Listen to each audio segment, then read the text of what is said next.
Chapter 3:18. Seeing Mu Ling hang her head dejectedly, Gu asked with interest, and then? I don't know. Mu Ling was very honest. If this was the past, she would have just let him do whatever he wanted with her. But now that Han Yunxi had already let her go, Chi brother was still taking her seriously, she felt very sad. She couldn't quite accept it.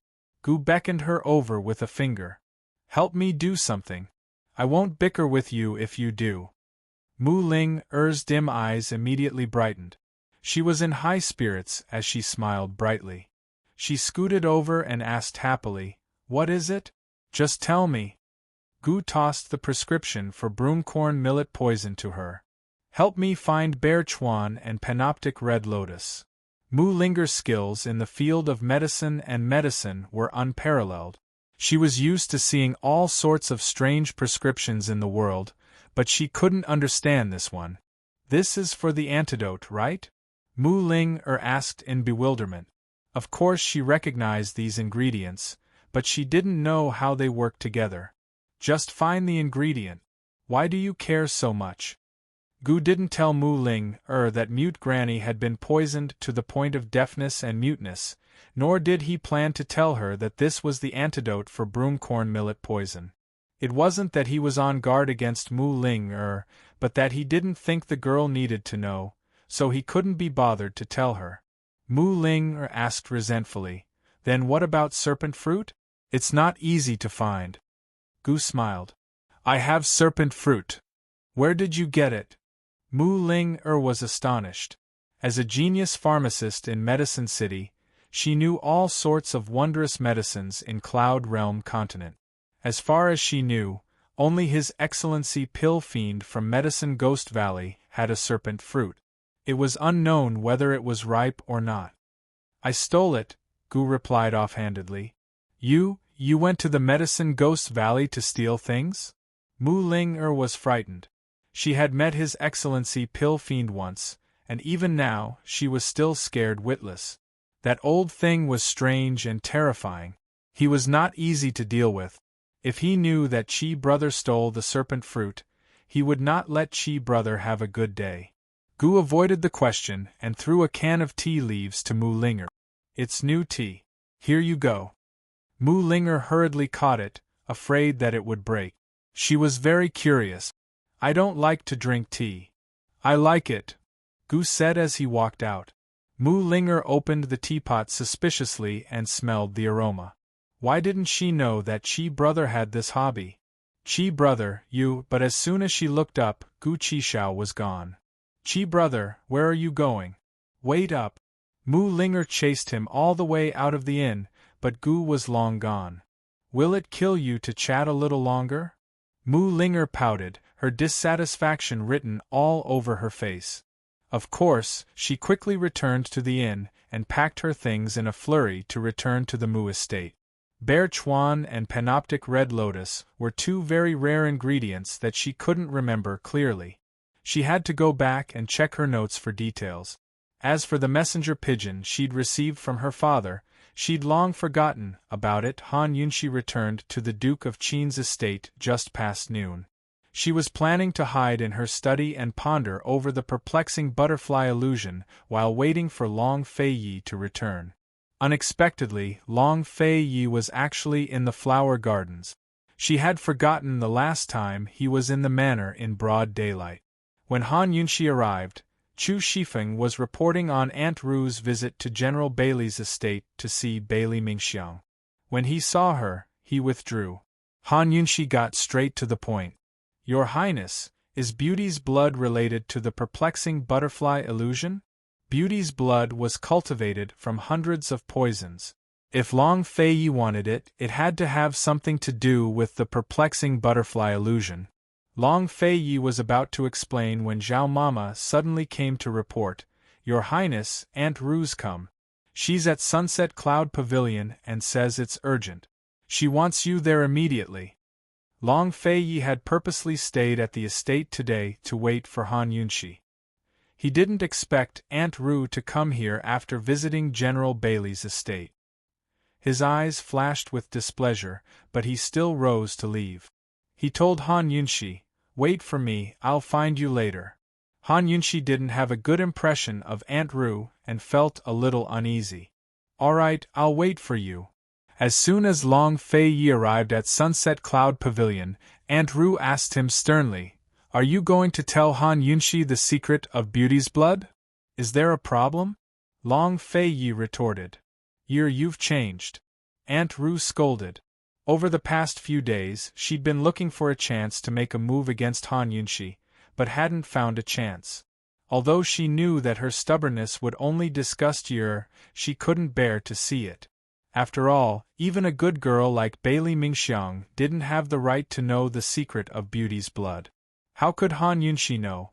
Yer had lost all reason because of Han Yunshi's charms. She'd given Han Yunshi the task of deciphering Rosemary, but she'd never allow Han Yunshi to know the secret of Beauty's blood again. "Aunt Ru, if there's nothing else, I'll be leaving first." Long Fei Ye's cold attitude was enough to make anyone despair. But Aunt Ru only said, "Your uncle wants to see you." Same old place. Compared to Aunt Ru, Long Fei Yi respected his uncle even more. A complicated look flitted past his eyes before he turned and left without another word.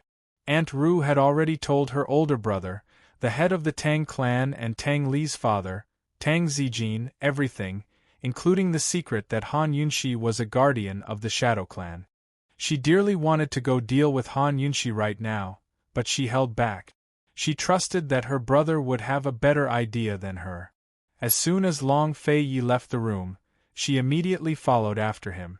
The same old place Aunt Ru spoke of was located in the western suburbs of Tianning's capital city.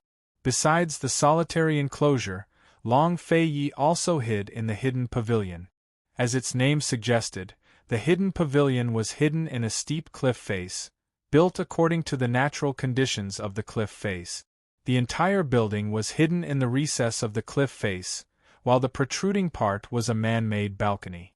Standing on this balcony, one could overlook the entire capital city. Even Tianning's imperial palace was beneath their feet. By the time Long Fei Yi arrived, Tang Zijin was brewing tea on the balcony. The man was nearing 40 years old, but he didn't have a beard. His jade-like face was handsome and elegant. "Uncle, when did you get here? Why didn't you say anything?" Long Fei Yi asked mildly.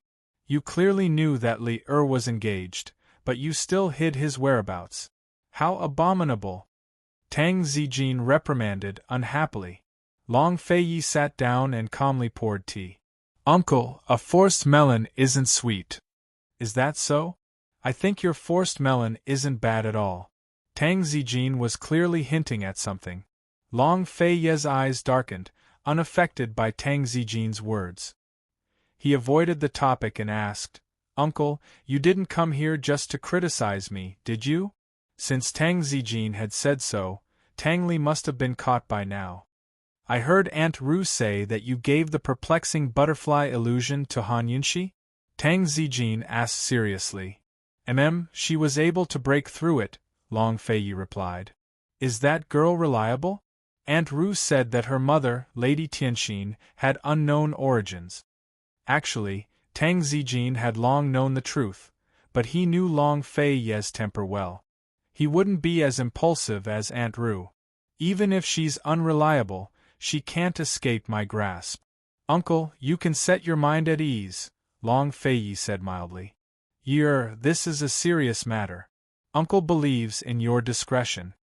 Tang Zijin hesitated for a moment, then said, "Your Aunt Ru is just worried about you. Don't hold a grudge against her." Strictly speaking, Tang Zijin wasn't just Long Fei Yi's uncle. He was also Long Fei Yi's subordinate. The same was true for Aunt Ru. The Tang sect's status was one level lower than the Bailey clan's. However, Long Fei Yi had never treated them as master and servant. Aunt Ru always acted like an elder, so Tang Zijin was much more polite. How could that be?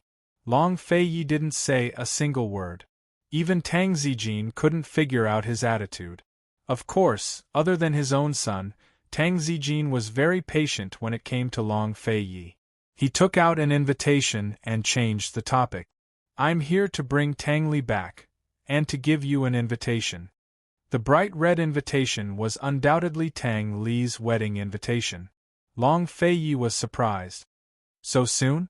If we don't hold the wedding soon, who knows what that brat will do? Tang Zijin was serious. Long Feiyi flipped through the invitation, his eyes dark. He didn't say anything. When the time comes, bring Han Yunxi back with you. Since you trust her, you should tell her everything. Tang Zijin's attitude was completely different from Aunt Ru's. However, Long Feiyi didn't seem surprised at all.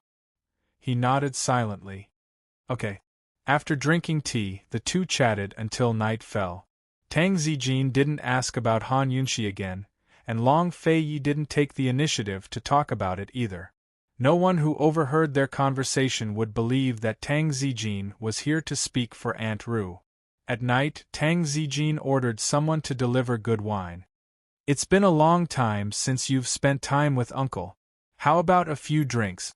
If this was any other time, Long Feiyi would definitely stay, but he refused this time. I still have matters to attend to. Maybe another day. Tang Zijin's eyes flashed with disappointment, but he quickly hid it and nodded with a smile. Go on, then. Don't delay. As soon as Long Feiyi left, Aunt Ru rushed out angrily. Why didn't you mention the beauty's blood? What's the meaning of this? Tang Zijin only gave her 4 words. Take your time. Big bro, this can't be delayed. The Shadow Clan is protecting someone. That Han Yunxi is the orphan of Western Qin's Imperial Clan. Aunt Ru said seriously. The Shadow Clan isn't hard to deal with, and Han Yunxi is even easier to deal with. The hard part is Fei. Remember, you can only use your wit. Tang Zijin's expression was pensive. He'd long come up with a plan. Everything would wait until Tang Li's wedding. As long as Han Yunxi dared to enter the Tang clan, he'd have a way to deal with her. Aunt Ru sucked in a deep breath. Although she was unwilling, she had no choice. I'll listen to you. After leaving the hidden pavilion, Long Feiyi didn't immediately return to the leisurely cloud pavilion. Instead, he went to the solitary enclosure and personally dispatched 10 Shadow Guard experts with a single sentence. No matter what method you use, rescue Tang Li before the wedding. Whether Long Feiyi's actions were to help Tang Li, or because he'd already sensed Tang Zijin's intentions, only he knew. By the time he finished arranging everything, it was already midnight when he returned home. The lights in the leisurely cloud pavilion were still lit. Chapter 319. In the dead of night, the Duke of Qin's hibiscus courtyard was even quieter. The lanterns in leisurely cloud pavilion were still lit. From a distance, one could see a beautiful figure standing in front of the window. It was Han Yunxi. Long Feiyi stood in the garden's corridor and watched from a distance. He looked hesitant for a long time, but in the end, he still went over. Before Long Feiyi even reached the leisurely cloud pavilion's courtyard, Han Yunxi spotted him. She hurried downstairs and ran to Long Feiyi with a smile. You're back. She'd been waiting for Long Feiyi ever since he left. She'd wanted to continue studying the perplexing butterfly illusion, but she couldn't calm down no matter what. Tang Zijin was Long Feiyi's uncle and the head of the Tang clan. He was probably on the same side as Aunt Ru. Actually, she really didn't understand why Aunt Ru was so hostile towards her. Although she'd never met Tang Zijin, Han Yunxi knew that he wasn't a good person based on how he'd forced Tang Li to marry him. Long Feiyi definitely didn't know that Han Yunxi had been standing in front of the window all night. Han Yunxi was very happy, but Long Feiyi was very calm. He only nodded and walked into the study. Although this guy was always cold and indifferent, Han Yunxi could clearly sense that he wasn't in a good mood. She followed him in and asked, "The Tang clan, did something happen?" Long Fei examined the various poison plants on her desk as he replied, "I'm fine." Oh. Han Yunxi was a little resentful. She knew there was something going on, he just didn't want to talk about it. Long Feiyi soon saw the poison orchids that Han Yunxi had stored in a glass bottle. They were the highly corrosive plants they'd picked from the underground labyrinth of the poison sect's forbidden ground. Any progress with the perplexing butterfly illusion? He asked mildly. He had given the perplexing butterfly illusion to Han Yunshi some time ago. What he wanted was the recipe for the perplexing butterfly illusion. Although Han Yunshi was busy these days, she didn't forget about it. There were two types of poisons. One was a single poison, and the other was a combination poison. Single poison. Poison, as the name suggests, was a single type of poison. Poisons that existed in nature, such as poisonous plants, animals, and stones, were mostly single poisons. Combined poison was the abbreviation for mixed poison. Most of the poisons that were concocted by humans were mixed together to form a new poison. For example, the 10,000 snake poison that Mu Qingwu was afflicted with was a typical example. Although the combination poison was a mixture of many poisons, there was only one type of poison after the mixture was made. The poison orchid was very peculiar. Its existence was beyond the scope of these two classifications. The detoxification system couldn't detect the toxicity of the poison orchid, but it could detect several types of single toxins in the poison orchid. Logically speaking, the poison orchid should be a combination poison. Because the detoxification system didn't have a record of it, it couldn't detect its toxicity. Han Yunshi had analyzed all of the single toxins in the poison orchid and found all of them to make a new type of poison. As a result, the detoxification system had a record of it. However, when she checked the poison orchid again, she still couldn't detect any toxicity.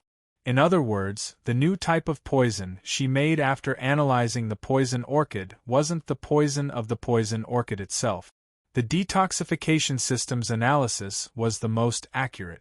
It could even analyze the amount of poison in the poison orchid and make a new type of poison according to that amount. According to this principle, the detoxification system could detect the poison of the poison orchid. Han Yunshi couldn't understand it no matter how much she thought about it. She almost suspected that there was a problem with her detoxification system. In the end, she understood. The method I used was to extract each type of poison and then make a new type of poison according to the ratio. The poison orchid was grown, so its toxicity might be different. That's why the new type of poison I made wasn't the poison of the poison orchid, Han Yunshi explained seriously. A layman would probably be confused by her explanation, but Long Feiyi immediately understood.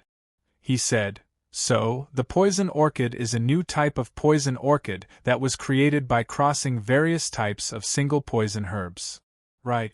This should be a hybrid type of poison orchid." Han Yunshi really thought that this guy was smart. This type of hybrid method wasn't new.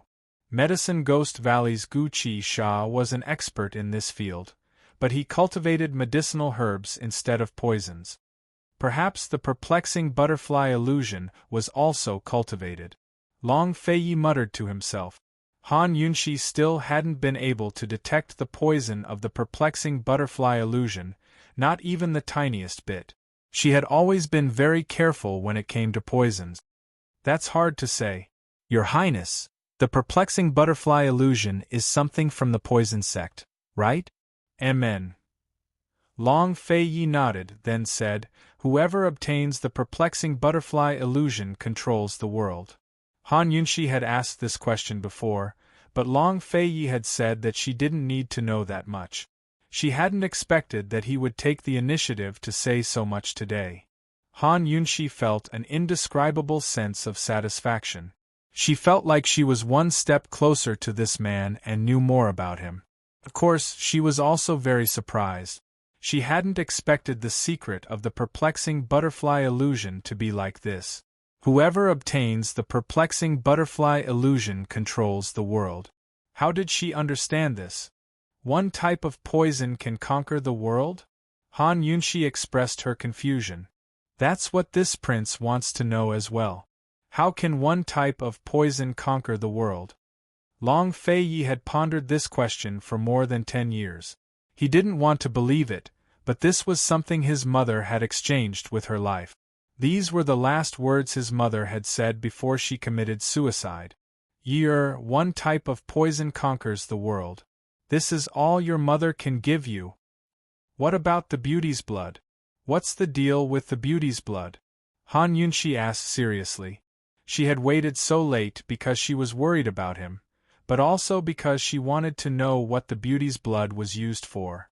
Even though Aunt Ru had warned him, and even though Tang Zijin had been paying attention to this matter, Long Feiyi didn't hide it from Han Yunshi. The perplexing butterfly illusion formula is mixed with the beauty's blood. That's where the perplexing butterfly illusion comes in. Han Yunshi knew that the beauty's blood had something to do with the perplexing butterfly illusion. Uses? What does the perplexing butterfly illusion do? Han Yunshi was even more confused. Aside from poisoning, what else could it be used for? Long Feiyi had long suspected that his Mufei knew how to conquer the world with the perplexing butterfly illusion. She just didn't want to tell him. Long Feiyi glanced at Han Yunshi without a word. He walked around the study table, looking at the poisons on the table, as he fell into deep thought. Your Highness, does it have to be the beauty's blood? Han Yunshi wanted to ask. Does it have to conquer the world with the perplexing butterfly illusion? Long Feiyi seemed to understand what she meant. His eyes flashed with a domineering determination. Han Yunshi, the world is bigger than you think. The world he wanted wasn't just limited to Tianning or the Three Nations. He wanted all of Cloud Realm continent and even overseas. Han Yunshi gave a slight start. She always knew that Long Feiyi wasn't a person who lived in a small pond, but she never expected him to have such wild ambitions. Long Feiyi wasn't part of Tianning's imperial clan, but he still hadn't fought against Emperor Tianhui despite holding great power. She always assumed that he had no interest in Tianning's imperial power, but now it looked like he wanted to use Tianning as a stepping stone. What about the Great Qin Empire's world?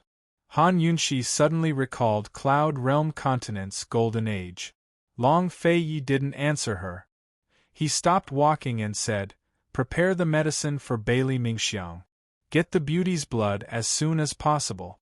Perhaps it'll help you break through the perplexing butterfly illusion." Your Highness, it's supposed to take a lifetime to cultivate the poison blood. Once the time limit is shortened, Bailey Mingxiang will be in so much pain that he'll wish he was dead, Han Yunshi reminded him. Normally, a slow-acting poison every 2 to 3 months would take a person a lifetime to use 300 different poisons. No one can wait an entire lifetime, Long Feiyi said. That's too cruel. Han Yunshi was both a doctor and a woman. In the end, she couldn't bear it. An entire lifetime is the cruelest. Long Feiyi's voice was as cold as ice. Han Yunshi pursed her lips in silence. She looked at his grim profile and felt like she could see his cold, emotionless heart. Her heart couldn't help but shiver. Just how cold was this man's heart?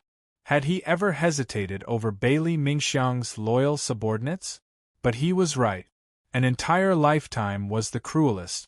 Next time you go to General Bailey's estate, remember to bring the medicine with you. Long Feiyi instructed before turning to leave. Han Yunshi was lost in her thoughts, her expression grave. But at this moment, Zhao Mama was about to bring supper to the study and blocked Long Feiyi's path. Your Highness, please wait. This old servant knew you were coming, so I specially made your favorite snow lotus seed soup. Zhao Mama smiled until her eyes were covered in wrinkles. Only the heavens knew what she was so happy about. In short, she had been in the kitchen all night, cooking soup while smiling. Your Highness, you haven't eaten it in several years. Quickly try it and see if this old servant's skills have deteriorated. Long Feiyi didn't even look at the snow lotus seed soup, but he still went back to sit down. Zhao Mama was overjoyed and quickly brought over 2 bowls of lotus seed soup. Princess Consort, quickly try it. This is what His Highness has liked to eat since he was young. Han Yunshi scooped up a spoonful and saw that the snow lotus seed had been boiled until it was gummy. It was still crystal clear and the lotus seed opened to reveal the tender green core. The soup was just right. With this appearance, Han Yunshi felt her mouth watering. Long Fei Yi liked things, so it must be a delicacy. Long Fei Yi had already begun eating. He held the bowl in one hand and the spoon in the other. His eyes were lowered as he quietly ate. His every movement was elegant and noble. Han Yunshi knew for the first time that Long Fei Yi liked something. She couldn't wait to know what it tasted like, but who would have thought that as soon as it entered her mouth, she would immediately spit it out? What kind of taste was this? Wasn't it too bland? Long Fei Yi looked up and knit his brows. Zhao Mama quickly came over. Princess Consort, why did you choke? Han Yunshi hadn't choked at first, but she was in a hurry to answer Zhao Mama. As soon as she spoke, she was choked by the remaining juice in her mouth. Coo. She suddenly coughed and couldn't breathe. Long Fei Yi was very anxious and quickly sat down to pat her back. Zhao Mama originally wanted to help, but seeing this, she quickly pulled her hand back as if it was burned. She sternly said, "Your Highness, Princess Consort has choked. Patting her back is useless, you have to pat the front." Chapter 320. Han Yunshi coughed with all her might, but she still didn't recover. Long Fei Yi kept patting her back anxiously, but he didn't dare to use too much force. In a moment of desperation, he heard Granny Zhao's reminder. His large hand really reached in front of her and gently moved downwards. Again and again, he pressed them against her chest, carelessly brushing his fingertips over Han Yunshi's proud spot. In a flash, Han Yunshi only felt a current of electricity crawl from her heart to her entire body, leaving her with an indescribable feeling of limp and numbness. She sucked in a breath of cold air, and her breathing suddenly became smooth. She pursed her lips tightly, and her entire body stiffened. She didn't dare to cough again, and her little face, which was already red from holding it in, was now so red that it could burn with fire.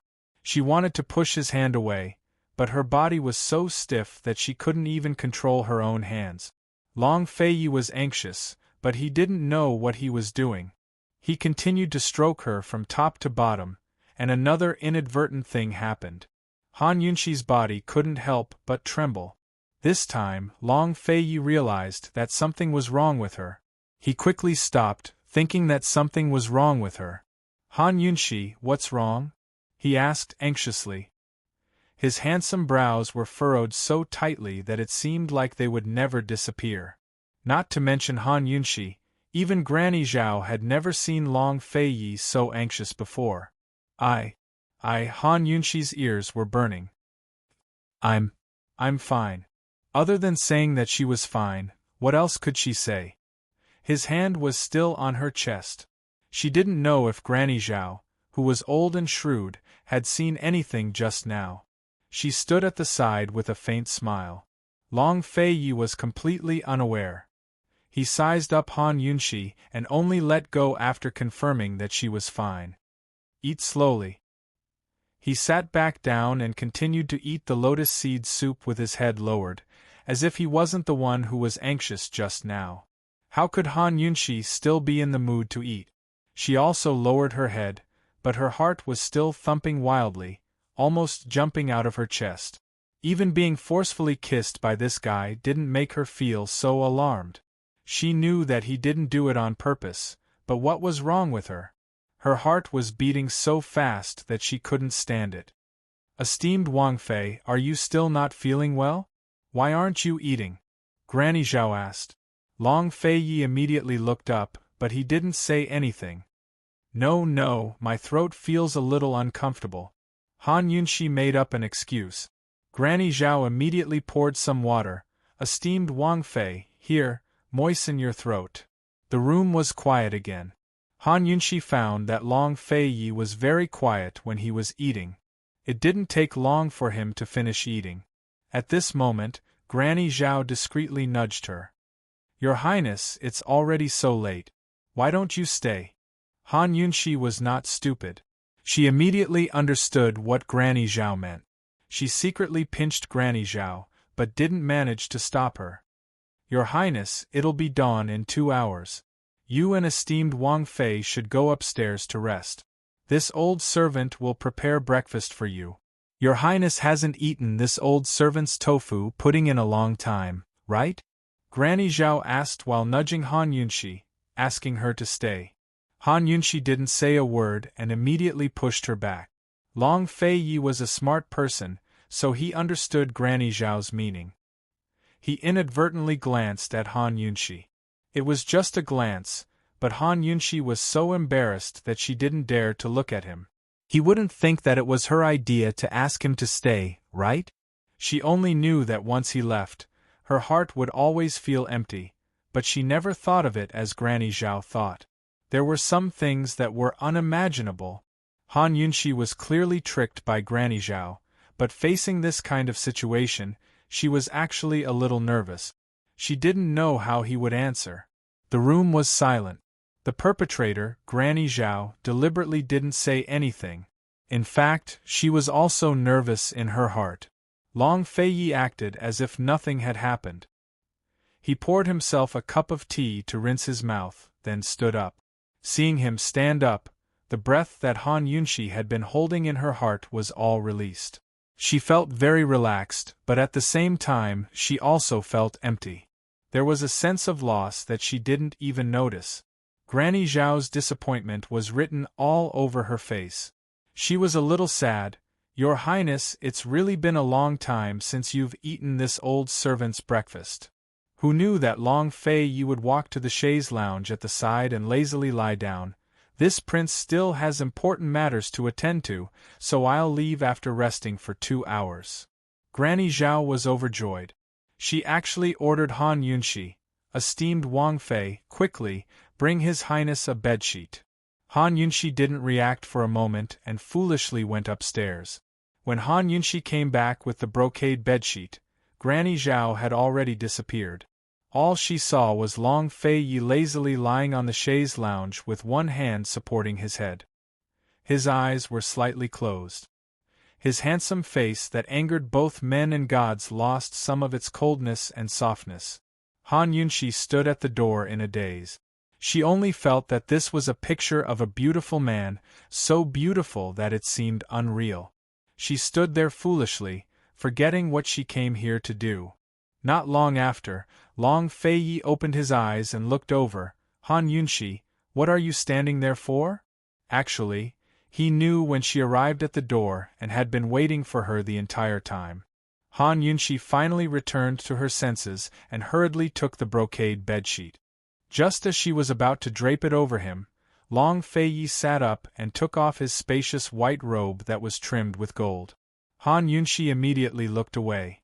But, she couldn't help but sneak a peek at him again. She had saved countless people in her previous life and this life. She had made male patients take off their clothes countless times. She had long gotten used to it, but… Alright, there were no buts. It wouldn't hurt to look one more time. Han Yunxi, this fool, must have forgotten that she had made Long Fei Yi take off his clothes the first time she saw him. She sneaked a peek. Long Fei Yi had already taken off his outer robe. He was wearing a brocade white inner robe with a V-shaped neckline under his Adam's apple and narrow sleeves around his waist. It was neat and clean. Seeing Long Fei Yi lying down, Han Yunxi hurriedly covered him with a brocade bedsheet. She had to admit that this guy, even if he was wearing an ordinary inner robe, was so noble that he couldn't be offended. Alright, he stayed. What about her? Long Fei Yi didn't say anything. He narrowed his eyes and seemed to be asleep, but also seemed to be taking a nap. Han Yunxi stood aside for a long time, not knowing what to do. It seemed that she should go upstairs to sleep. If she didn't sleep, it would be dawn. But this guy had stayed. According to the rules, it seemed that she had to serve him. Han Yunxi struggled for a while and finally sat down. She didn't notice that Long Fei Yi's eyelids were slightly raised and he glanced at her. The room was silent. Time was passing. It was almost dawn, but Han Yunxi didn't feel sleepy at all. She quietly looked at Long Fei Yi's peaceful sleeping face. She secretly wondered if Long Fei Yi stayed because he was really sleepy, or because he wanted to save her face. She admitted that she couldn't see through him. Even if it was a small matter, she couldn't guess his thoughts.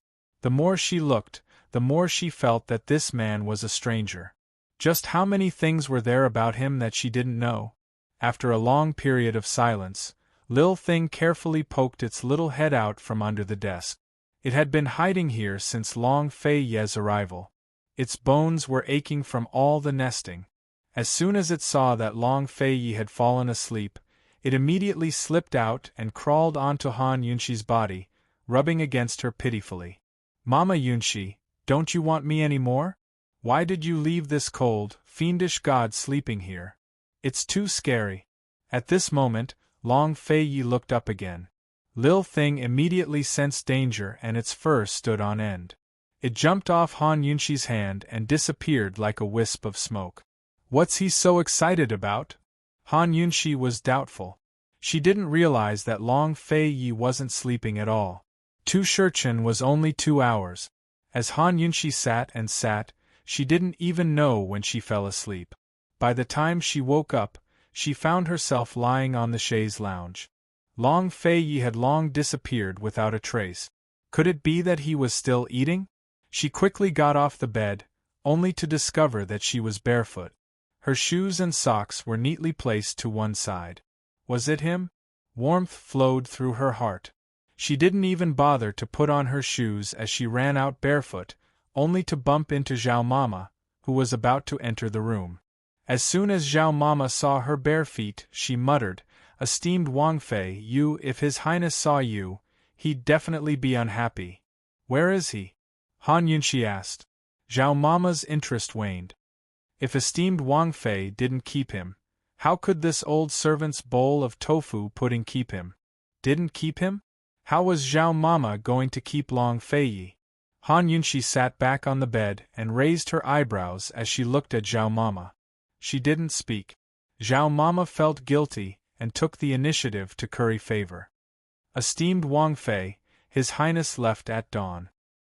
He said that he had something important to do in the U Pavilion and would only be back in a few days." Han Yunxi looked at her coldly and didn't say a word.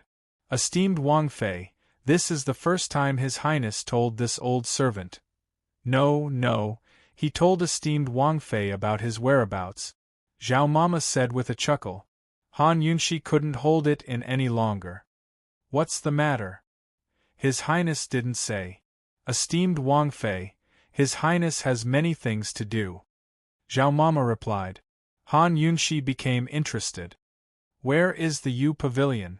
She knew of the existence of the U Pavilion and the Solitary Garden, but she had only been to the Solitary Garden. The U Pavilion seemed to be even more mysterious than the Solitary Garden. Zhao Mama chuckled. "Esteemed Wang Fei, this old servant will definitely tell you everything I know. This old servant can't wait for you to know more about His Highness."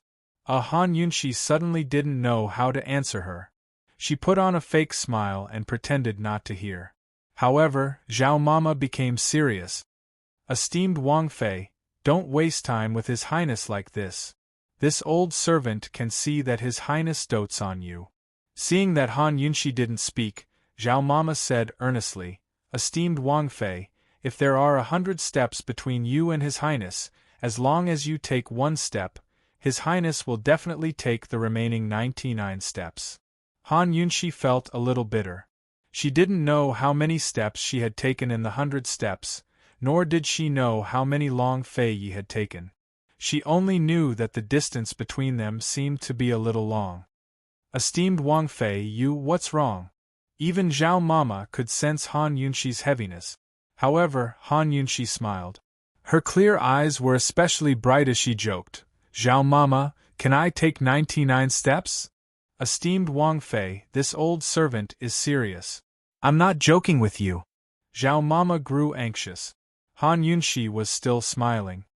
"This Wang Fei isn't joking either. I'm telling the truth." Zhao Mama felt helpless. Han Yunxi took the chance to slip away, her smile still as she muttered to herself, 99 steps. How far is it? Han Yunxi didn't rest, but went to General Bailey's estate early that morning. While she was there, Gu Beiwei went to see Emperor Tianhui of his own accord. Chapter 321. Gu Beiwei had come to see Emperor Tianhui early in the morning to discuss Han Yunxi's treatment of Bailey Mingxiang. As the head of the Imperial Physician Courtyard, he'd long received news of Emperor Tianhui's orders for Han Yunxi to go to the Western Mountains to treat the Empress. According to the rules, he was supposed to make arrangements for Han Yunxi's departure after the Empress Dowager's birthday banquet. But he hadn't made any arrangements yet, and Emperor Tianhui hadn't asked about the matter either. Gu Beiwei was very clear that Emperor Tianhui's lack of questions didn't mean the matter was over. Emperor Tianhui dreaded Long Fei Ye's display of strength at the Empress Dowager's birthday banquet, which was why he hadn't forced Han Yunxi. Meanwhile, General Bailey had come to seek treatment right after the banquet on Long Fei Ye's orders. As the head of the Imperial Physician Courtyard, Gu Beiwei had kept himself aloof from the internal struggles of the imperial harem.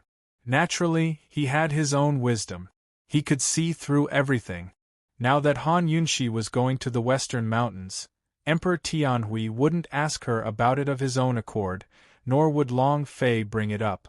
The final decision rested in his hands as the head of the Imperial Physician Courtyard. He was sandwiched between the two emperors. If he allowed the matter to pass quietly, he'd be the unlucky one in the end. Your Majesty, this is Miss Mingxiang's medical record. She's been ill for a long time. Multiple imperial physicians have failed to treat her, and my subordinates are useless as well. General Bailey begged esteemed Wang Fei to treat her and confirmed that she's been poisoned. It'll take some time to treat the poison, Gu Beiwei explained as he handed over the medical record. Emperor Tianhui took it and tossed it onto the table. Gu Beiwei, you mean to say that the Empress's illness isn't as important as Bailey Mingxiang? Your Majesty has clear judgment. This humble official absolutely didn't mean that. Gu Beiwei immediately kneeled down with a look of panic on his face. Emperor, General Bailey did not know that the Princess Consort was going to the West Mountains. General Bailey came to ask for medical treatment on the night of the Empress Dowager's birthday banquet. He said that he wanted the Princess Consort to see if she was poisoned. So you agreed to his request? Emperor Tianhui asked sternly. This humble subject didn't think that Miss Mingxiang's poison would be so serious. I thought that esteemed Wang Fei would just prescribe some medicine, but I didn't think that it would take so long. Gu Beiwei's head was bowed. He looked humble and flustered, but his clear eyes were calm and unperturbed. You didn't think of that? Gu Beiwei, then tell Zhen, what should we do now? Emperor Tianhui said as he slammed the table, his rage rising to the skies. Gu Beiwei lowered his head even more. Your Majesty, please calm down. Forgive this minister for speaking frankly, but the Princess Consort is a poison doctor. She is good at detoxifying poisons, and is not good at treating illnesses. The Empress Phoenix's body is precious and cannot be treated carelessly. This humble subject knows a divine doctor who has done extensive research on mental illnesses. He is willing to serve esteemed Empress. Hear that, Gu Beiwei's words were so beautiful. Not only did he elevate the Empress, but he also gave Emperor Tianhui a way out. Long Fei Yi had already shown such an attitude. If Emperor Tianhui insisted on sending away Han Yunxi, heaven knows what Long Fei Yi would do next. Now Emperor Tianhui had lost all interest in sending away Han Yunxi. All he needed was a way out. Of course he could tell that Bailey Mingxiang's illness had been arranged by Long Fei Yi. He was planning to drag things out a bit longer before investigating the matter and severely punish Gu Beiwei for neglecting his duties. Then he'd use Gu Beiwei as a stepping stone to get out of the situation. Now things were good. Gu Beiwei had given him a way out while absolving himself of his crimes. Seeing Emperor Tianhui hesitate, Gu Beiwei added, Esteemed Empress Phoenix's body is precious and can't afford any mishaps. May your Majesty reconsider. See, now he'd given Emperor Tianhui another way out of the situation. It made it seem like Emperor Tianhui didn't care about esteemed Empress if he didn't agree to send someone else to the Western Mountains. Although Emperor Tianhui wasn't willing to let Gu Beiwei off the hook so easily, he still went with the flow.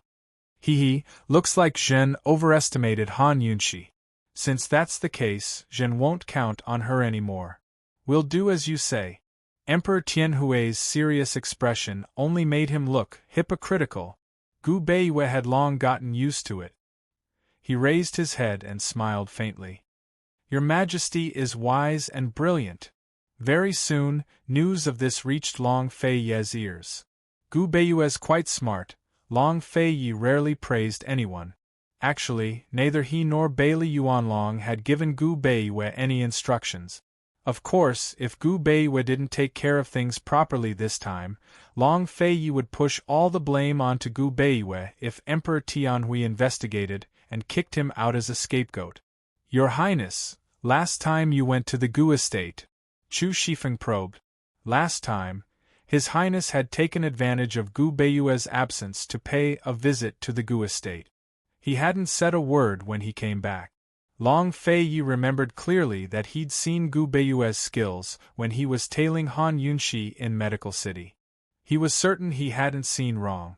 Gu Beiwei knew martial arts, and his skills weren't low either. He had to have a motive for hiding in Tianing. Just because he didn't discover anything last time at the Gu estate didn't mean he'd let it go. Long Feiye didn't reply, but a guard from the hidden pavilion arrived. Your Highness, we've found the whereabouts of the serpent fruit. Where? Long Feiye was clearly anxious. The serpent fruit was one of the ingredients in Mute Granny's antidote prescriptions. He'd been searching for the 3 ingredients ever since he saw the prescription from Han Yunxi. It's in Medicine Ghost Valley, in the hands of pill fiend Gu Qi Sha. The guard replied. Medicine Ghost Valley. Long Feiye muttered to himself as he gestured for the guard to withdraw. Your Highness, that old thing Gu Qi Sha isn't easy to deal with. Chu Shifeng hesitated. He remembered that His Highness had offended Gu Qi Sha when he brought esteemed Wang Fei to ask for medicine last time. It wouldn't be easy to get the serpent fruit from Gu Qi Sha's hands. Even if they tried to trade for it, they might not get it. Long Feiye's expression was indifferent. Cold, he said, go set a time and say that your lordship wants to challenge him to a duel. If your lordship wins, I'll hand over the serpent fruit. If I lose, he can set any conditions he wants. His Highness Duke of Qin was so domineering. Chu Shifeng was thrilled and couldn't help but look forward to Gu Qi Sha's reaction when he found out. He wanted to see his master and Gu Qi Sha fight and beat him to a pulp. How could someone as proud as Gu Qi Sha refuse a challenge? Yes, this subordinate will go right away. If they wanted to know Gu Qi Sha's reaction, they'd have to wait until Chu Shifeng returned. For the next few days, Long Feiye remained in his secret rooms at the hidden pavilion. Even the Shadow Guard had no idea what His Highness Duke of Qin was doing. Meanwhile, Han Yunxi had been visiting Bailey Mingxiang's estate for 3 days straight. During this time, she didn't give Bailey Mingxiang any medicine, but gave him a thorough examination. She read through all the records of the poisons Bailey Mingxiang had taken, then used the detox system to analyze them all. She was certain that the records left behind by the poison masters matched the system's analysis. Although she didn't want to admit it, she had to face reality. Long Feiye had asked her to poison Bailey Mingxiang, which was tantamount to slow murder. She wasn't related to Bailey Mingxiang in any way, but as a doctor, she couldn't bear to do such a thing. If possible, she hoped to find a way to cultivate Beauty's blood while preserving Bailey Mingxiang's life at the same time. After 3 days of interaction, Han Yunxi discovered that Bailey Mingxiang was not only gentle and magnanimous, but also extremely talented and well hidden. Whether it was the zither, chess, calligraphy, painting, or poetry, she was proficient in all of them. Her family's collection of paintings, calligraphy, and poetry numbered in the hundreds. Moreover, she was familiar with history and the art of war. Other noble young ladies formed cliques and factions to show off and compete with each other, but she brewed her own tea, brewed her own wine, and drank it in a leisurely and carefree manner. If a woman like this didn't have beauty's blood to deal with, how stunning would she be? Leaving aside men, even women like Han Yunxi liked her. Currently, Han Yunxi was tasting Bailey Mingxiang's homemade grape wine. She liked it after a single taste. She didn't know much about wine, but she knew it tasted good. Your Highness, as long as you like wine, it's good. I've prepared 2 jugs, please accept them. Bailey Mingxiang's smile was always so gentle. Many thanks. Han Yunxi really liked the wine, so she didn't hold back. Your Highness, can you start taking the medicine today? Bailey Mingxiang had waited for 3 days. Although she didn't like to complain to His Highness, if Han Yunxi still didn't prescribe medicine, she could only ask her father to find His Highness. Han Yunxi raised her eyebrows and looked at her. After a long time, she said, "Wait until your poison flares up. I'll leave later." My poison flares up? Bailey Mingxiang didn't react for a moment. Han Yunxi said helplessly, "The time of your poison flares up is actually not irregular. There are a total of 37 chronic poisons in your body that will flare up at certain times. The 37 poisons are mixed together, so you can't figure out the pattern. In another hour, one of the poisons will flare up." Bailey Mingxiang was very shocked. It wasn't because of the poison flares up. She used to be very afraid of the poison flares up, but she had slowly gotten used to it over the years. It wasn't that she wasn't afraid of pain, but she was used to it. She was shocked by Han Yunxi's ability. Han Yunxi hadn't even checked her pulse for the past few days, but she could say it so accurately. "Don't worry, I'm not lying to you. I've prepared the painkillers for you. The poison that flares up this time is called cold poison.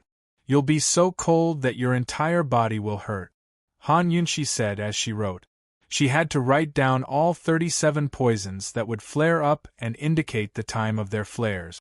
Although it wouldn't be of much help to Bailey Mingxiang, it would at least let her know when she would be in so much pain that she wanted to die. Bailey Mingxiang naturally believed in Han Yunxi. She knew that the person that His Highness Duke of Qin put in an important position must have real talent. She prepared the painkillers and sat to the side to watch Han Yunxi write. However, when Han Yunxi finished writing, tears welled up in Bailey Mingxiang's eyes. Han Yunxi not only showed the pattern of each of the 37 poisons, she also wrote down the painkillers for each poison in great detail. There were several pages of it. Han Yunxi's hands were sore from writing. She waved her hands as she instructed, "Read it when you have nothing to do. There are many painkillers that have to be prepared in advance. Every bit of pain you can reduce is a good thing. Qin Wangfei, you don't have to help me relieve the pain," Bailey Mingxiang said faintly, hiding the tears in her heart. Chapter 322. What, aren't you afraid of pain?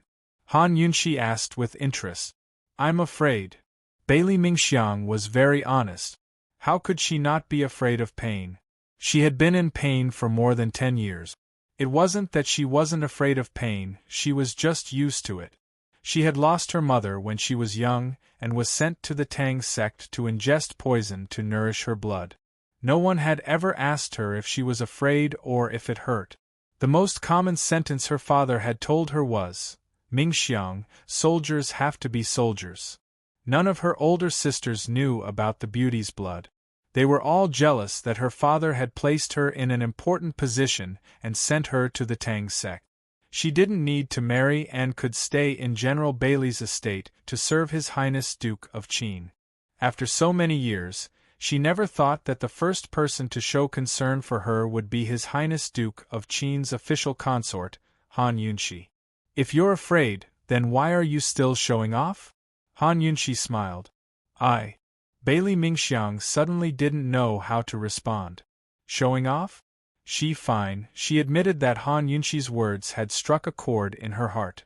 Although she didn't want to admit it, she knew that she was showing off. But so what if she was showing off? Hadn't she persevered until now? Her life wouldn't be long. She thought that she should show off for the rest of her life. As they spoke, Bailey Mingxiang suddenly shivered. She had been fine before, but now she suddenly felt cold. The poison was acting up. She was all too familiar with this feeling. Soon, she would be so cold that her entire body would tremble uncontrollably. She made a prompt decision. "Esteemed Wang Fei, please wait outside for a moment." Before she could finish speaking, Han Yunxi stood up. She didn't walk out, but silently lit the stove in the room. Then she poured a cup of hot water and dissolved the painkillers in it. She hadn't even shown it, but Han Yunxi had seen through her. "Esteemed Wang Fei, I'm fine. Can you leave first?" She was actually still able to smile. Han Yunxi gave her a serious negative answer. No. Bailey Mingxiang just didn't want Han Yunxi to see her most embarrassed and unbearable side. Han Yunxi didn't leave, so she just smiled helplessly and didn't say much. She sat beside the stove, curled up her body, and rubbed her hands together to keep warm. At this time, the cold air had already begun to emerge from her feet and scalp, and gradually spread throughout her body. That feeling was as if a large basin of cold water was slowly poured over his head. The cold water slowly soaked his entire body and invaded every pore. Bailey Mingxiang curled up into a ball. Soon, his originally pale face turned purplish-green. His lips were clearly bitten, but they were still pale and bloodless. Just how cold was it?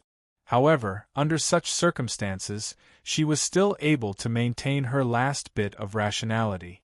She remained silent and did not utter a single word of lung. If it was someone else, they might not be able to tell that she was in pain, but Han Yunxi could tell at a glance. She made a prompt decision. "Lie down on the bed, I'll give you some acupuncture to keep you warm." The cold poison's coldness came from within the body, so no matter how much she tried to warm it, it would not dissipate. She could only start from within. "Princess Consort, it's no use. I know my own body." Bailey Mingxiang's lips were clearly trembling, but she was still able to smile. Her smile was gentle, tranquil and beautiful, just like a warm day in winter. "I know it better than you." Quickly. Han Yunxi was anxious for her. She grabbed her hand, but who knew that when she grabbed it, she would unconsciously withdraw her hand. So cold, so cold. That cold air was contagious. She could even feel the cold air invading her hand. Han Yunxi didn't do it on purpose, but she did withdraw her hand. "Princess Consort, it's fine. It's over." Bailey Mingxiang comforted her. "It's not over yet." Han Yunxi was infuriated for no reason. She didn't wait for Bailey Mingxiang to lie down. She sat behind Bailey Mingxiang and immediately took out her golden needles. Although it was difficult to find an acupuncture point through the clothes, Han Yunxi's movements were as smooth as moving clouds and flowing water. She was very experienced and nimble. Not long after, Bailey Mingxiang's back was covered with golden needles. If she could, she wanted to help Bailey Mingxiang get rid of the cold poison, but she couldn't. She could only use the needles to disperse the cold air, not in a fit of pique. "Is it better?" Han Yunxi asked with concern. Bailey Mingxiang finally let out a sigh of relief. It's not that cold anymore. I told you it would be useful." Han Yunxi unconsciously let out a breath of turbid air. She had encountered many difficult cases, but she had never felt as depressed as she did today. She could clearly cure the poison, but she couldn't. It was truly depressing. Han Yunxi was not idle. The cold poison would cause pain all over the body. She took out the painkillers that had been dissolved in the water. Based on Bailey Mingxiang's situation, she estimated that she would need to increase the dosage. She took out another painkiller and dissolved it in the water. This method would allow the medicine to be absorbed faster and the painkillers would be better. However, when Han Yunxi dissolved the painkiller, Bailey Mingxiang couldn't help trembling. Actually, the golden needles on her back had no effect at all. She was still very, very cold. She had lied to Han Yunxi. At first, it was only her hands that were trembling, but soon her entire body was trembling.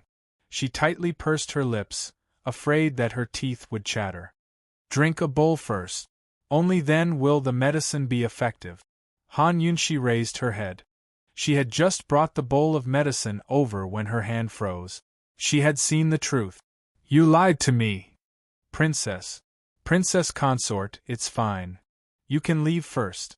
I will be better soon. There's no effect at all. Han Yunshi was angry and shocked. Bailey Mingxiang did not answer her. That pale smile was indescribably sad. She stood up with difficulty and walked towards the bed.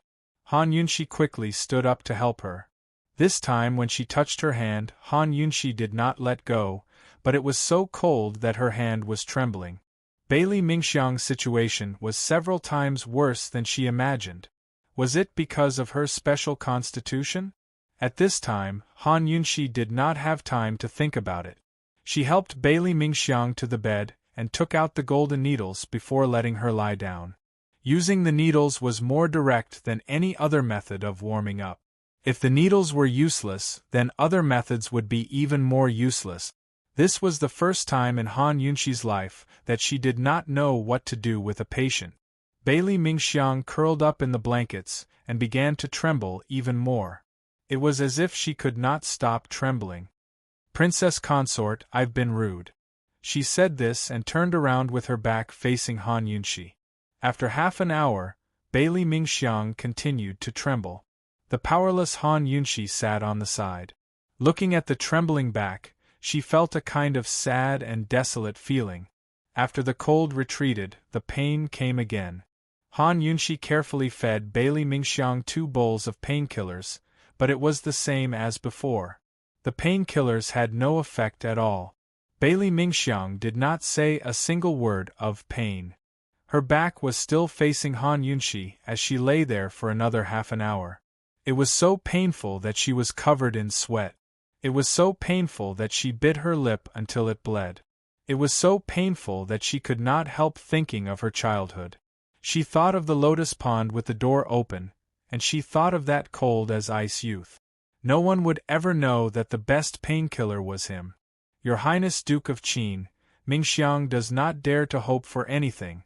I only hope that when the day comes that the beauty's blood matures, you will remember that there is a woman in this world called Bailey Mingxiang. Finally, the pain receded. Bailey Mingxiang turned around. Her face was filled with exhaustion and her eyes were about to close. Go to sleep. I'll prescribe medicine for you, Han Yunshi said indifferently. Bailey Mingxiang smiled faintly, then quickly closed her eyes and fell asleep.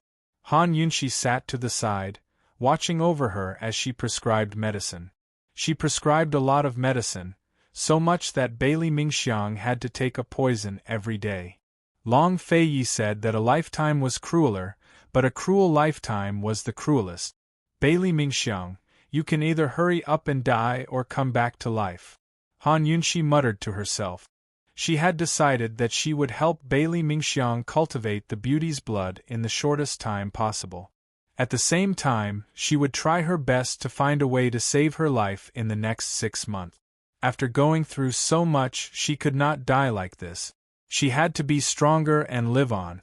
Only then would she be worthy of all the suffering she had suffered. Before Bailey Mingxiang woke up, Han Yunshi left, leaving behind a pile of poison.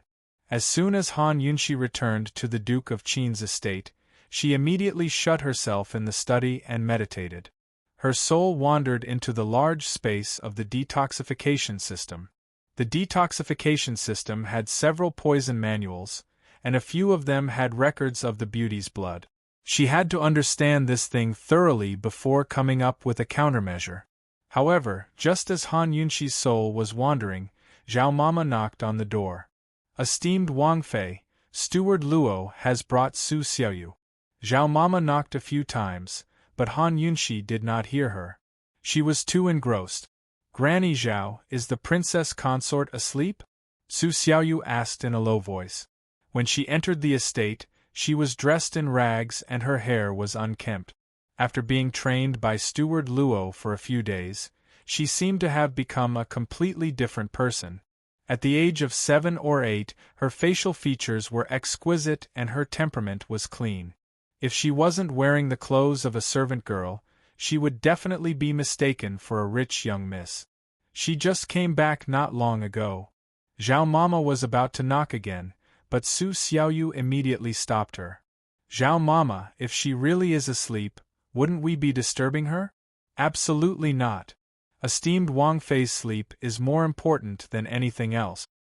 You little girl, esteemed Wang Fei, didn't save you in vain. Zhao Mama was quite fond of this little girl who acted like an adult. Zhao Mama, what can I do? Just tell me what to do. Su Xiaoyu was very enthusiastic. You should go and rest too. Granny Zhao smiled and went off to do her work. Su Xiaoyu sat at the entrance and quickly noticed that there were many strange plants in the courtyard. She quickly ran over to ask Zhao Mama about them. They are all poisonous, you absolutely cannot touch them. Zhao Mama finally remembered this matter. Actually, the plants in the courtyard were all highly corrosive poisons that Han Yunxi was using to study the poison orchid. She wanted to first figure out how to hybridize them. If she couldn't grow them, then she would ask the medicine Ghost Valley's Gu Qi Sha. Zhao Mama only knew that these plants were poisonous. As for what kind of poison it was, she didn't know. Su Xiaoyu nodded. Not long after, Han Yunxi came out of the study and saw Su Xiaoyu sitting at the entrance. She had been too busy and had almost forgotten about this little girl. Little girl, you're here? Han Yunxi asked with a smile. Su Xiaoyu turned around and was pleasantly surprised. Esteemed Wang Fei, you're awake. Do you want to bathe? This servant will help you bathe. Why would she want to bathe in the middle of the day? Chapter 323. Why bathe? Han Yunxi looked at Su Xiaoyu in confusion. Su Xiaoyu blinked her innocent eyes and replied seriously, Esteemed Wang Fei, don't you rich people always take a bath when you wake up to maintain your skin? Han Yunxi smiled bitterly. Who told you that? The older sisters who begged with me said it. They also said that you rich people have to fill the bathtub with flower petals and massage with very expensive essential oils. Su Xiaoyu spoke very seriously, as if she had seen it with her own eyes. Han Yunxi didn't know how to answer her, but she wasn't wrong. Among the upper class of the royal family, not only women, but even men also liked to take baths. If Su Xiaoyu hadn't mentioned it, Han Yunxi would have forgotten that Long Fei Yi had a very luxurious hot spring in his palace. It wasn't something that Su Xiaoyu's bathtub could compare to. I like to take a bath in the evening. Han Yunxi smiled. Su Xiaoyu's eyes flashed with craftiness as she quickly replied, Then Xiao Yu will serve esteemed Wang Fei in the evening. Han Yunxi smiled but didn't reply. She hadn't fallen asleep in the study. Instead, she was reading through all the records on Beauty's blood in the detoxification system. The results were disappointing. There weren't many records and she knew all of it. Beauty's blood was cultivated in a special female body. After taking 300 kinds of slow-acting poisons, the toxins would seep into the blood and cause a qualitative change in the blood.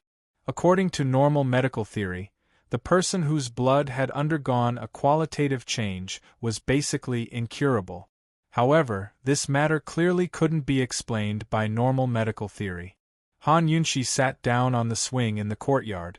She pondered whether she should concoct all the slow-acting poisons that Bailey Mingxiang had taken and see the results before continuing her research.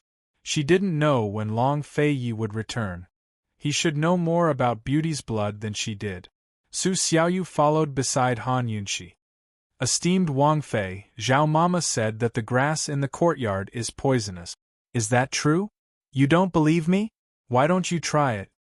Han Yunxi grinned. Su Xiaoyu immediately shook her head. I wouldn't dare. That's right. Those things are highly poisonous. Han Yunxi was not joking. If one touched the roots of these plants with their bare hands, their hands would be destroyed. Princess Consort, I won't touch them. I can water them every day. Su Xiaoyu took the initiative. How could Han Yunxi give such a dangerous and important thing to a child? No need, I can take care of myself. Han Yunshi was filled with questions, but Su Xiaoyu asked, Princess Consort, why are you planting these poisonous plants? Children were always curious. However, Su Xiaoyu had been with Steward Luo for so many days. Didn't Steward Luo tell her to watch, listen, and learn less when she was working in the Farong courtyard? Fortunately, this little girl stayed by her side. If she ran into Long Fei Yi one day, she wouldn't have to ask so many questions. Long Fei Yi would definitely make her leave. Children don't need to know so much. Han Yunshi felt that she was still very loving. She specially reminded her, Little Yu, if you meet His Highness in the future, do you know what to do? His Highness Duke of Qin? Su Xiaoyu suddenly became nervous. Of course. His Highness Duke of Qin also lives here. You'll definitely meet him. Han Yunshi smiled. Long Fei Yi was such a cold and aloof man. He wouldn't be so lethal to such a young girl, right? Legend has it that His Highness Duke of Qin is very fierce. Su Xiaoyu said seriously. Han Yunshi nodded seriously. That's right. So, when you see him in the future, don't ask random questions. Do you understand? Su Xiaoyu nodded like she was pounding onions. In the evening, Han Yunshi really did feel an itch in her heart. She wanted to take a bath. It just so happened that Long Fei Yi wasn't in the Fu these days. She could go to the hot springs without any scruples. Zhao Mama, get ready. I want to take a bath. It's a pity that His Highness won't be coming back tonight. Zhao Mama secretly sighed as she prepared things. Su Xiaoyu followed behind her and helped her. Han Yunshi didn't know anything about flower petals or essential oils. In modern times, she would at most take a hot bath in the bathtub at home. It wasn't that she couldn't afford it, but that it took too much time to prepare. Zhao Mama was an old hand. As soon as Han Yunshi arrived at the bedroom, she and Su Xiaoyu came over with a pile of things. When Long Fei Yi wasn't here, the bedroom wasn't locked. However, there were no less than 10 hidden guards around. In reality, none of Long Fei Yi's secrets were hidden in the bedroom. This was just a place where he slept and rested. He hated it when people casually entered. If she wasn't walking with Han Yunshi, it would probably be difficult for Zhao Mama to enter alone, let alone Su Xiaoyu. As soon as Su Xiaoyu entered the bedroom, she was immediately shocked by the luxurious and spacious interior. Although it was dark on both sides and she couldn't see anything clearly, just the towering stone pillars on both sides were enough to make people feel intimidated. This place was filled with His Highness Duke of Qin's noble and inviolable aura.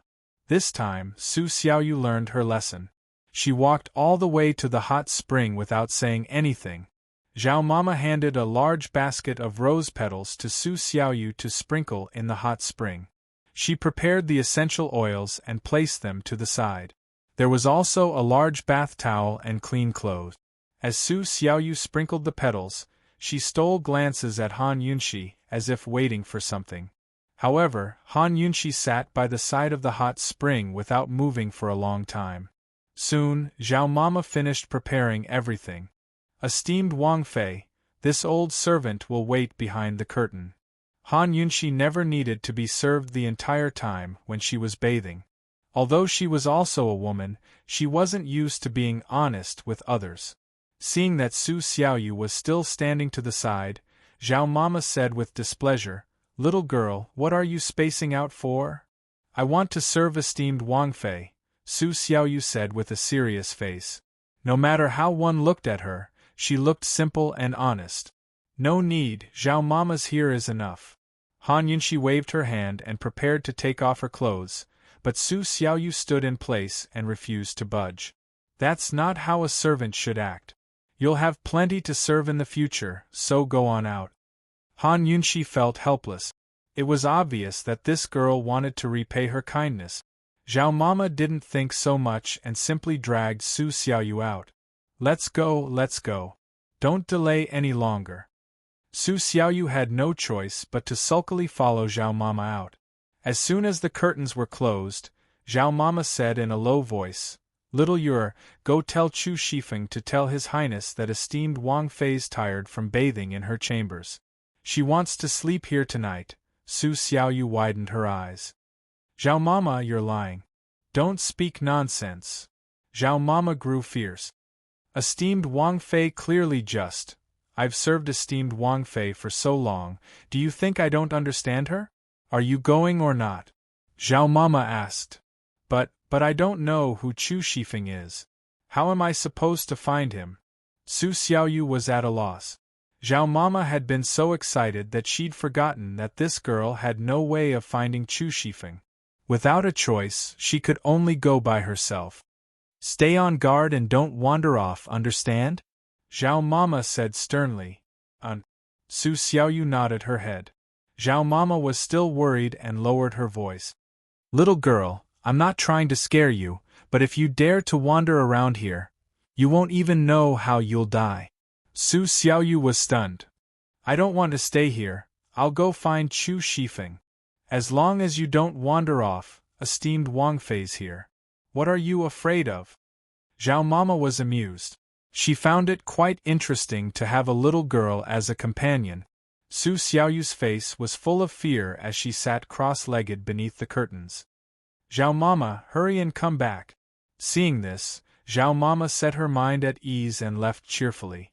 But as soon as Zhao Mama left, Su Xiaoyu stood up, her fearful expression long gone. In its place was a calm and collected serenity that didn't fit her age. She cocked her head to listen carefully for movements behind the curtains until she heard the sound of water. After confirming that Han Yunxi was in the pool, she carefully lifted a corner of the curtains. Of course she knew there were guards here, but she also knew that no one but Long Feiyi would dare to spy on Han Yunxi while she was bathing. Through the cracks, she caught a glimpse of a charming scene. The pool was covered in rose petals like a sea of flowers. Amidst the mist, Han Yunxi's hair was tied up high, making her face look thinner and more delicate than usual. Her entire body was submerged in the water until it reached her chest. As the water rippled, her beautiful collarbones could be vaguely seen. A stunner. Su Xiaoyu gave her a mature evaluation. It's a good thing I came, she thought. If it was Master, would he have a nosebleed? But Master wouldn't be able to get in. Su Xiaoyu stared at Han Yunxi as if trying to find something on her body. Unfortunately, Han Yunxi didn't move much and soon fell asleep by the side of the pool.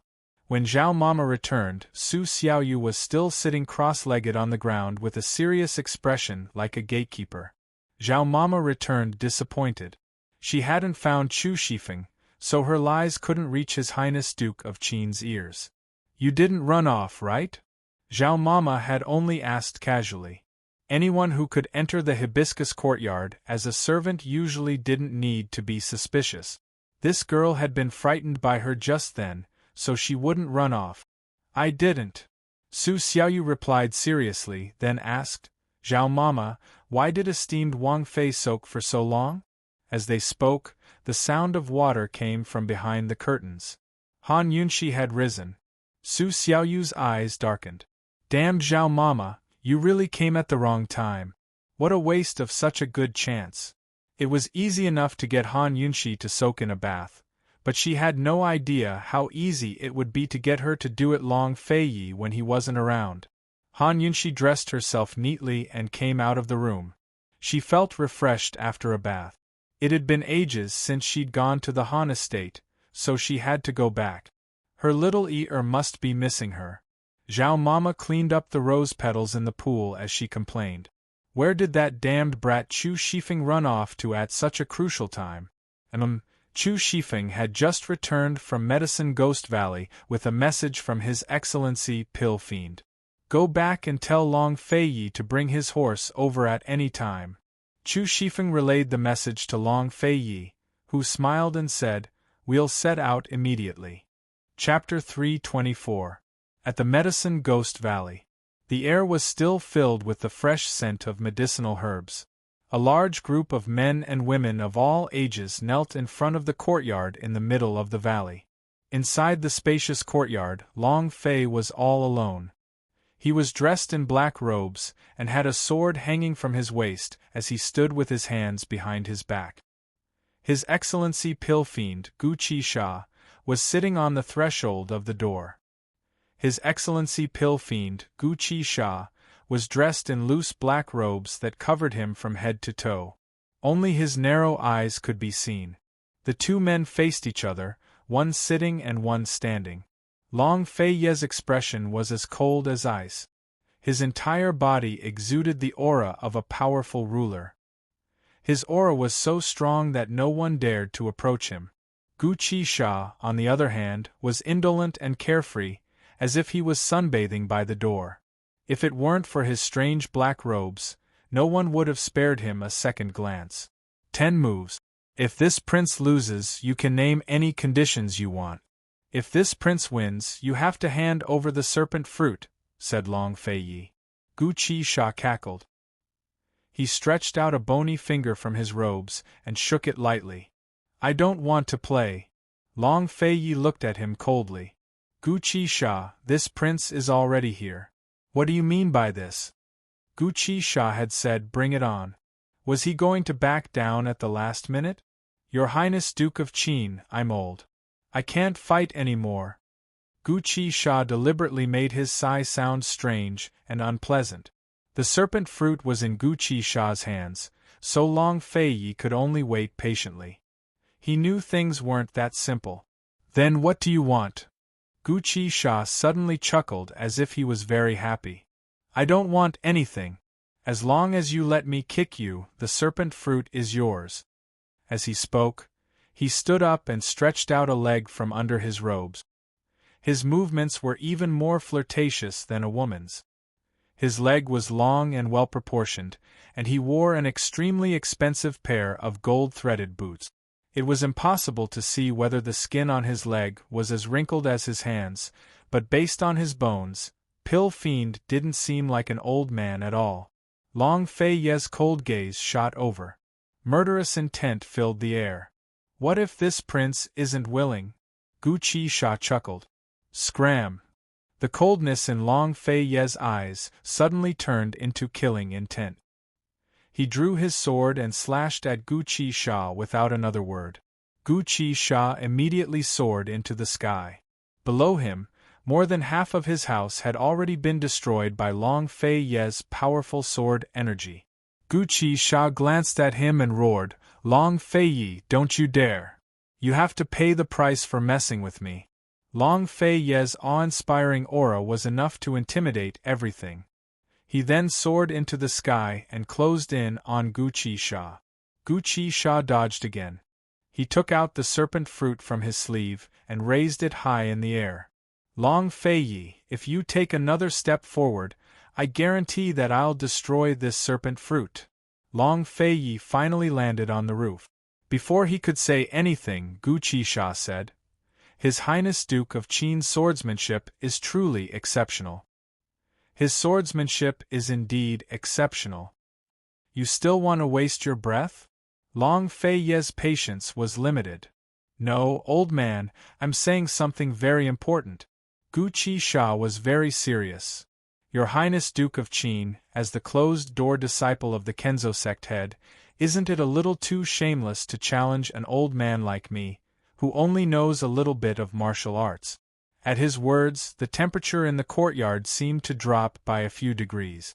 Even Chu Shifeng, who was watching from the sidelines, couldn't help but shiver. Although he was His Highness Duke of Qin's personal bodyguard, he still wanted to tell Gu Chi Sha to run. Is that so? Long Fei's icy voice turned cold and evil as his lips drew up into an icy, bewitching curve. Then your lordship will take a look and see just how old you are, old man. As soon as he finished speaking, he unleashed his sword energy. A ray of light shot out from the blade and landed right in Gu Chi Sha's eyes. The previously jovial Gu Chi Sha immediately grew guarded. Of course he couldn't beat Long Fei Yi in a fight. Otherwise, he would have challenged him to a duel long ago. Thus, he turned to flee. Long Fei Yi stood in place as he stared cold Gu Chi Sha with his dark, penetrating eyes. Gu Chi Sha had already fled, but he wasn't in a hurry. He raised his sword with both hands and narrowed his eyes before slashing downwards with enough force to split the heavens and earth. His sword chi surged towards Gu Chi Sha with mountain-toppling momentum. Gu Chi Sha was hit squarely in the face, causing his black robes to be torn to shreds. His hands were as bony as ever as he lay sprawled on the ground, making it impossible to see his face. Chu Shifeng grew nervous at the sight and rushed over to see Gu Chi Sha's face. But Long Fei Yi was as calm as ever. His figure flashed before Chu Shifeng and landed by Gu Chi Sha's side. He pressed his sword against Gu Chi Sha's back and said, "Old man, do you need me to help you?" Gu Chi Sha didn't budge, but Long Fei Ye's lips quirked up into a cold sneer. He was about to stab him again when Gu Chi Sha suddenly turned around and scattered a handful of black powder in his direction. Long Fei Yi was naturally on guard. He backed away, only to see Gu Chi Sha's face covered by his black mask. Only his eyes were visible. "No need." Gu Chi Sha chuckled as he turned to flee. Long Fei Yi was about to chase after him when his vision blurred. He'd clearly avoided the black powder, so why was this happening? Could it be poison? But didn't he avoid it too? Chu Shifeng, chase after him, Long Fei Yi said coldly. But Gu Chi Sha was shouting from afar. "Your Highness Duke of Qin, if you don't treat the poison within a day, this old man promises you'll go blind." Chu Shifeng was alarmed. "He knows the poison arts." Chu Shifeng had clearly seen his master avoid the black powder, but he'd still been poisoned.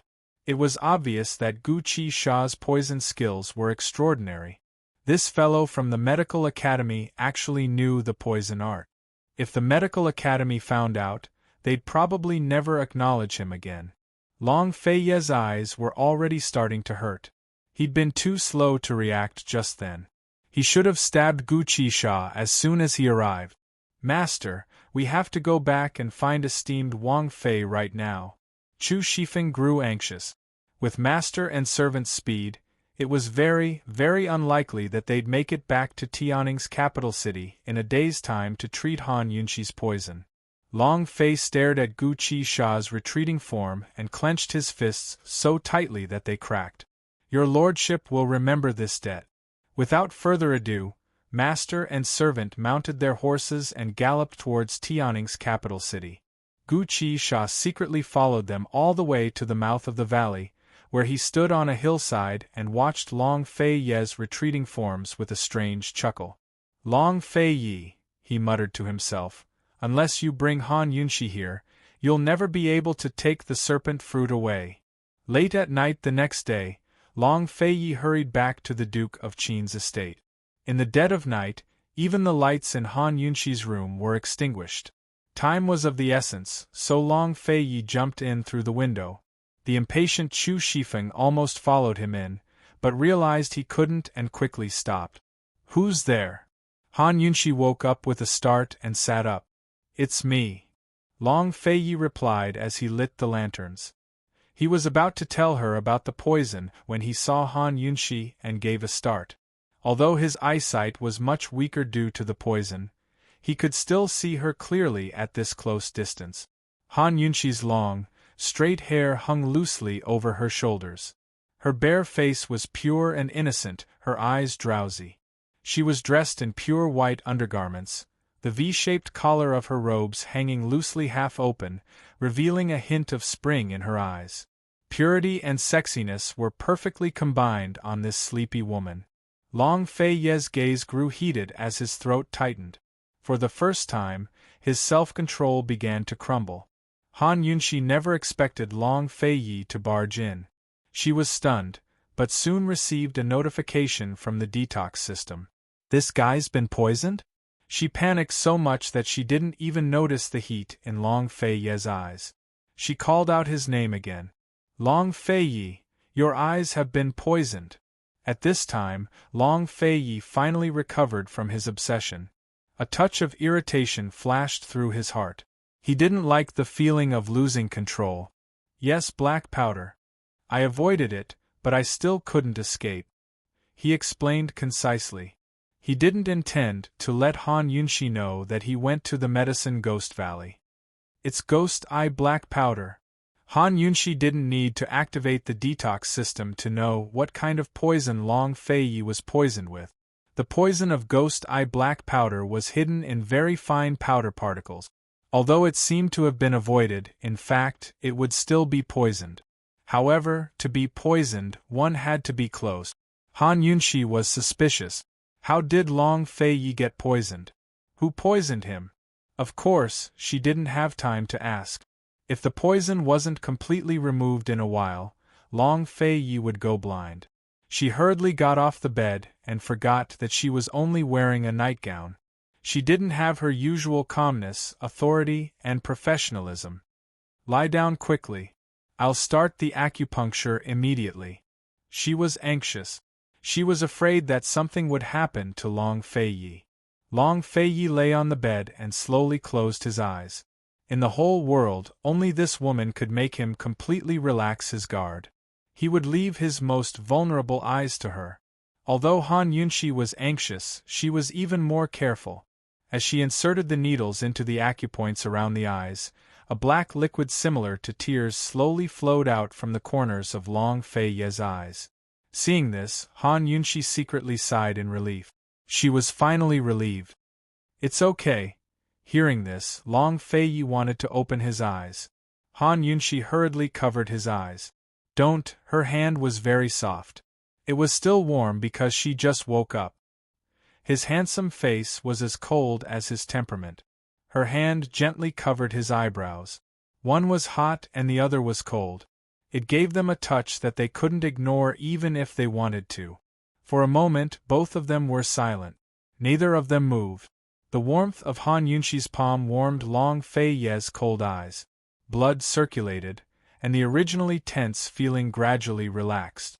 There was an indescribable sense of comfort. He was greedy for this kind of comfort, so he simply stopped moving. Han Yunshi sat beside him. Most of her body was leaning forward. It was rare to see him at such a close distance without him looking at her. She liked this feeling. Her hand was very sore, but she didn't want to move it at all.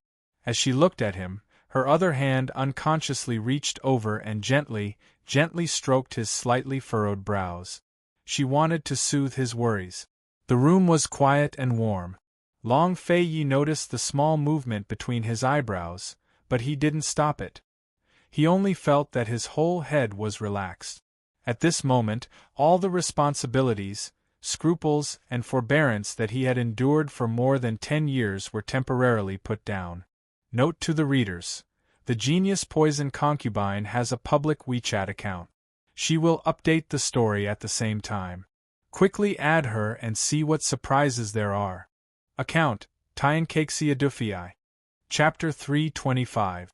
Long Fei Yi was currently immersed in Han Yunshi's excellent massage when he suddenly heard a rustling sound from the side of his waist. Was he pressing down on something? Although he enjoyed Han Yunshi's gentle strokes between his brows, he didn't want to interrupt this rare moment of Ningjing. But the thing by his waist was truly annoying. It was fine if it moved, but once it did, it kept twisting and turning.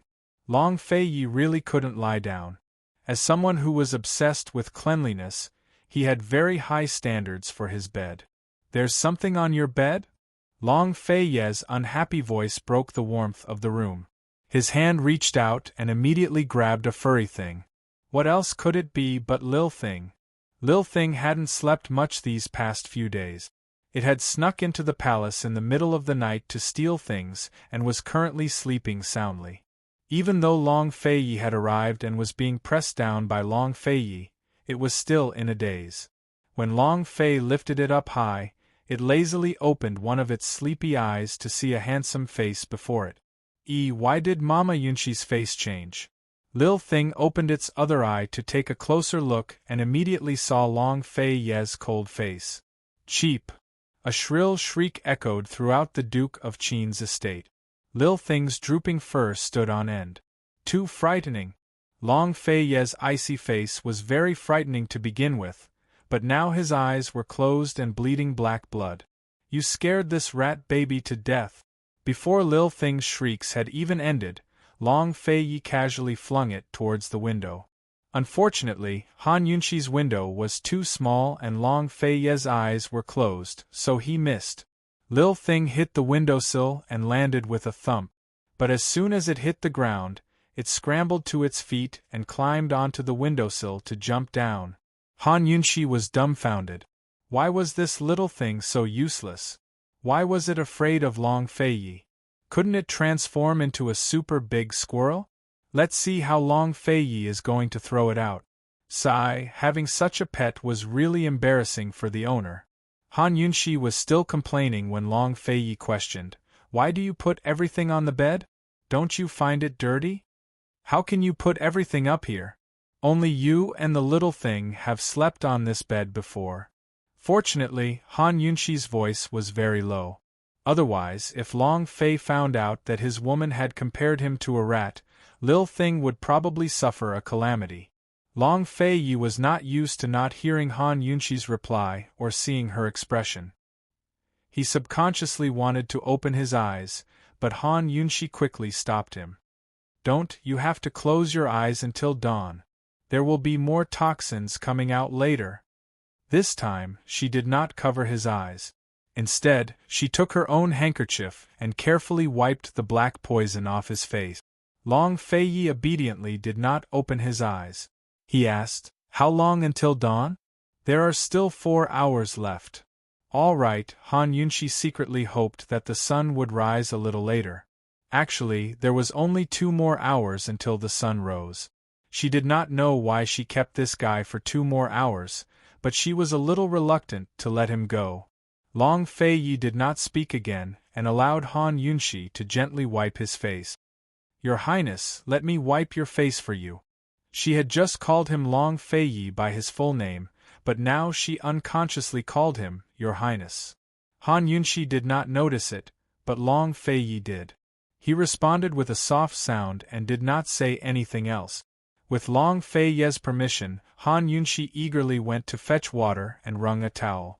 The magnificent and unbending goddess had instantly turned into a little maid. Would the men who adored her feel dejected when they saw this? Taking advantage of Long Fei Ye's closed eyes, Han Yunxi boldly observed his face. This was not the first time she had looked at him up close, but it was the first time she had looked at him so seriously and for so long. She discovered that his sharp eyebrows were extremely handsome, his eyelashes were very long, his nose bridge was ridiculously high, and his lips. As soon as she saw his lips, she unconsciously thought of what had happened before. As she stared and stared, Han Yunxi felt like she was dreaming. Everything felt so surreal.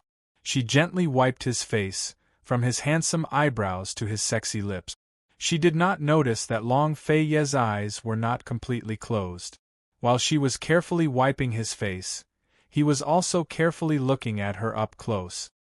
He looked at her dainty face, looked at her beautiful eyes that seemed to be smiling yet not smiling, and saw the unconcealable adoration in her eyes. "Han Yunxi, why did this prince allow you to adore me? Why did it have to be you?" After wiping his face, Han Yunxi sat at the side and watched over him. Seeing that Long Fei Yi was not moving, she carefully probed, "Your Highness, are you asleep?"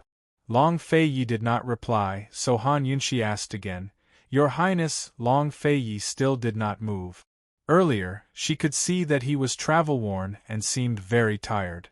Could it be that he had really fallen asleep?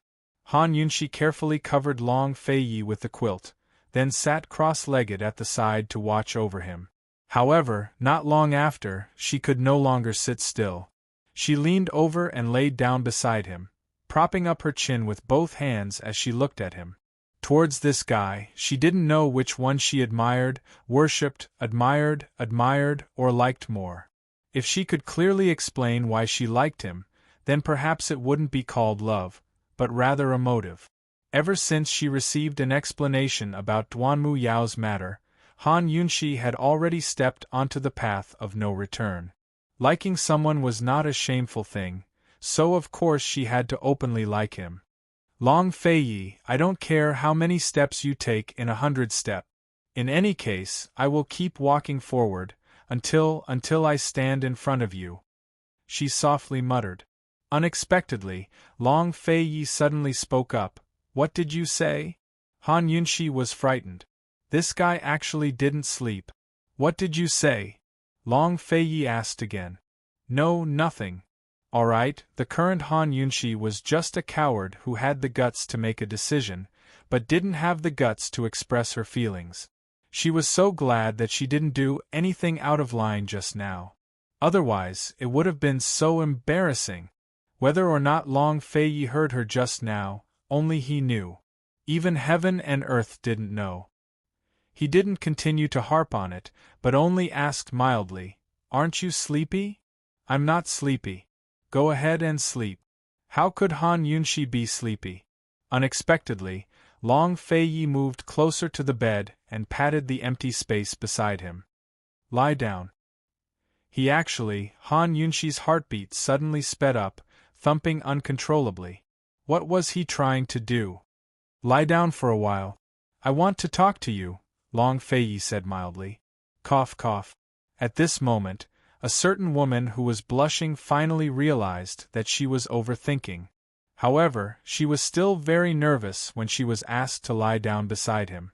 The empty space was very big, but she lay down very carefully, lying on her back like him. Her body was very, very tense. The distance between the two of them was enough to put down a bowl of water. As soon as she lay down, he opened his mouth. Did you use medicine on Bailey Mingxiang? I did. If nothing unexpected happens, I'll be able to produce Beauty's blood by this year, Han Yunshi answered honestly. What do you mean by nothing unexpected? Bailey Mingxiang's safety. Han Yunshi had always been strict.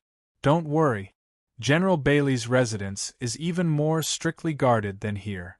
She won't cause any trouble, Long Fei-yi said mildly. Han Yunshi finally understood why a woman who was supposed to be at the prime of her life was so low-key and quiet. Han Yunshi didn't plan to tell Long Fei-yi that she was trying to save Bailey Mingxiang. Your Highness, where did your poisonous eyes come from? Han Yunshi had always been curious about this matter. I accidentally got poisoned during a fight. Long Fei-yi casually changed the topic. Did that gentleman from the Shadow Clan come by? If he did, I would have told you long ago. Han Yunshi had been waiting for that white-robed gentleman this entire time. He'd said that he'd come, and that he'd answer her questions the next time he came. Although Mute Granny's fate was unknown, Han Yunshi was already 70 to 80% sure that her father was from the poison sect. She was even more curious about why the Shadow Clan was protecting her. Between her father and Lady Tianxin, who was related to Western Qin's imperial family. What was the relationship between Western Qin's imperial family and the poison sect? Han Yunshi, if you really are a descendant of Western Qin's imperial family, you Long Fei-yi trailed off, but Han Yunshi didn't notice anything amiss. She teased. Then wouldn't you have profited by marrying me? Long Fei-yi slowly opened his eyes, which were filled with worry. Because of the poison, his eyes were bloodshot, making him look like he was carrying the weight of the entire world on his shoulders. Long Fei-yi, even you have worries. Even so, he smiled as he answered Han Yunshi's question. Han Yunshi, you were the one who married me. Him marrying her was supposed to be one thing, but when it came to the two of them, it had become two different things. She really was the one who had married him. She'd kicked the sedan door open herself.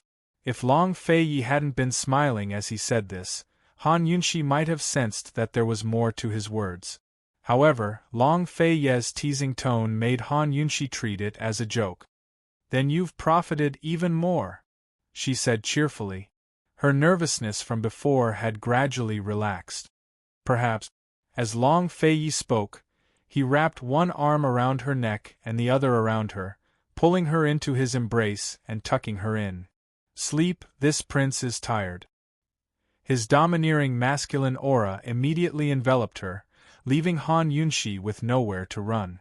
This wasn't the first time she'd been so close to him, but it was the first time she'd laid down so close to him. In that instant she suddenly felt as if his world had overlapped with hers. So close, so close. So this was what it felt like to share a bed with him. She was filled with his scent, so blissful that words couldn't describe it. Han Yunxi's eyes opened wide. The nerves that had just relaxed tightened once again, and her body couldn't help turning stiff again. Long Feiyi seemed like he was truly tired. He leaned against her ear and said in a soft and tired voice, "Be good, relax. This king will just hug you for a bit." His gentle voice seemed to have a magical power that slowly made Han Yunxi loosen up. She put down all her defenses and calmly hid in his embrace. She felt like there was an unbreakable mountain in her world. She really liked this feeling of security. But, Long Feiyi, what's wrong with you today? You've never been tired before, so what's wrong? Long Feiyi had truly fallen asleep, but Han Yunxi was very awake. She didn't dare move at all, afraid that she would wake him up. She had said 2 more hours, so he could sleep a bit longer. However, as soon as the sun rose, Su Xiaoyu's voice sounded out. "Princess Consort, wake up!" Chapter 326. Su Xiaoyu might be young, but her voice wasn't soft. She was only halfway up the stairs when Han Yunxi's door was still shut, but she could still hear her voice. "Who is it?" Long Feiyi immediately woke up. "The little girl we saved.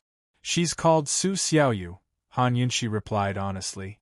After investigating Su Xiaoyu's background, Chu Shifeng should have told Long Feiyi about it, but he'd been too busy to do so. Long Feiyi released Han Yunxi and rose to his feet. Han Yunxi quickly got off the bed. Su Xiaoyu had already reached the door. "Esteemed Wang Fei, it's time to get up. Your servant's here to brew you some tea." Han Yunxi always woke up early, so she should have been drinking tea in the courtyard by now. Of course, Su Xiaoyu had no idea that Long Feiyi was here, but Han Yunxi felt gloomy at the well-intentioned interruption. This lass really knows how to pick the right time. I'll have to make it clear later that she's not allowed to come up here without my orders. "Take it to the courtyard and prepare extra cups," Han Yunxi instructed from the other side of the door. Su Xiaoyu froze at the door and asked suspiciously, "Prepare an extra cup? Who's that?" She didn't know how to react. She'd wanted to use esteemed Wang Fei's late wake-up time to see if she could help her change her clothes, but now she didn't have the chance. Su Xiaoyu could only resentfully descend the stairs. But when she saw Long Feiyi and Han Yunxi emerge together, she couldn't help but shiver. "It's the Duke of Qin." Rumors had it that Han Yunxi was doted on, so Su Xiaoyu had been scared witless when she first arrived. She was afraid that she'd have to face the Duke of Qin all the time, but it wasn't until she reached Leisurely Cloud Pavilion that she realized the Duke of Qin and Han Yunxi were living in separate rooms. When did the Duke of Qin arrive? Did he spend the night upstairs? Perhaps because of her guilty conscience, Su Xiaoyu almost broke the cup. Fortunately, she caught it in time. As soon as Long Feiyi stepped out of the door, he shot a cold gaze at Su Xiaoyu. He had a panoramic view of her every move. Naturally, he also noticed her nervousness. Su Xiaoyu was flustered, but she was well trained after all. She cleverly made the best of her mistake. Her hand trembled again, and the teacup fell to the ground. Bang! Afterwards, she hastily fell to her knees, not even daring to raise her head. "Your Highness Duke of Qin, please spare me. Spare my life. This servant didn't do it on purpose. Your Highness Duke of Qin, please spare my life." Long Feiyi looked at her and did not say anything. Han Yunxi quickly went forward. "Get up. Hurry up and tidy up. It's fine." Su Xiaoyu timidly looked up at Han Yunxi and shook her head, indicating that she didn't dare. "I said it's fine, so it's fine. You can withdraw." Usually, whenever Long Feiyi was mentioned, Su Xiaoyu would always be very afraid, so Han Yunxi didn't think too much of it. If Su Xiaoyu acted normal right now, Han Yunxi would be suspicious. As soon as she heard the 2 words withdraw, Su Xiaoyu spat out in relief. Although she stood up, she still bent over, not daring to turn around. Facing Han Yunxi and Long Feiyi, she cautiously retreated. However, Long Feiyi suddenly said, "Stop." Su Xiaoyu's legs seemed to turn to jelly. She knelt down with a thump and sobbed, "Esteemed Wang Fei, save me." Han Yunshi was both angry and amused. The little thing was already very embarrassing. How could there be someone more embarrassing than her? "Your Highness, this girl's heard of your temper. She's afraid of you," Han Yunshi said with a smile. "What, is your lordship's temper bad?" Long Feiyi asked. Su Xiaoyu couldn't stop trembling. Her head was almost pressed against the grass, but she didn't dare to make a sound. By now, Zhao Mama had arrived as well. As soon as she saw Long Feiyi, she was bewildered. "Your Highness, you came so early." Han Yunshi didn't explain, so Long Feiyi wouldn't. Su Xiaoyu kept her head bowed, too afraid to speak. Zhao Mama finally noticed Su Xiaoyu kneeling on the side and laughed out loud. "Your Highness, this child can't take a fright. It's best if you don't make things difficult for her." Zhao Mama cleaned up the teacups and steeped some fresh green tea. "Your Highness, esteemed Wang Fei, please sit." Then she whispered into Long Feiyi's ear, "Master, Chu Shifeng's already checked this girl. She can be used." Long Feiyi finally sat down. Zhao Mama quickly waved at Su Xiaoyu to dismiss her. But Long Feiyi only said cold, "Have her serve me." Zhao Mama was in a difficult position. Her eyes drifted towards Han Yunshi. "Give her some time to get used to it. Chen Xie will serve you." Han Yunshi half joked, half coaxing. She had no idea why Long Feiyi was so serious about a little girl. Long Fei was about to speak when the sound of a cat meowing came from the bushes. Meow, this everyone was astonished. Whose cat was that? Han Yunshi knitted her brows at Zhao Mama, who immediately waved her hands. "We don't." As she spoke, a cat poked its head out of the grass as if it was starving. It meowed pitifully at the crowd. This time, everyone was dumbfounded. Wasn't this the Persian cat that Emperor Tianhui had given to the Empress Dowager as a birthday gift? Why was it here? "Lil Thing, come out!" Han Yunshi shouted. Who else could do such a thing besides Lil Thing? No one knew where Lil Thing had gone, so Han Yunshi quickly went upstairs to search. She rummaged through chests and cupboards, but didn't find Lil Thing. Instead, she found a chest full of treasures. It was full of the Empress Dowager's birthday gifts, including Qin Wang Rong's Moon Night Pearl and the Crown Prince's Snow Ganoderma. Han Yunshi couldn't help but burst into laughter. She didn't know what to say. I'll give Lil Thing 32 likes. Beautifully done. The Empress Dowager must be depressed to death these days." Seeing the chest full of treasures, Long Feiyi's lips twitched into a half-smile. Naturally, he could keep these treasures, but that Persian cat had to be sent away. If someone were to find out about it, the crime would not be just an ordinary one. Although Emperor Tianhui had given way about the Western Mountains, that didn't mean he and the Empress Dowager would drop the matter. Once they got hold of something that could be used against them, they wouldn't go easy on the culprit. After all, Tianning was still Emperor Tianhui's world. He only dreaded Long Feiyi. Throughout history, how many of those who held power over the world, whose achievements surpassed their masters and whose wealth rivaled that of a nation's? Long Feiyi quickly had his guards send the Persian cat away. As for the treasures, Han Yunshi generously left them for Lil Thing. As long as it didn't eat them, they were all hers. Their morning tea was interrupted by this incident. Zhao Mama seized the chance to take Su Xiaoyu away. Long Feiyi didn't ask any questions, but told Han Yunshi, "In the future, tell her not to wake you up so early." Han Yunshi gave a start before bursting into laughter. So that's why he was unhappy. Seeing Han Yunshi laugh, Long Feiyi only pretended not to notice, his expression cold. He should be the embarrassed one, but Han Yunshi ended up feeling embarrassed instead. "Chen Xie obeys," she replied seriously. Still, she had no idea that Long Feiyi had found Chu Shifeng that very day to ask him about Su Xiaoyu's origins. Just like that, the events at the Western Mountains passed.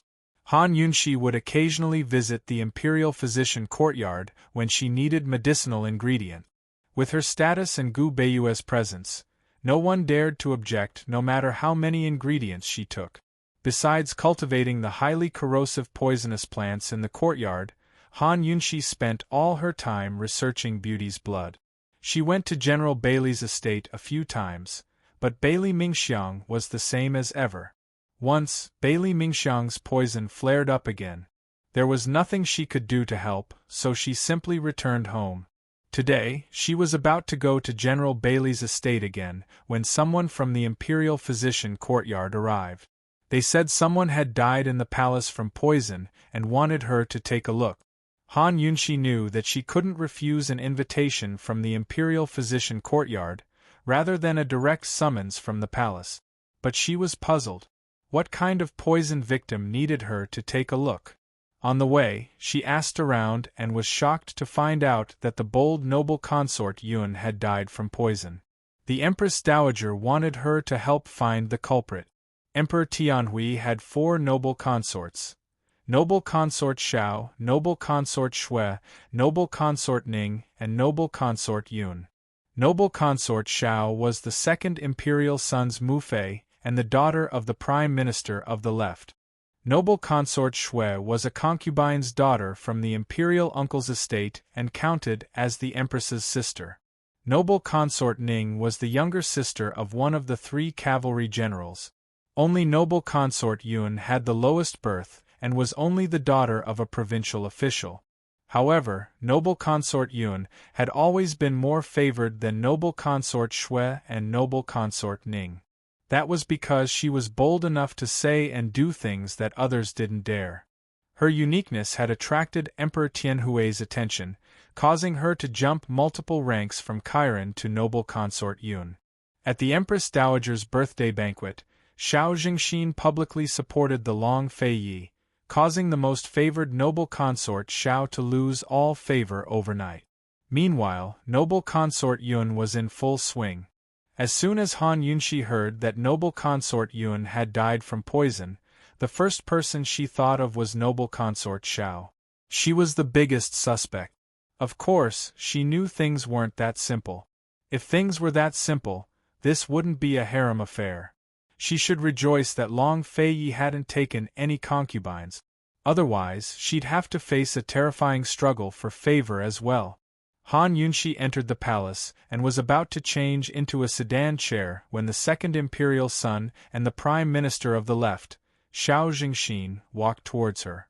Esteemed Wang Fei, Yuru was wrongly accused. Esteemed Wang Fei, for His Highness's sake, you must seek justice for Yuru. Xiao Jingxin's face was full of anxiety. Yuru was noble consort Zhao's maiden name. Didn't they say they were investigating? The results came out so quickly? Han Yunshi asked in bewilderment. Esteemed Wang Fei, they found poison in Yuru's palace. One of her servant girls also confessed to the crime. We have all the witnesses and evidence. With Xiao Jingxin's influence in court and the Duke of Qin's backing, Emperor Tianhui couldn't touch him for now. But he couldn't bear to see his only daughter banished to the cold palace.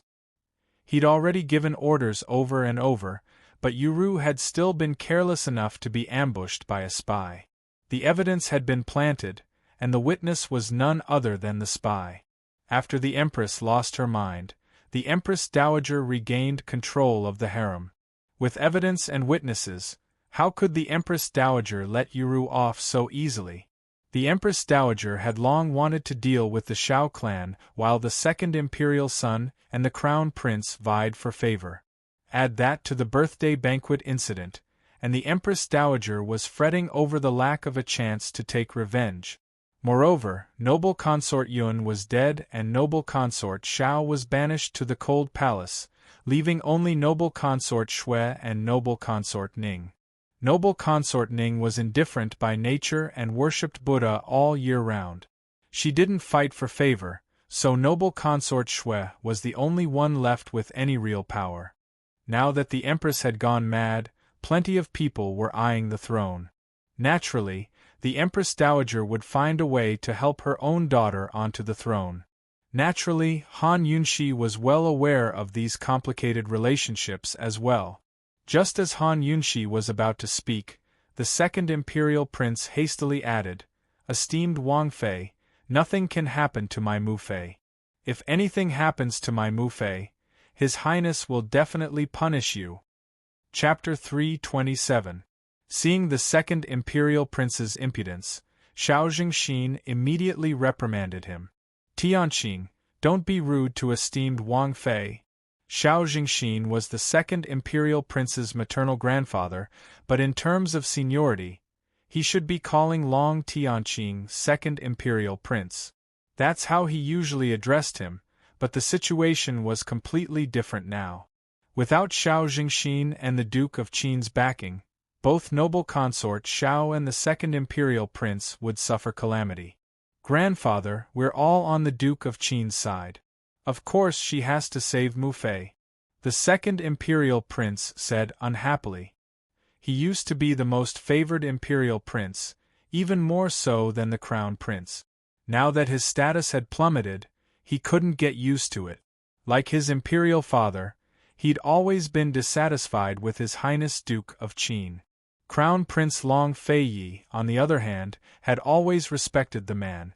But who knew that he'd end up on the Duke of Qin's side? He and his Mufei had been kept in the dark by his grandfather for so long. The second imperial prince couldn't accept it. If possible, he'd choose his imperial father, because he was already planning to depose the crown prince. As for his loyalty to the Duke of Qin, he had been played like that at the birthday banquet. How could he still have a chance to shine? Tianqing, don't be so impudent, Xiao Jingxin said sternly. Long Tianqing was resentful. In any case, she has to save Mufei. Han Yunxi really didn't know why Emperor Tianhui had given up on the perfectly fine Long Tianma in favor of this idiot. Even if Long Tianma was bedridden for a few more years, his IQ and EQ were still 100 times higher than Long Tianqing's. Han Yunxi only understood Emperor Tianhui's misgivings after she found out about the imperial uncle's wealth. Of course, that was a story for another time. Esteemed Wang Fei, please forgive me. I beg esteemed Wang Fei to save Yuru for His Highness's sake. Xiao Jingxin begged bitterly. Actually, Long Tianqing was wrong. It wasn't that the Xiao clan had helped the Duke of Qin, but that the Xiao clan's current status, his position as left prime minister, and Yuru as noble consort were all thanks to the Duke of Qin's help. Han Yunxi would naturally save Yuru if she knew it was Long Feiyi's territory. Even if Xiao Jingxin didn't beg her, she'd still do it. Don't worry, as long as she's really innocent, I'll definitely reveal the truth. Han Yunxi got into the sedan chair as soon as she finished speaking. She didn't argue with Long Tianqing and didn't blame him at all. Xiao Jingxin couldn't help but sigh with emotion. This woman was so magnanimous. She deserved to be called Qin Wang's legal wife. Han Yunxi was taken directly to the scene of the crime, the bedroom of imperial concubine Yun. There were quite a few people present, including the Empress Dowager, noble consort Xiao, Emperor Tianhui, and a few court ladies. To Han Yunxi's surprise, Duanmu Bei, Chu Tianin, and Chu Qingge were all present. This was Emperor Tianhui's family affairs, so why were these outsiders getting involved? Isn't Emperor Tianhui afraid of airing his dirty linen in public? Seeing Han Yunxi enter, the Empress Dowager was delighted. Yunxi, you've finally come. Everyone's been waiting for you. This old Empress Dowager, no matter when she saw her, would always smile kindly and amiably. People who didn't know would think that their relationship was very good. Han Yunxi was already used to it and went to greet her with a smile. Yunxi greets esteemed Empress Dowager and His Majesty. But the Empress Dowager actually helped her to her feet. If this was any other time, the Empress Dowager would be warm and cordial, but she wouldn't act like this. This time, it was highly likely that she was the one who'd framed noble consort Xiao. They already had evidence and witnesses, so why didn't they close the case early? Why did they ask her to help with the investigation? How strange. Could it be that they were lusting after her medicine fan? What trap was waiting for her this time? Yunxi, the evidence and witnesses are all here. Noble consort Xiao is the true culprit behind the poisoning, but Miss Chu says otherwise. She says there's something wrong with the poison. It's not that I don't believe Miss Chu, but…" As the Empress Dowager spoke, she smiled helplessly. "Only when I found you did I feel at ease." As it turned out, noble consort Yun's death coincided with Emperor Tianhui's meeting with Duanmu Bei and the Chu siblings in the imperial gardens. When eunuch Luo went to report, Chu Qingge accidentally overheard him. She immediately expressed her knowledge of poisons and volunteered to take a look. By the time she arrived, the Empress Dowager was already preparing to convict noble consort Xiao, but Chu Qingge said there was something wrong with the poison. Although Emperor Tianhui had only given noble consort Xiao the cold shoulder and hadn't touched her, he should still be on the Empress Dowager's side under the current circumstances. Unexpectedly, he attached great importance to Chu Qingge's words and wanted her to investigate the matter instead. That was simply absurd. The shrewd Empress Dowager immediately sensed something fishy between Emperor Tianhui and Chu Qingge. If she guessed correctly, her lustful son had taken a liking to Chu Qingge. Chu Qingge came from one of Western Zhou's famed Chu clan, a great general's family. Given the current relations between Western Zhou and Tianning, and her background as a great general, she'd be the head of the noble consorts if she married into the imperial family. Everything in the imperial harem was under the Empress Dowager's control, so she naturally wasn't afraid of an investigation. She wanted nothing more than to raise noble consort Shui to the throne, so how could she allow anyone to compete with her? Thus, the Empress Dowager thought of Han Yunxi, the woman who'd humiliated Chu Qingge at the birthday banquet. Actually, Chu Qingge hadn't volunteered herself to please Emperor Tianhui at all. She had no idea that Emperor Tianhui had already taken a liking to her when she played the zither at the Empress Dowager's birthday banquet. Nor did she know that Emperor Tianhui's harem had such complicated relationship. Her reasons for doing so were simple. She wanted to stir up some trouble and let Long Feiyi know she was still in the capital. That way, he'd hear news about her from Long Feiyi. Han Yunxi knew poisons, but so did she. What Han Yunxi didn't, she did. If Long Feiyi could gain the support of Western Zhou's Chu clan, then he'd have more leverage against Emperor Tianhui. As soon as the Empress Dowager finished speaking, Han Yunxi had no idea what she meant when Emperor Tianhui spoke up. "Muhu, Miss Chu's poison skills are exquisite. Ken is quite at ease." Han Yunxi grew even more perplexed at his words. What were Emperor Tianhui and the Empress Dowager singing? Cold as Chu Qingge spoke up, "Esteemed Empress Dowager, the poison found in noble consort Zhao's quarters is the same as the one that poisoned noble consort Yun. But if this poison is fatal, it'd take an entire bottle. There's only half a bottle left, so it's obvious that you're framing her." Han Yunxi glanced at the bottle and recognized it as Red Snow Dipper. It was as Chu Qingge said, poisons could only be poisoned if the entire bottle was used up. But there was still half a bottle left, so there had to be something fishy going on. "Miss Chu, do you mean to say that I'm framing noble consort Xiao?" the Empress Dowager asked bluntly. Noble consort Xiao and the court lady remained kneeling on one side without a word. Chu Qingge was a virtuous person. If not for the difference in status, she wouldn't have put the Empress Dowager in her eyes, either. Her actions at the birthday banquet had already earned her disdain. "Qingge doesn't dare." "Qingge's only speaking the truth," Chu Qingge replied mildly. "Yunxi, what do you say?" The Empress Dowager turned to Han Yunxi. Although Han Yunxi wasn't sure what the Empress Dowager and Emperor Tianhui were planning, she had a clear goal: to save noble consort Xiao. There's definitely something fishy about the remaining half-bottle of poison. Compared to Chu Qingge's obvious framing, Han Yunxi's words were more prudent and intelligent. At the very least, the Empress Dowager felt comfortable listening to them. But Chu Qingge only snorted disdainfully. "Coward." Han Yunxi didn't mind. With a smile, she asked, "Esteemed Empress Dowager, are you planning to give this case to Yunxi?" "Of course. Since there's something fishy about it, then we should investigate it thoroughly.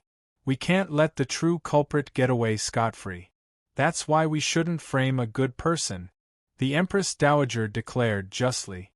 "Then some unrelated people can." Before Han Yunshi could finish, Emperor Tianhui spoke up. "Mohu, since it was Miss Chu who discovered something fishy, Zhen thinks it's better to let her investigate the case. Zhen wants to see Miss Chu's poison skills for myself." Han Yunshi couldn't help but wonder if Emperor Tianhui had taken Chu Qingga's knockout powder or something. Why was he siding with her so much? After some observation, Han Yunshi really did discover that Emperor Tianhui was looking at Chu Qingga differently. Her suspicions grew as a bold guess formed in her heart. But she wasn't sure if Chu Qingga had realized the truth herself. "Emperor, this is—" The Empress Dowager was about to refuse when Chu Qingga spoke up. "Esteemed Wang Fei, how about this? We'll investigate our own cases and see who gets to the bottom of the truth first." "Hee, that's a good idea. Then it's settled," Emperor Tianhui agreed impatiently.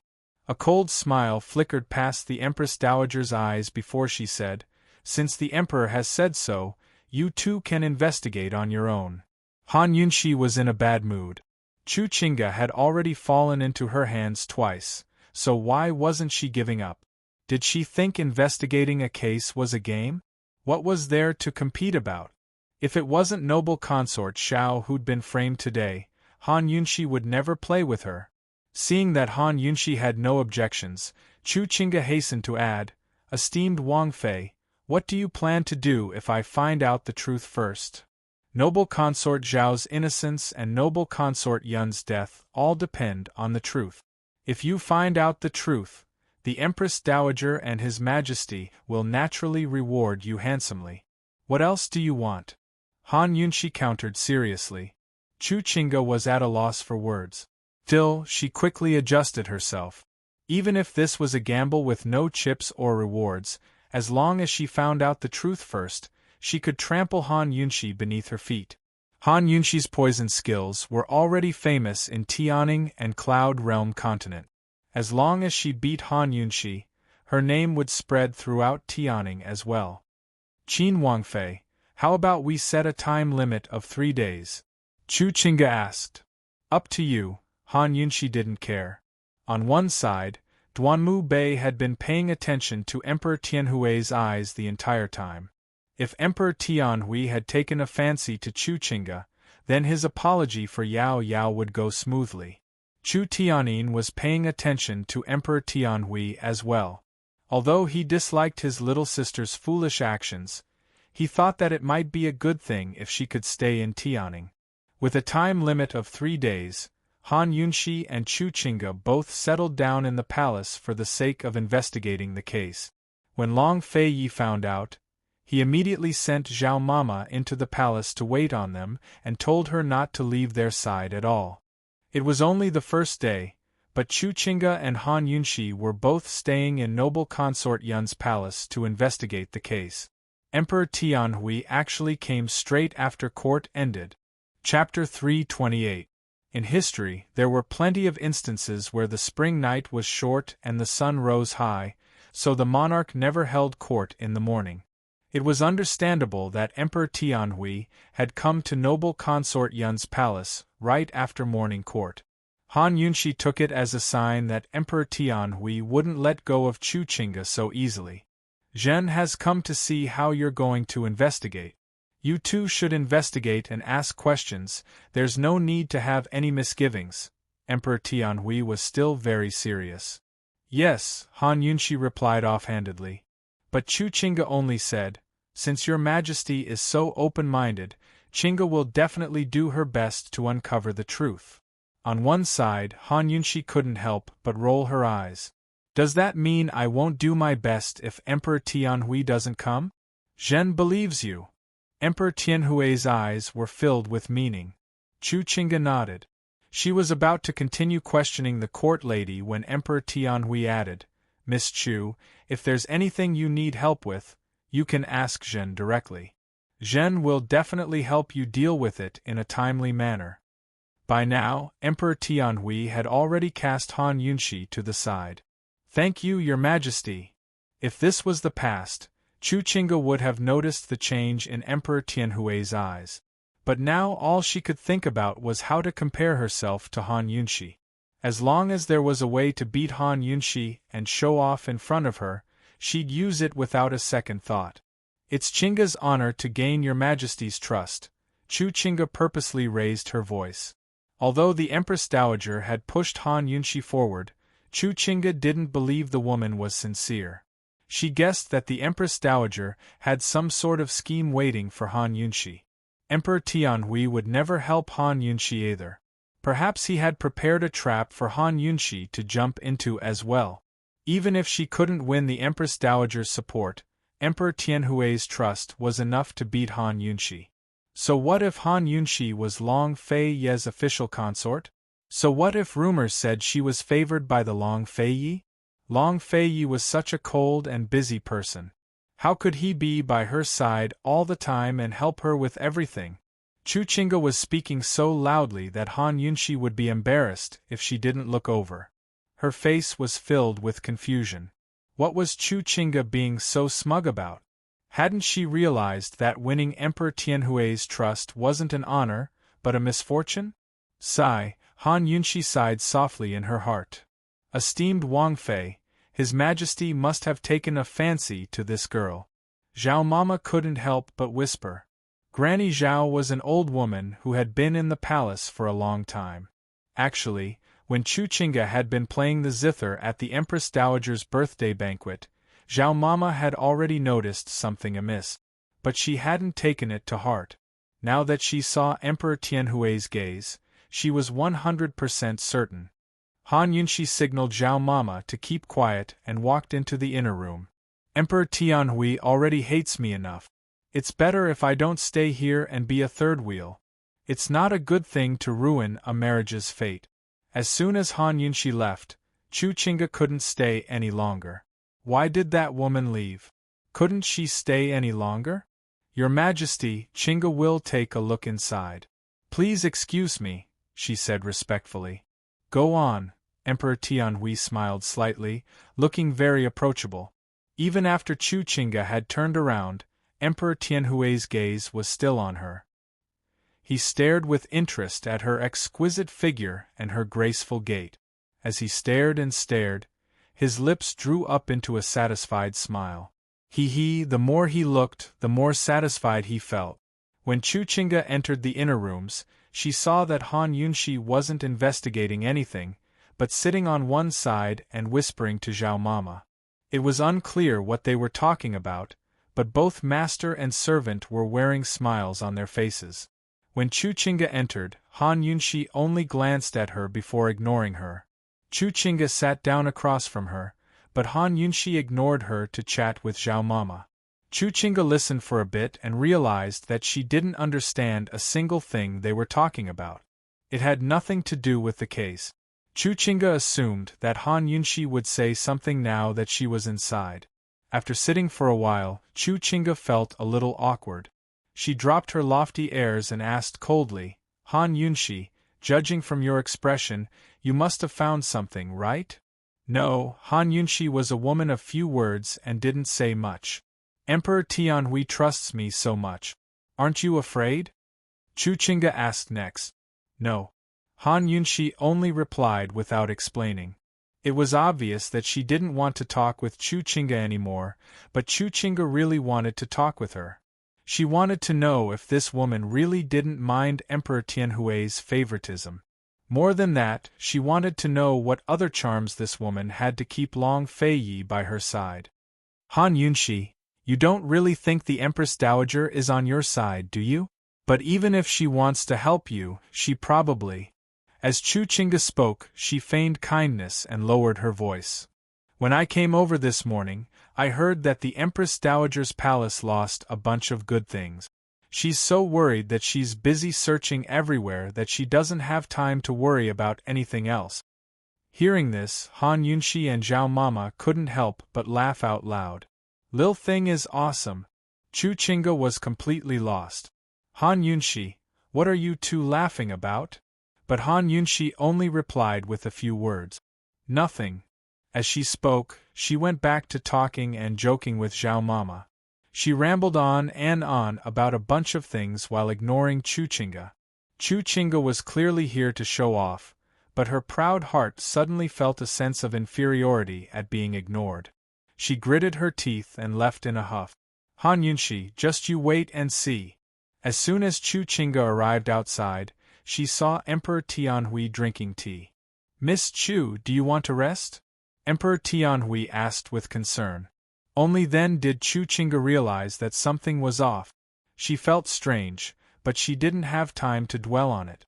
Many thanks for your Majesty's kind intentions, but Chinga has to seize the time. There's a bunch of court ladies outside that need to be interrogated one by one. Chuchinga was very serious. She spent the entire morning interrogating the court ladies in great detail. She even asked a few questions repeatedly to make sure they weren't lying. She didn't realize that Emperor Tianhui was watching her the entire time she was interrogating the court lady. While Chuchinga was both serious and diligent, Han Yunshi spent the entire morning chatting with Zhao Mama, who told her all sorts of interesting and scandalous stories about the palace.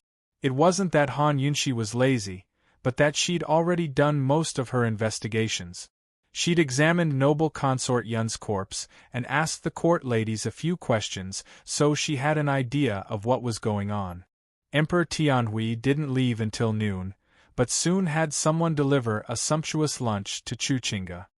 He even thoughtfully prepared fruits and melons after the meal. As for Han Yunshi, she and Zhao Mama had to wait for a sedan chair to take them to their quarters for a meal. Their quarters were quite a distance away from noble Consort Yun's palace. Chuchinga sat by herself, elegantly enjoying her meal, while Han Yunshi and Zhao Mama waited by the door. Esteemed Wang Fei, don't worry. This old servant used silver, so the sedan chair will be here soon. This old servant has arranged for a famous flower banquet in the palace for you, Zhao Mama murmured. It's fine, I'm not hungry. Han Yunshi really wasn't hungry. With Zhao Mama, a senior servant in the imperial harem, she enjoyed her meals and lodging quite a bit. But by the time Chuchinga finished eating, the sedan chair still hadn't arrived.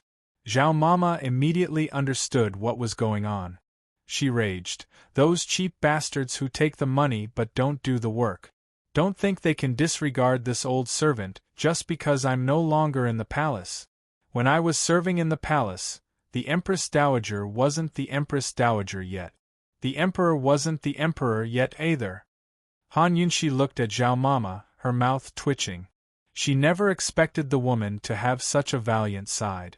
She couldn't help but think back to all those years ago, when the Empress Dowager and Grand Concubine Yi, Emperor Tianhui, and the Duke of Qin fought to the death in the imperial harem. Long Fei Yi must have been very young then. Aya, why are you guys still here? Chuchinga's voice suddenly rang out. Han Yunshi looked back and saw the woman walking towards them.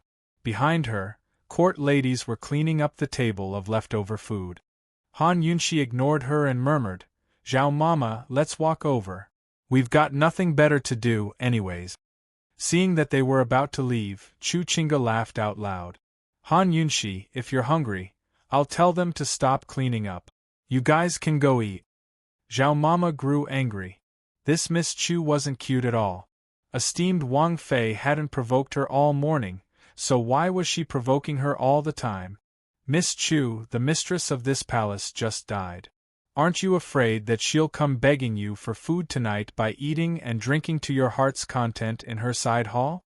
Zhao Mama asked seriously. Chuchinga felt a chill run down her back at those words. She subconsciously glanced back at the memorial tablet and coffin in the main hall and felt her hairs stand on end. Old servant, what nonsense are you spouting?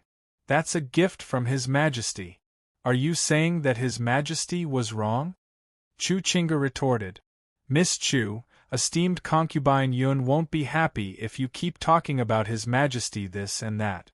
Esteemed concubine Yun likes to get jealous all the time, don't you know that? Zhao Mama reminded her faintly. Chuchinga's hair stood on end, but she refused to admit defeat. What, are you jealous because His Majesty favors me? Zhao Mama laughed. What are you saying, Miss Chu? Everyone in the imperial harem knows that His Majesty has always been fair and impartial. How could he favor you? If we're talking about favoritism, His Highness Duke of Qin does it all the time. Han Yunxi didn't even plan to speak. For the first time, she realized how interesting it was to have Zhao Mama by her side. She was certain that Chu Qingge didn't understand the true meaning of Zhao Mama's words. Everyone in the imperial harem knew that His Majesty was fair and impartial. If they found out that he cared for Chu Qingge so much, she'd have a hard time staying in the palace for the next 2 or 3 days. The struggles of the women in the imperial harem were often more terrifying and cruel than the struggles of the men in court. Even the emperor himself couldn't take care of them all. Otherwise, there wouldn't be so many tragic deaths and miscarriages. As expected, Chu Qingge didn't catch the main point of Zhao Mama's words. She laughed coldly and said, "Is that so? Then why don't I see His Highness Duke of Qin delivering food? Qin Wangfei, I heard that His Highness Duke of Qin dotes on you a lot. Now it looks like the rumors are just rumors." Unfortunately, Chu Qingge had hardly finished speaking when a eunuch announced loudly from outside, "His Highness Duke of Qin has arrived." Chapter 329. His Highness Duke of Qin had arrived? The announcement sent Chu Qingge straight to the 18th level of hell. Leaving aside Chu Qingge, even Han Yunxi and Zhao Mama were in disbelief. Long Fei Ye's here?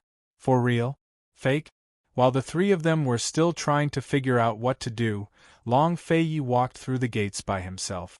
Today, he was dressed in brocade palace robes and had a jade belt around his waist. His black hair was tied up high, giving him an indescribable air of elegance. He walked towards everyone. He didn't wear any fancy clothes or ostentatious clothes, but his innate nobility and kingly demeanor gave people the impression that he was the master. It was as if the entire vast palace belonged to him. Han Yunxi's lips unconsciously curved into a happy smile, while Chu Qingge's face was burning hot. She was too ashamed to show her face. She'd just provoked Han Yunxi when Long Fei Yi showed up. This was a slap to her face. Why'd he come? She had once collected all sorts of information about him like a madwoman and learned all of his likes and dislikes. From what she understood, Long Fei Yi had left the palace after being named Duke of Qin. Ever since then, he detested entering the palace. Unless the Emperor or Empress Dowager summoned him, or if it was an important matter, he'd never enter the palace. Did he come just for Han Yunxi? Seeing Long Fei Yi walk towards her, Chu Qingge dearly wished that he'd walk towards her. But Long Fei Yi walked in front of Han Yunxi instead. "What time is it now? Why are you still here?" he asked mildly. Even his voice was low and mesmerizing. Han Yunxi didn't know what he meant, but Zhao Mama reacted quickly. "To reply, Your Highness, the sedan chair arrived late. This old servant was just about to accompany esteemed Wang Fei back.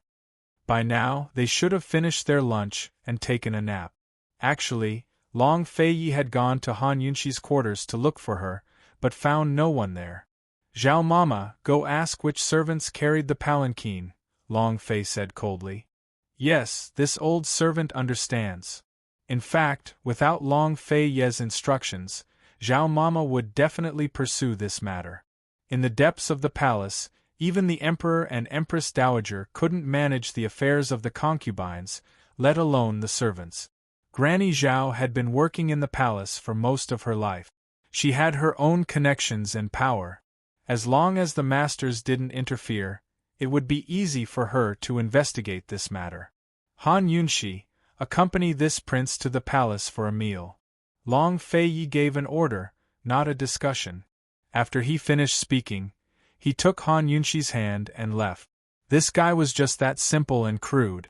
He never spoke nonsense. Han Yunxi didn't even have a chance to say a word, but she liked it. She kept up with Long Fei Ye's footsteps, but didn't forget to give Chu Qingge a smug smile. It was both a show-off and a provocation.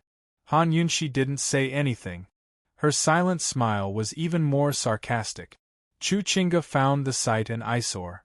She couldn't help but shout, "Your Highness Duke of Qin!" How could Long Feiyi pay any attention to her? Before Han Yunshi had appeared, this man's eyes had never rested on a woman. After Han Yunshi's appearance, his eyes had never rested on another woman. Chu Qingge wasn't satisfied and shouted again, "Your Highness Duke of Qin, esteemed Wang Fei has to investigate a case. She has to stay in the palace for the next few days." "Who said you can't leave the palace?" "Miss Chu, you can ask His Majesty to take you out to play." Han Yunshi couldn't help but speak up. Chu Qingge had been using Emperor Tianhui to show off before, so she didn't understand the true meaning behind Han Yunshi's words. She chased after her a few steps before asking angrily, "Han Yunshi, aren't you afraid that you won't be able to find out the truth?" Investigating a case was different from poisoning and treating poisons. It was much more complicated. This woman's poison skills were good, but that didn't mean she was good at investigating cases. "Nothing's more important than accompanying Your Highness Duke of Qin for a meal," Han Yunshi replied with a smile. Chu Qingge had been showing off for so long, so how could she not do the same? All right, she must be overjoyed. She didn't hold back at all in front of Long Feiyi and revealed her true nature. Long Feiyi gave a start before looking sideways at her, only to see Han Yunshi engrossed in her battle of words with Chu Qingge. She was extremely excited. His lips curved up in a doting smile that he didn't even notice. He silently turned back and let her do as she pleased. How was Chu Qingge supposed to fight Han Yunshi now? She had nothing to say. She'd lost completely. She wanted to curse Han Yunshi for being shameless, but Han Yunshi was Long Feiyi's official consort. It was perfectly normal for her to say such things, so what reason did she have to curse her? She wanted nothing more than to tell Long Feiyi how much she'd adored him over the years, but her pride and upbringing prevented her from doing so. Girls needed to be reserved and self-loving. No matter how much they liked someone, they couldn't take the initiative. She'd been doing her best to show him that she wanted his attention, but Long Fei hadn't spared her a single glance from the moment he'd stepped through the door despite her and Han Yunshi's struggles. Chu Qingge stared at Long Feiyi and Han Yunshi's retreating forms, unwilling to accept this. But just as Long Feiyi and Han Yunshi were about to leave, Emperor Tianhui showed up. Actually, he'd left just then because Long Feiyi had entered the palace. Because of the Northern Li affair, Emperor Tianhui had summoned Long Feiyi. He assumed that Long Feiyi would arrive at night, but he'd arrived early. At the sight of Emperor Tianhui, Chu Qingge quickly complained, "Your Majesty, we agreed to investigate the case in 3 days, but Qin Wangfei's in such a rush to leave the palace. She must have uncovered the truth already?" "Your Majesty, we agreed to investigate the case in 3 days, but we didn't say we'd be grounded for 3 days, did we?" Han Yunshi retorted. She hadn't made it clear that she could leave the palace within 3 days. The decision was in Emperor Tianhui's hands, so he could say whatever he wanted. "Your Majesty, we agreed on this back then," Chu Qingge emphasized. She refused to believe that Han Yunshi would be able to leave now that Emperor Tianhui was here. But Emperor Tianhui only smiled amiably. "Why would I be grounded? Duke of Qin, Zhen thought you were at the Sweet Liquid Palace. As it turns out, you were leaving the palace. Did Emperor Tianhui send Chu Qingge's lunch here for nothing?" He'd predicted that Han Yunshi would return for lunch and lunch break, which was the perfect time to spend alone time with Chu Qingge. Last night, he'd invited Duanmu Bei and Chu Tianyin to drink while hinting at Chu Qingge's marriage alliance. Neither of them had any objections. Duanmu Bei represented Western Zhou's imperial clan, while Chu Tianyin represented the Chu clan. If neither of them had any objections, then it meant that the marriage was a done deal. He didn't know that his servants had been bold enough to delay Han Yunshi's sedan chair on purpose, but it didn't matter if Han Yunshi and Long Feiyi were here. Weren't they leaving soon? Long Feiyi replied. Qin Wangfei, don't forget the 3-day deadline, Emperor Tianhui reminded her kindly. Many thanks to your majesty for the reminder, Han Yunxi said, before giving Chu Qingge a meaningful look. Then we won't disturb you two any longer. Chu Qingge finally realized that Han Yunxi's words were off. What did she mean by that? Emperor Tianhui understood the meaning behind Han Yunxi's words as well, but Chu Qingge would be his sooner or later. He didn't mind if Han Yunxi figured it out. Han Yunxi happily left with Long Feiyi, while Zhao Mama happily went to settle accounts with the sedan chair servants. Aside from the palace guards, only Emperor Tianhui and Chu Qingge were left in Consort Yun's palace. Miss Chu wants to leave the palace as well? Emperor Tianhui asked with a smile. He was already in his 40s. Although he took good care of himself, the wrinkles at the corners of his eyes were still obvious. His kind smile reminded Chu Qingge of her father. Chu Qingge was busy investigating the case, so how could she really want to leave the palace? No, Qingge still has to investigate, she replied simply before walking towards a side hall in disappointment. Emperor Tianhui followed her in and signaled for all the servants to withdraw with a look. Chu Qingge immediately sensed that something was off. Your Majesty, what's this? She asked cautiously. Miss Chu, what did you find out about Consort Yun's case? Tell Zhen all about it, Emperor Tianhui grinned. When he wasn't so serious, he had the air of a scholar. It wasn't that Chu Qingge wasn't on guard, but that she'd never considered the possibility. She assumed that Emperor Tianhui had other ideas about Consort Yun's case. Emperor Tianhui sat down and gestured for her to do the same. But as soon as Chu Qingge sat down, Emperor Tianhui suddenly took her hand in his. Alarmed, Chu Qingge shrank back and pushed him away. Your Majesty, you. She finally understood what was going on. Emperor Tianhui actually, no. Her hairs stood on end at the thought. Emperor Tianhui was old enough to be her father. Emperor Tianhui had more or less predicted that Chu Qingge would react this way. Since he'd taken a liking to this woman, he'd naturally investigated her thoroughly. This woman had a cold personality and had no lack of suitors, but none of them had ever caught her eye. Emperor Tianhui muttered to himself, near Qingming. Spirits on the branches of the jade bird. It's a pity that all my songs have gone to waste at dusk. Qingge, Qingge. Emperor Tianhui sighed with emotion as he rose to his feet and walked towards Chu Qingge. Qingge, how about you leave your love songs in Zhen's heart? What a poetic confession, but Chu Qingge's entire body turned cold. She unconsciously reached for the bow on her back, but weapons weren't allowed in the palace. She'd left her bow outside. Her entire body trembled as she backed away step by step. She didn't even know how to answer Emperor Tianhui's question. She didn't want it. She backed into a chair and fell on her butt. Your Majesty, where's my big brother? Where's Crown Prince Yi? I want to see them. I want to leave the palace and see them. She was on the verge of tears. She couldn't accept Emperor Tianhui's sudden display of affection.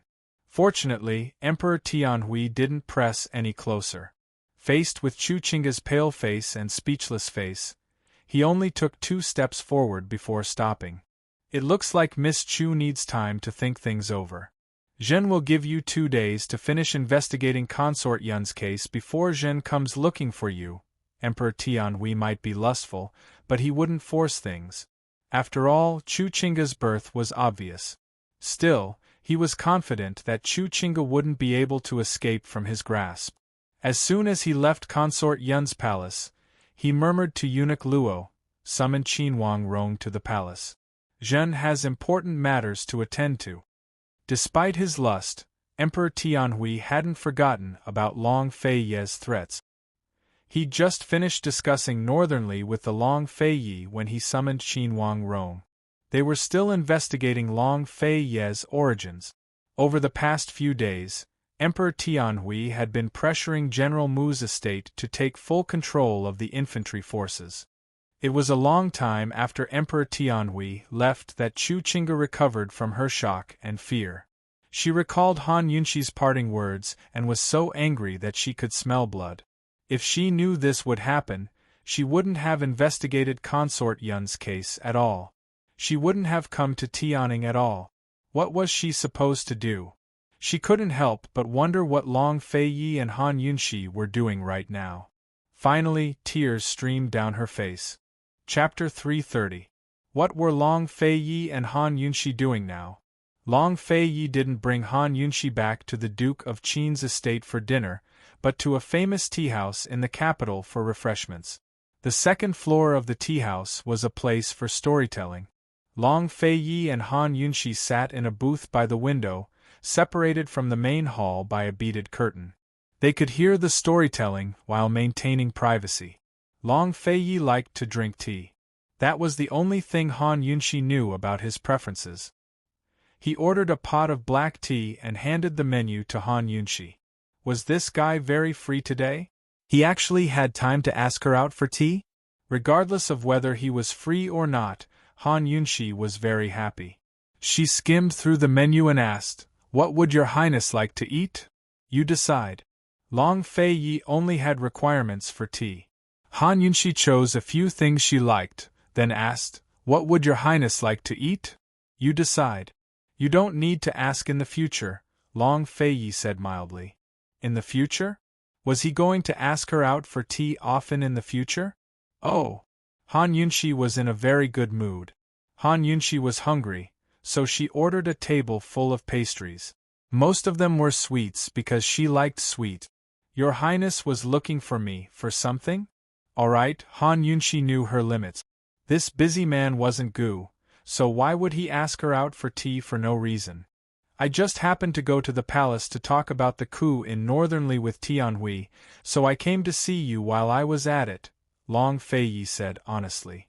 "Actually, you could have lied," Han Yunxi muttered to herself. Unexpectedly, Long Fei Yi heard her and looked towards Han Yunxi with a strange expression. Han Yunxi immediately shut her mouth and averted her gaze, not daring to look at him. Long Fei Yi stared at her for a long time without speaking. Han Yunxi felt very awkward as she tried to guess at Long Fei Yi's current expression and what he was thinking. They'd agreed to take 99 steps, but when she thought about it seriously, she realized that even taking a single step was so difficult. Actually, if Han Yunxi was brave enough to turn around and look, she would definitely see Long Fei Yi's teasing smile. He didn't seem to be angry. In fact, he liked seeing her embarrassed. She was used to the silence between the two of them, but under these circumstances, Han Yunxi couldn't sit still. Han Yunxi pretended that nothing had happened and changed the topic. "Has there been a coup in Northernly? Did Jun Yixie fall from power?" She and Long Fei Yi had not only exposed Jun Yixie and Duanmu Yao's collusion in Medical City, but also revealed that Jun Yixie was the head of the 100 Poisons sect. Duanmu Yao was forced to hide in Tianshan Kenzo, too afraid to return to Western Zhou. Jun Yixie's troubles were the biggest. His identity as the head of the 100 Poisons sect had caused a huge uproar in Northern Li's imperial clan, and the 100 Poisons sect had attracted the attention of Medical City's higher-ups because of the coup. Lately, Jun Yixie had been burning a candle at both ends. He could only care about his head and not his feet. There's news that Jun Yixie's power has been taken away by the Northern Dynasty's emperors. It's uncertain whether it's true or not, Long Fei Yi replied mildly. Han Yunxi finally dared to look over, only to see Long Fei Yi's innately cold face. The situation in Northernly was unclear and unpredictable, but one thing was for sure. Once Northernly stabilized, Tianing and Western Zhou would become restless.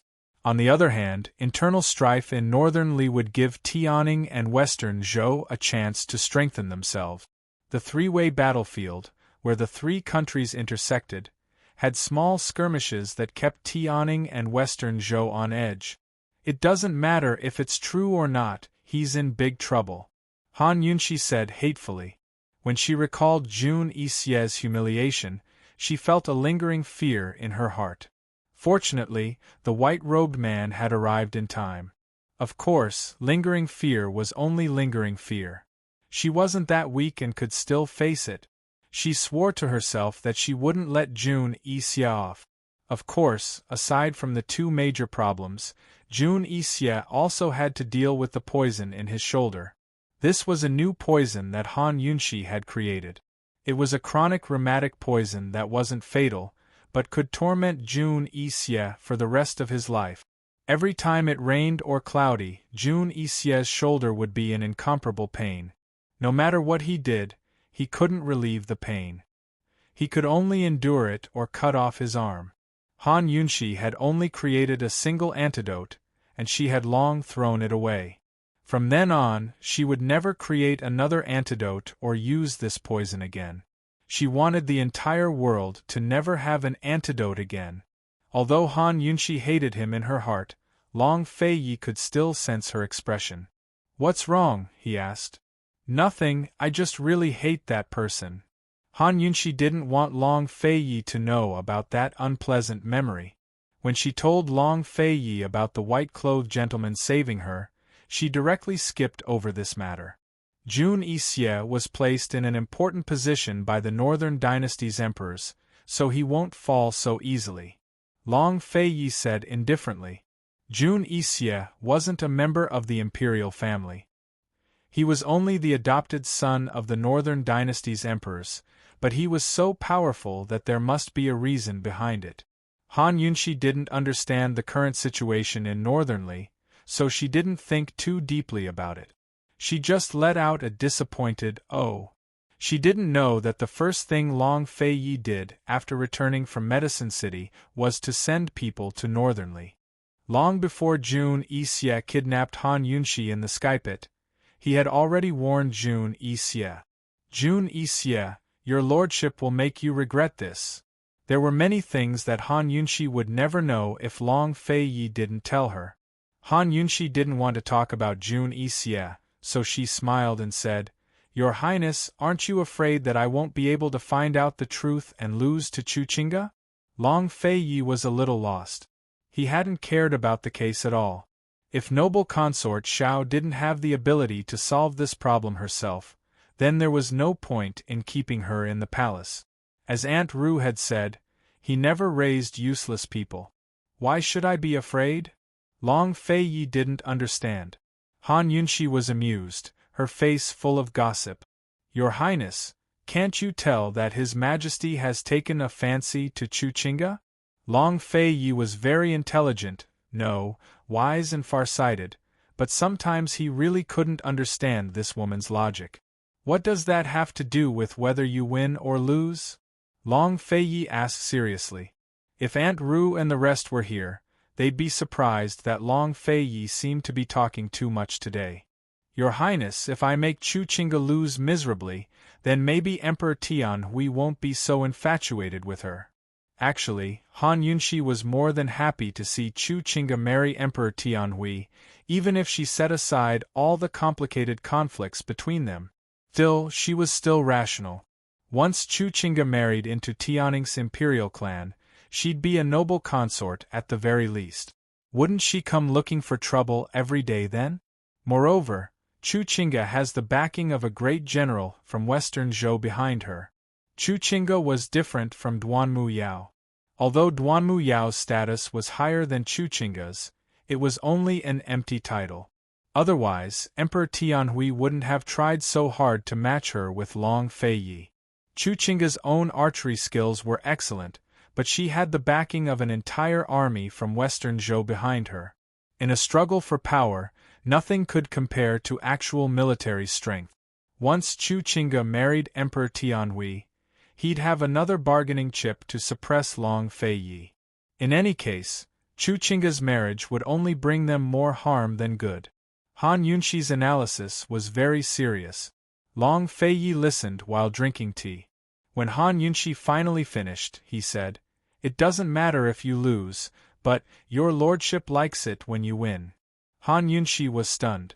She suddenly felt like she was overthinking things and worrying over nothing. Does this guy even look down on Western Zhou's Chu clan? Just how strong is he? Just how much strength is he hiding? Long Fei finished his tea and rose to his feet. Are we going back? Actually, they'd been sitting for a long time and had talked a lot, but Han Yunxi felt like they'd only sat for a little while. She felt like she had so many things to tell this guy, but she didn't know what else to say. Despite her reluctance, she rose to her feet and said, I want to go to General Bailey's estate. It had been days since she'd visited Bailey Mingxiang, so she didn't know how she was doing. Taking medicine so often meant that the poison would flare up more often. Let's go, your lordship wants to go as well, Long Fei intoned. Han Yunxi originally thought that Long Fei was going to visit Bailey Mingxiang, but who knew that when they arrived at General Bailey's estate, Long Fei would have a secret meeting with General Bailey. When Han Yunxi arrived at Bailey Mingxiang's room, Bailey Mingxiang's poison had just ended. Bailey Mingxiang had cleaned herself up and was resting on the chaise lounge. Her small face was so pale that it was devoid of color. Bailey Mingxiang chatted with Han Yunxi for a long time before she casually asked, I heard from the servants that His Highness is here? He's in your father's study, Han Yunxi replied as she took Bailey Mingxiang's pulse. In Bailey Mingxiang's entire year, she'd only seen His Highness from afar at the Empress Dowager's birthday banquet. How she wished that there would be more banquets in the palace. Bailey Mingxiang hid everything deep in her heart and didn't ask any more questions. Instead, it was Han Yunxi who asked her, Miss Bailey, was His Highness's temperament like this when he was young? Mingxiang rarely saw His Highness, but I heard that it was like this. Bailey Mingxiang's answer was very cautious.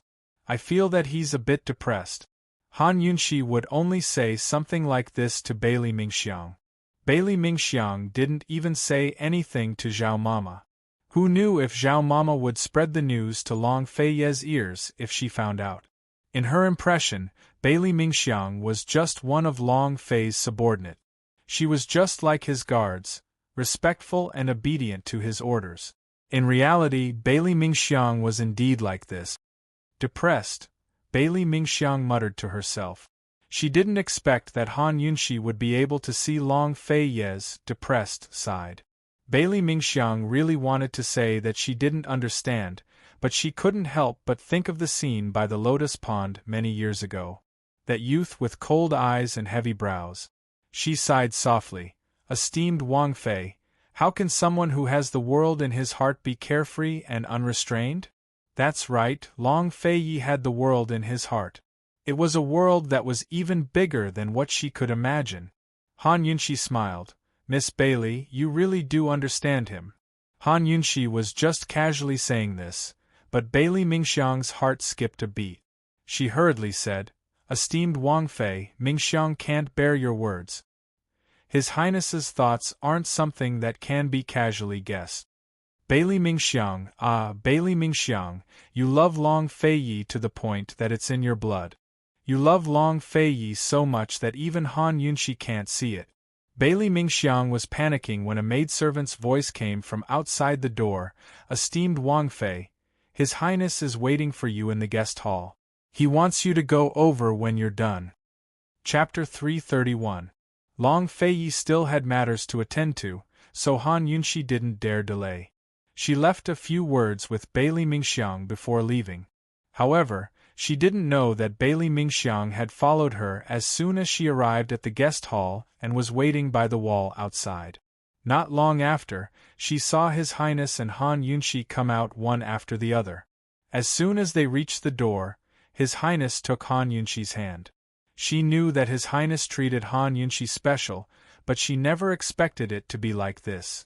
The action of holding hands was so natural, as if they'd been used to it for many years. Your Highness, from the moment I saw you, I thought you wouldn't fall in love with anyone. Bitterness welled up in Bailey Mingxiang's heart, but her smile was still as gentle as ever. She smiled as she watched the person she'd been thinking about for more than 10 years disappear into the distance. Even when she couldn't see him anymore, she still stubbornly watched. Xiang'er, why are you doing this? Suddenly, an unhappy voice came from behind her. Bailey Mingxiang jumped in fright. She turned around and saw that the person standing behind her was none other than her father, Bailey Yuanlong. Father, I just came over. Has His Highness and the others left? She pretended to be calm as she asked indifferently.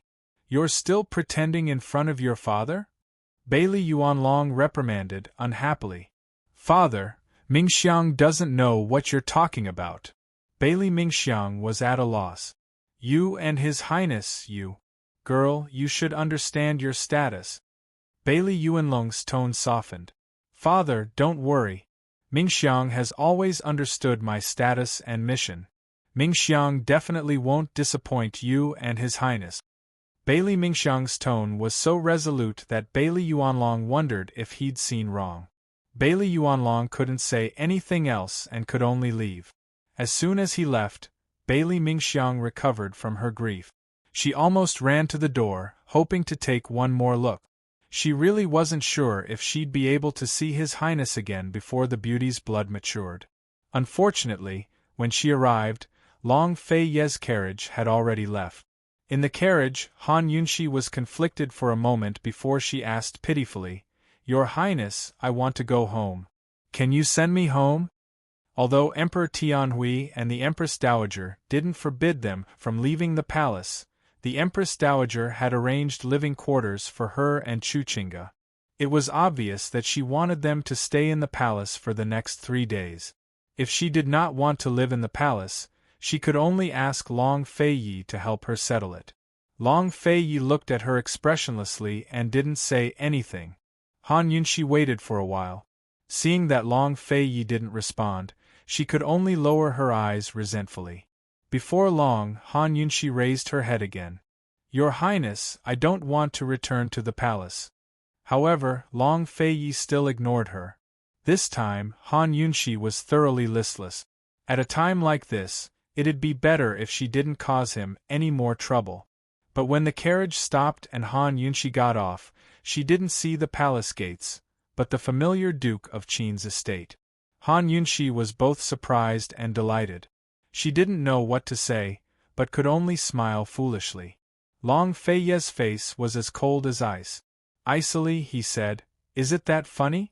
Why aren't you going inside?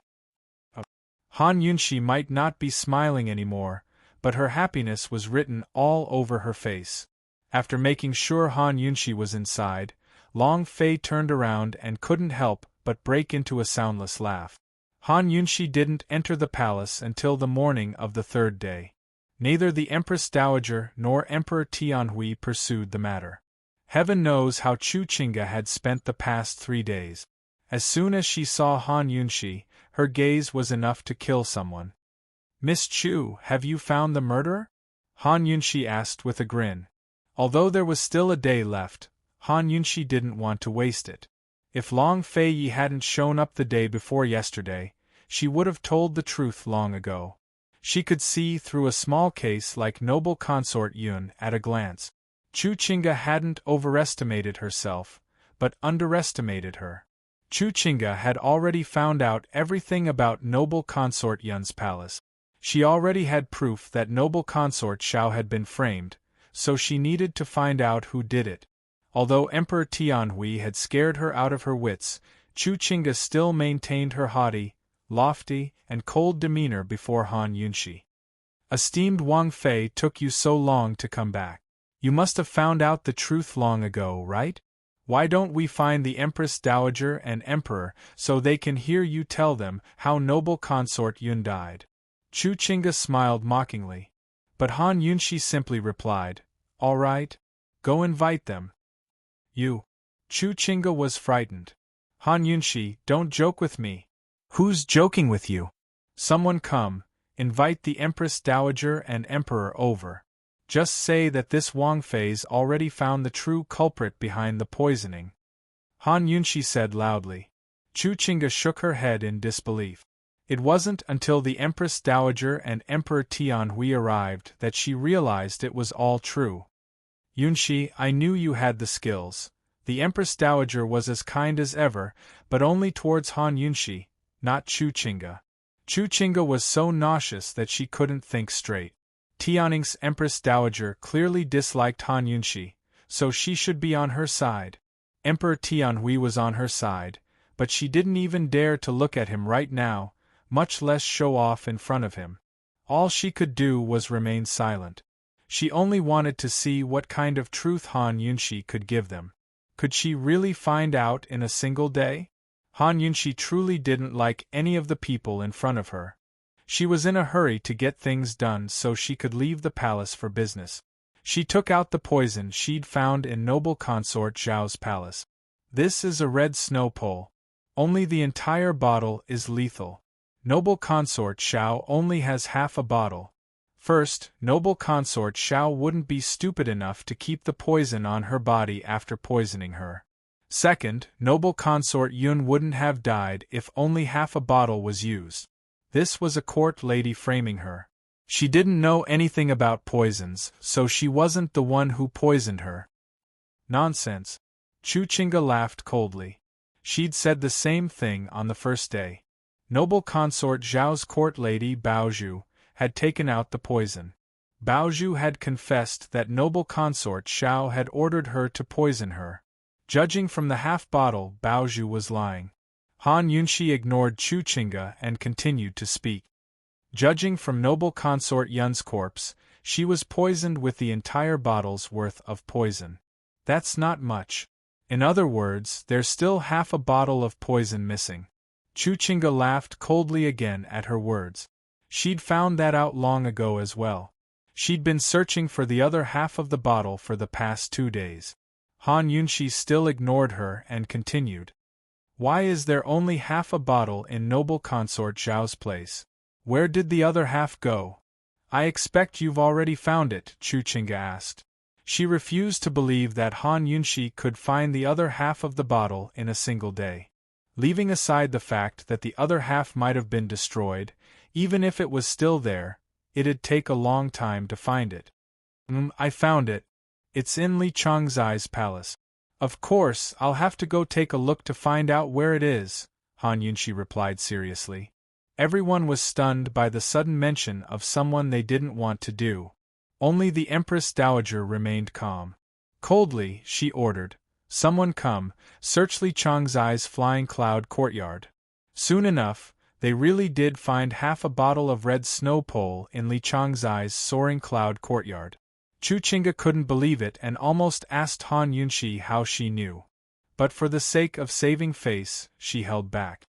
Once the bottle was found, Li Changzai was brought before the Empress Dowager. She cried out, "Esteemed Empress Dowager, Your Majesty, Chenxia doesn't know a thing. If Chenxia knew poisons, I wouldn't have left only half a bottle in the palace. Chenxia and noble consort Zhao are both wrongly accused." Wrongly accused? Each and every one of you has the gall to do something like this right under my nose. Do you all want to die? The Empress Dowager scolded. At this moment, Court Lady Baozhu suddenly started crying. "Esteemed Empress Dowager, spare me, spare me! This servant will confess. This servant will confess everything. It was Li Changzai who told this servant to frame noble consort Zhao. This servant was afraid that she'd bite me back, so I secretly left half a bottle in her palace. This servant is the one who doesn't know anything about poisons. This servant didn't poison her, it was Li Changzai who did." Chu Qingge was stunned by her words. She never thought things would turn out like this. She was even wondering why Li Changzai only had half a bottle in the palace. Han Yunshi only smiled coldly. She could see through everything. She knew that the true culprit behind the scenes was the Empress Dowager, while Li Changzai was nothing more than an innocent scapegoat. The Empress Dowager had done countless framing schemes in her life. She was an old hand at it, a crafty one at that. She'd circled the case around once more. She'd bribed both Li Changzai and Court Lady Baozhu to leave the other half of the bottle in Li Changzai's hands. Without a doubt, she'd left a backup plan to prevent anyone from investigating the case. As luck would have it, Chu Qingge and Han Yunshi had arrived to investigate. Even if they found out that Li Changzai hadn't framed noble consort Zhao, they'd at least get rid of the favored noble consort Yun. The Empress Dowager would still reap some benefit. Han Yunshi originally wanted to walk around and find the whereabouts of the other half of the bottle of poison. Unfortunately, Soaring Cloud's courtyard was between her residence and noble consort Yun's palace. She was all too familiar with the red snow pole, so the detox system could detect it even from a long distance away. When she passed by Soaring Cloud's courtyard, the detox system had already warned her. Now was the time for real evidence and witnesses. The Empress Dowager couldn't find any clues at all. Moreover, Li Changzai and Baozhu would never betray the Empress Dowager, nor would they dare. Everything had been done flawlessly. It wasn't that Han Yunshi didn't want to investigate, but that she couldn't find any evidence. This was the terror of the imperial harem. Very well, a trifling Changzai and court lady actually dared to frame noble consort Yun. You've got guts. Someone come, take them away and give each of them 30 floggings. The Empress Dowager raged. Li Changzai and Baozhu were naturally begging for mercy, but it was all an act. Soon enough, they vanished without a trace. Han Yunshi stared at the empty doorway and only felt that the imperial harem was a bottomless pit that ate people alive. Esteemed Empress Dowager, Your Majesty, since the truth of the case has come to light, then Yunshi will take her leave. The Empress Dowager was very satisfied and wanted Han Yunshi to leave as soon as possible. Meanwhile, Emperor Tianhui had no interest in the case to begin with. No matter how favored noble consort Yun was, she couldn't compare to the newbie Xiao. Han Yunshi left first, leaving Chu Qingge stunned in place. She had no idea how Han Yunshi had discovered the poison. She finally realized how formidable Han Yunshi's poison skills were. Your Majesty, I've lost. It was rare for the icy beauty to admit defeat. But Emperor Tianhui didn't mind. Victory and defeat are commonplace in war. Miss Chu shouldn't be unhappy. Have you considered the matter from yesterday? Chapter 332. If this was any other time, Emperor Tianhui's victory and defeat are commonplace in war would have comforted Chu Qingge greatly. But now she couldn't help but feel a chill run through her body as she backed up a few steps. Fortunately, the Empress Dowager was still here. Otherwise, she wouldn't know what to do. She had no weapons in her hands, and this was Tianning's imperial palace. As long as Emperor Tianhui wanted to keep her here, it'd be impossible for her to leave. Miss Chu, have you thought things over clearly from last time? Emperor Tianhui asked, seemingly unconcerned by the Empress Dowager's presence. A mother knew her son best, so the Empress Dowager could guess Emperor Tianhui's intentions. She should have left, but she didn't. She'd like to see how Chu Qingge would answer. I'm indebted to Your Majesty's misplaced love. Qingge already has someone in her heart. Chu Qingge refused politely. She swore that she'd never set foot in the palace again. She didn't want to see Emperor Tianhui ever again, because the shadow in her heart was too great. Emperor Tianhui seemed to be very confident in himself. His eyes flashed with displeasure, but he didn't show it. It looks like Zhen was a step too late, he said with an open-minded smile. Chu Qingge lowered her head and didn't reply. Emperor Tianhui studied Chu Qingge for a long time before saying, "Someone come, escort Miss Chu out of the palace." Chu Qingge was surprised by his words. She never expected Emperor Tianhui to be so easy to deal with. She felt like a weight had been lifted off her shoulders, but she didn't have time to think. Many thanks to Your Majesty.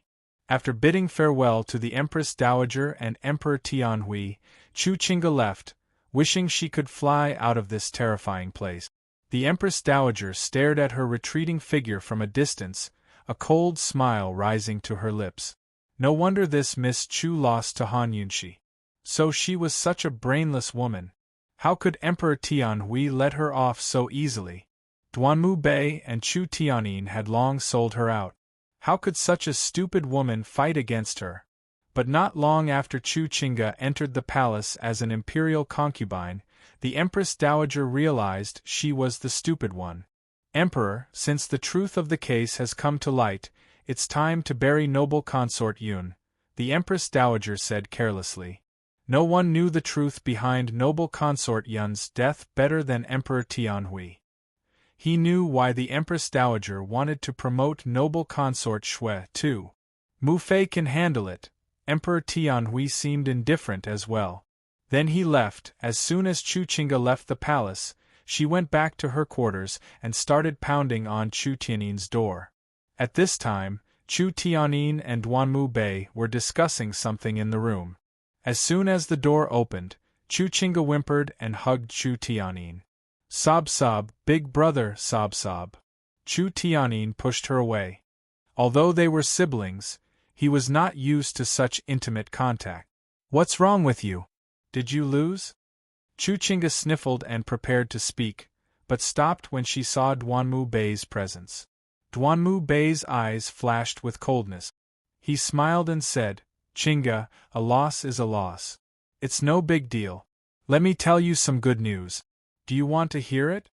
Chu Qingge wanted to tell Chu Tianin about what had happened in the palace, but with Duanmu Bei around, she could only endure. She had always been cold and aloof, so how could she easily shed tears in front of outsiders? She wiped her face and quickly regained her composure. Your Highness, if you have any good news, please tell me to be happy. Haha, I must congratulate you. Duanmu Bei laughed. Congratulate? What do you mean? Chu Qingge didn't understand. Tianin, it's better if you say it, hee. Duanmu Bei was in a very good mood. He had been ordered to explain and apologize for Duanmu Yao's actions. He assumed that Emperor Tianhui would make things difficult for him, but everything had gone smoothly thanks to Chu Qingge. Big brother, what's the good news? Chu Qingge asked curiously. His Majesty has already decreed that you should marry Emperor Tianhui through a marriage alliance. Tomorrow, we'll set out for Western Zhou to prepare for the marriage alliance. Compared to Duanmu Bei's excitement, Chu Tianin was much calmer. Chu Qingge gave a start at these words before she gave Chu Tianin a shove. You guys sold me out, she cried. She felt like a complete idiot. No wonder Emperor Tianhui had let her out of the palace so easily. So everything had already been arranged. Everything was set in stone. Western Zhou's emperor had already decreed her marriage alliance, but Emperor Tianhui still asked her such a question. What did he mean by that? Chu Qingge was not only disgusted, but terrified. Chu Tianin didn't speak, but Chu Qingge gave him another shove, narrowly missing him. Are you still my big brother? Now Duanmu Bei was unhappy. Coldly, he said, Chu Qingge, you're being impudent. These are His Majesty's orders. Are you saying that he sold you out? There are plenty of people who want to marry into Tianing. Don't be ignorant of your good fortune. Then you guys should find someone else. Why me? Chu Qingge roared, her face ashen and eyes red. She was in a terrible state. Impudence. What kind of attitude is this? Duanmu Bei slapped the table and rose to his feet. Although he was on good terms with the Chu siblings, that didn't mean they could treat him with disrespect. Chu Qingge was about to lose her temper when Chu Tianin stopped her. Qingge, this is father's wish as well. The Chu clan will be proud of you. In a flash, Chu Qingge froze. Chu Tianin's words were like a basin of ice water that drenched her from head to toe, freezing her from head to toe. She couldn't help but tremble. Ever since they were children, she and her big brother had never disobeyed their father's wishes. They'd never even had the right to question their father's wishes. All they could do was obey. Obey. Seeing Chu Qingge's reaction, Duanmu Bei laughed coldly. What? Even His Majesty's orders can't compare to great General Chu's. I wouldn't dare. Chu Tianin hastened to explain. Your Highness Crown Prince, we'll set out for Western Zhou tomorrow. Everything will be done according to His Majesty and Emperor Tianhui's wishes. As he spoke, he gave Duanmu Bei a meaningful look. Duanmu Bei immediately recalled the treasure trove in the poison sect's forbidden grounds and stopped arguing with Chu Qingge. Then that's good. Have her prepare well. Duanmu Bei had already left, but Chu Qingge was still frozen in place. Her eyes were empty and filled with despair. Chu Tianyin ignored her and went to pack up their luggage. After a long time, Chu Chinga finally spoke up, her voice choked with sobs. Big brother, is father angry because I didn't listen to his words and provoked Han Yunxi?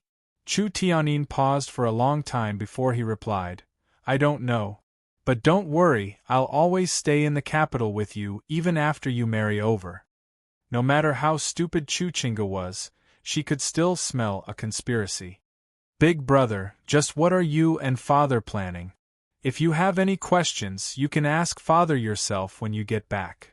Chu Tianyin looked like a gentle older brother, but he was ruthless to the extreme. Go pack up. We'll leave tomorrow. After he was done, he ignored Chu Chinga and left the room to instruct his attendants. Keep an eye on the young miss. If she escapes, you'll be the ones to blame. Han Yunxi was in a great mood after winning against Chu Chinga. She was about to leave the palace when she turned around and headed for the Imperial Physician courtyard. With her part-time job as an Imperial Physician, the Imperial Physician courtyard had become her free medicine warehouse. She was actually quite grateful to Emperor Tianhui. She assumed that Gu Beiwei was still in the courtyard, but nobody knew where he'd gone after asking around. Han Yunxi left after getting her medicine. She had no idea that Lil Thing had snuck in at the same time she left the Imperial Physician courtyard. After its experience at the Medical Materials Association, Lil Thing was especially cautious. Fortunately, the Imperial Physician courtyard was large enough that there were multiple doors. Few people had time to stare at the floor. After entering, Lil Thing sniffed around before heading straight for the Imperial Pharmacy behind the Imperial Physician courtyard. Don't assume that it was here to steal medicine. As gluttonous as it was, it actually hurried through the pharmacy without even looking at the ingredients. In the end, it stopped in front of a small room in the back courtyard. The air was filled with the fragrance of herbs. However, it could still easily distinguish the unique scent from the herbal fragrance that filled the courtyard. It was a faint herbal fragrance with a hint of vanilla. Only people who'd been taking medicine since childhood would have such a scent. Only a nose as sensitive as Lil Thing's could sniff it out. It stood up with its head held high, thoroughly enjoying the scent in the air. Its large tail swayed back and forth as it reveled in the scent. It really liked this scent. If it could die in this scent, what a happy thing it'd be. As it sniffed, it couldn't help but start dancing, spinning in circles on one paw as if lost in a beautiful dream. Suddenly, there was a creak as the door opened. Lil Thing gave a start before dodging to the side. The person who came out was none other than the head Imperial Physician, Gu Beiwei. Chi. Lil Thing was so happy that it kept making noises. Gu Beiwei looked back and was surprised to see Lil Thing. How did it find its way here? When Lil Thing saw Gu Beiwei looking at it, it grew even happier and scurried onto his shoulder. Chi. It didn't know what to say, but after a few squeaks, it jumped down and scuttled back into the room. Gu Beiwei's gentle eyes flashed with curiosity as he followed it in. Who knew that when Lil Thing saw him enter, it actually stood still by the door. Gu Beiwei squatted down and gently asked, Lil Thing, what's wrong? Lil Thing looked at him and scratched at the door. Gu Beiwei didn't understand and gently stroked its little head. What are you trying to do? I don't understand. Lil Thing wanted to close the door, but it couldn't push it. It wished it could return to its original form so that it could push the door down with just a slap. However, it didn't want to change. Its original form was too fat and not cute at all. It became anxious and used its small body to push the door. Lil Thing, you want to close the door, right? Gu Beiwei finally understood. He laughed as he scooped it up in his hand and closed the door. Lil Thing sat in his palm and looked at his smile in a daze. How could there be a man who smiled so gently? It was like the spring breeze in April, blowing into one's heart. After closing the door, Gu Beiwei found a place to sit down and asked seriously, Lil Thing, why did you come looking for me? That's right, why did Lil Thing suddenly come looking for Gu Beiwei? Chapter 333. Why was Little Thing looking for Gu Beiwe? Little Thing did not understand what Gu Beiwe was saying, but it was listening very seriously. Little Thing liked gentle voices. Gu Beiwe used his finger to scratch Little Thing's chin, teasing it. Little Thing immediately giggled. Of course, being happy was just being happy, but it would not forget the important things. Very quickly, Little Thing jumped down from Gu Beiwe's palm. It landed on the ground, opened its mouth, and spat out a huge luminous pearl. Seeing this, the calm Gu Beiwe was shocked. Luminous pearl. Wasn't this the treasure that Qin Wangrong gave to the Empress Dowager as a gift? One must know that the Empress Dowager had thrown a tantrum several times over the missing items, causing the entire harem to be on tenterhooks. Who would have thought that Little Thing was the one who stole it? But why did it spit out the luminous pearl in front of him?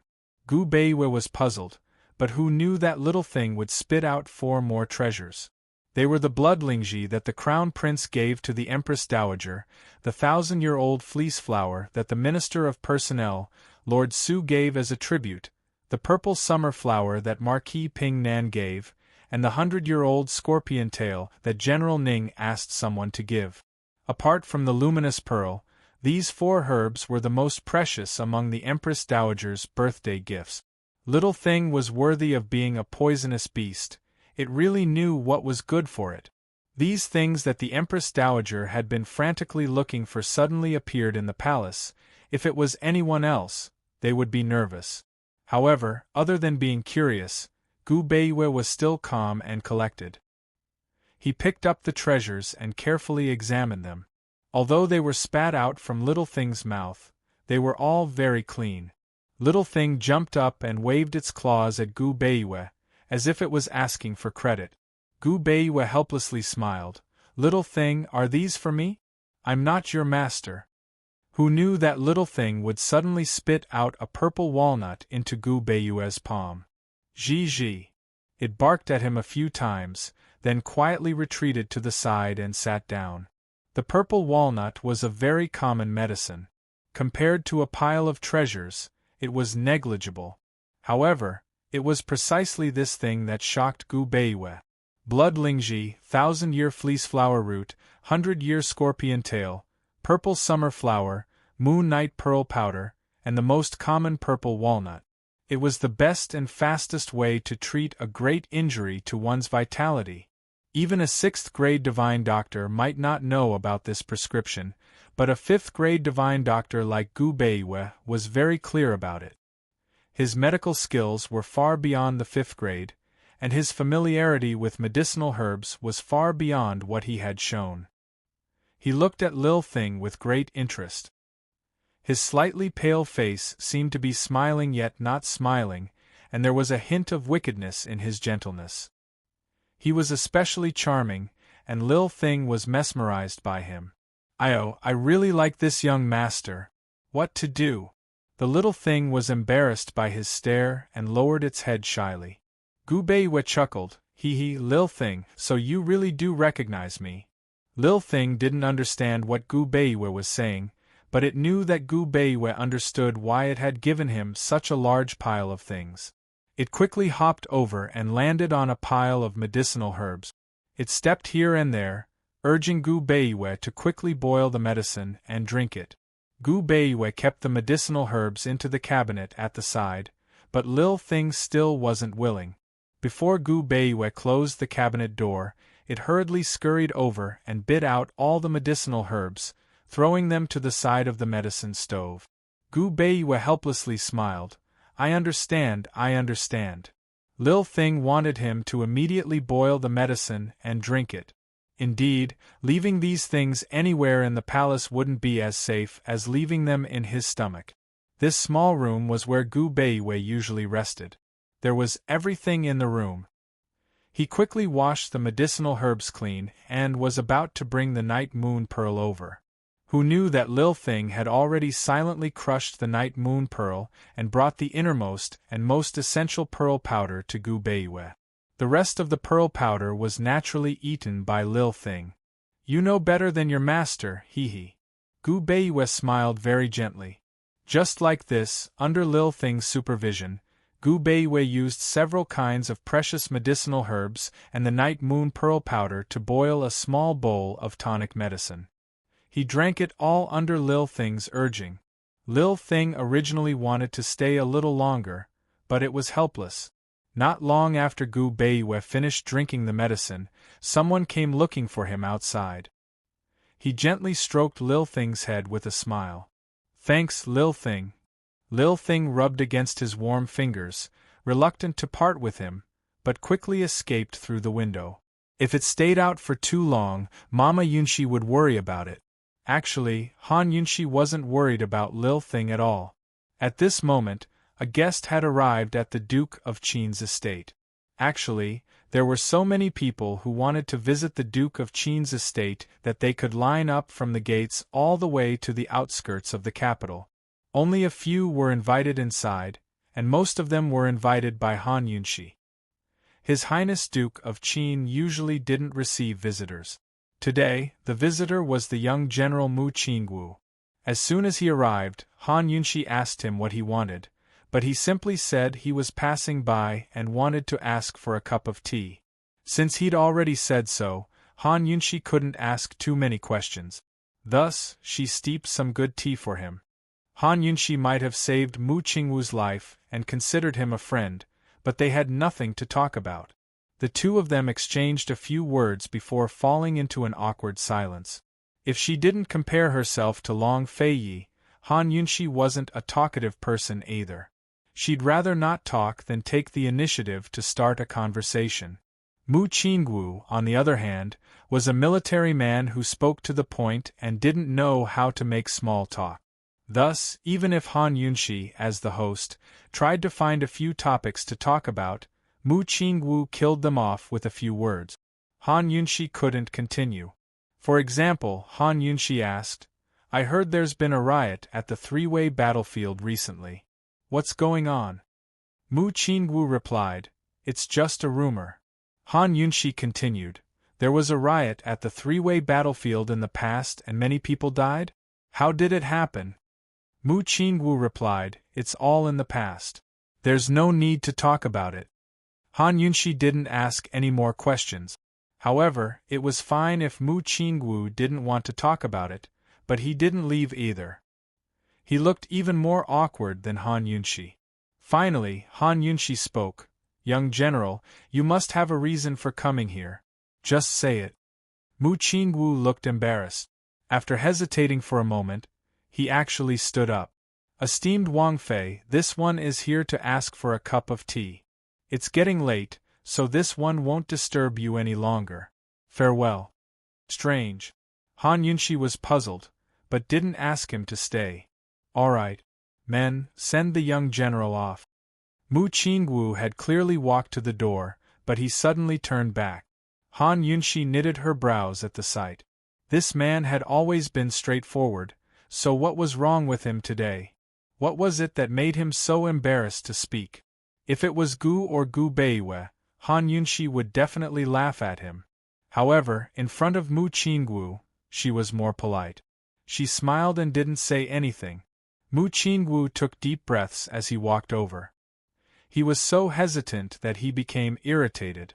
He hated hesitant people the most. Finally, he walked in front of Han Yunshi and knelt down on one knee. "Esteemed Wang Fei, this one has a request." Han Yunshi could guess that Mu Qingwu had a request, but she couldn't guess what it was that made Mu Qingwu so hesitant and afraid to speak. "Young General, quickly get up. If you have something to say, just say it." Aside from admiration, Han Yunshi also had her own selfish motives towards Mu Qingwu. Before she'd gained a firm foothold in the Duke of Qin's estate and the capital, Mu Qingwu could be considered her support and one of her only connections. Now she hoped that she could win over the support of General Mu's estate for the Long Feiyi. This one is truly ashamed to keep troubling esteemed Wang Fei. Mu Qingwu didn't get up. "Young General is treating me as an outsider." Han Yunshi personally helped him to his feet. Young General has always been a straightforward man. This Wang Fei looks down on being so coy. Mu Qingwu grew anxious before he finally spoke the truth. Esteemed Wang Fei, there's only 1 month left until the half-year deadline. Han Yunshi suddenly realized. The half-year deadline referred to Emperor Tianhui's order for Mu Qingwu to gather 300,000 taels of military pay and 200,000 dan of rations within half a year. Otherwise, he'd be demoted and investigated. What was the point of asking her for help? She had money, but that was from Long Fei Ye's gold card. She could swipe it, but she couldn't see any real gold or silver.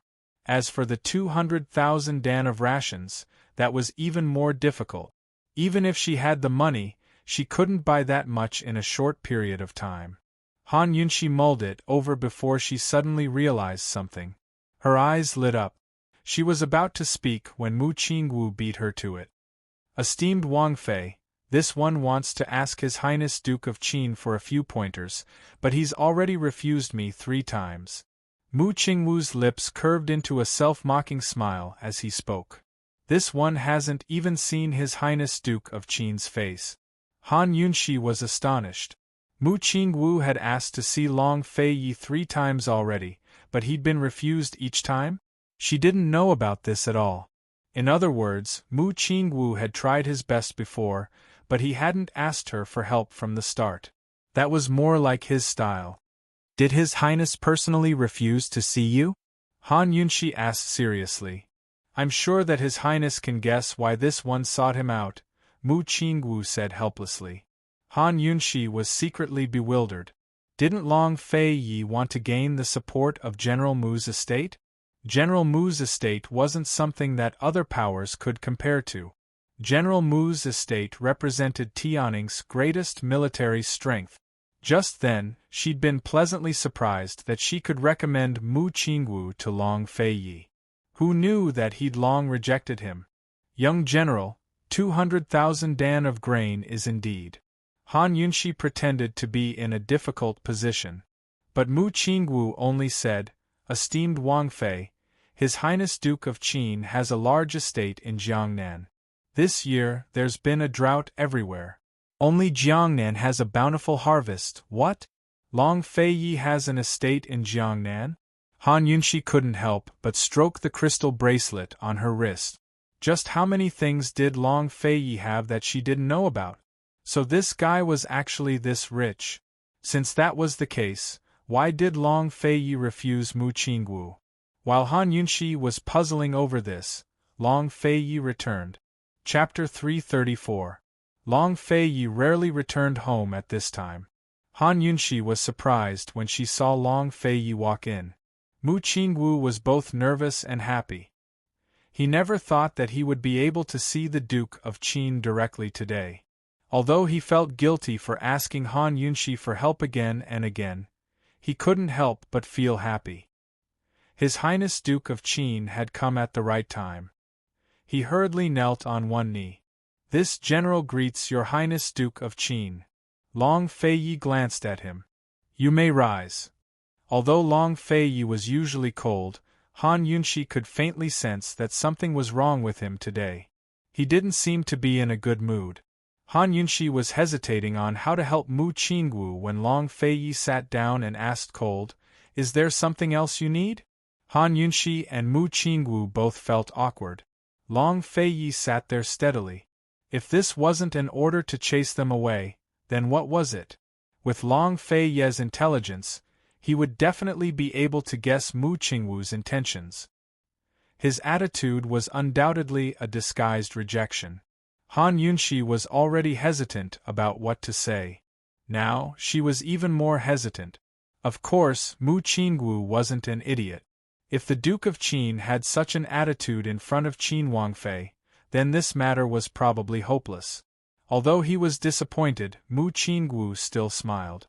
Your Highness Duke of Qin, esteemed Wangfei, this general will take his leave. Unexpectedly, Han Yunshi spoke up to ask him to stay. Wait! Long Fei Yi calmly glanced at her from the corner of his eye as he sipped his tea. Young general, please sit. Han Yunshi said calmly. Mu Qingwu had come to find Han Yunshi because he had no other choice. He knew that Han Yunshi was favored, but he didn't know how much she was favored or whether the rumors were true. Mu Qingwu only knew one thing. No matter how much Han Yunshi was favored by Long Feiyi, Long Feiye's personality wouldn't change his attitude. Tianning's Duke of Qin wasn't a man who would allow a woman to influence his decisions. Seeing Long Feiye's silence, Mu Qingwu sat down in a guest seat on the side. Your Highness, the young general came to borrow grain from your Highness. Han Yunshi had used the word borrow so skillfully that even Mu Qingwu felt admiration for her. Borrow? Then when does the young general plan to return it? Long Feiyi asked. Mu Qingwu and Han Yunshi rejoiced. They thought they had a chance, but Long Feiye's next words were, Young general, since last year, Ning's regions have been suffering from drought and famine. Are you aware of this? Mu Qingwu nodded seriously. This general knows. Could it be that the young general plans to borrow grain from this prince to relieve the famine? Long Feiyi asked again. Mu Qingwu was at a loss for words. If the young general plans to borrow grain from this prince to relieve the famine, then there's no need to return it. If the young general plans to borrow grain from this prince to supplement the soldiers' rations, before Long Feiyi could finish, Mu Qingwu stood up. This general won't lend. Many thanks to your Highness Duke of Qin, this general understands. It wasn't that Mu Qingwu didn't know about the famine, but the court had already sent out grain from the national treasury several times. Not only did they send out grain from the national treasury, but they also transferred a large sum of silver from the national treasury to buy grain from the major grain merchants in Jiangnan.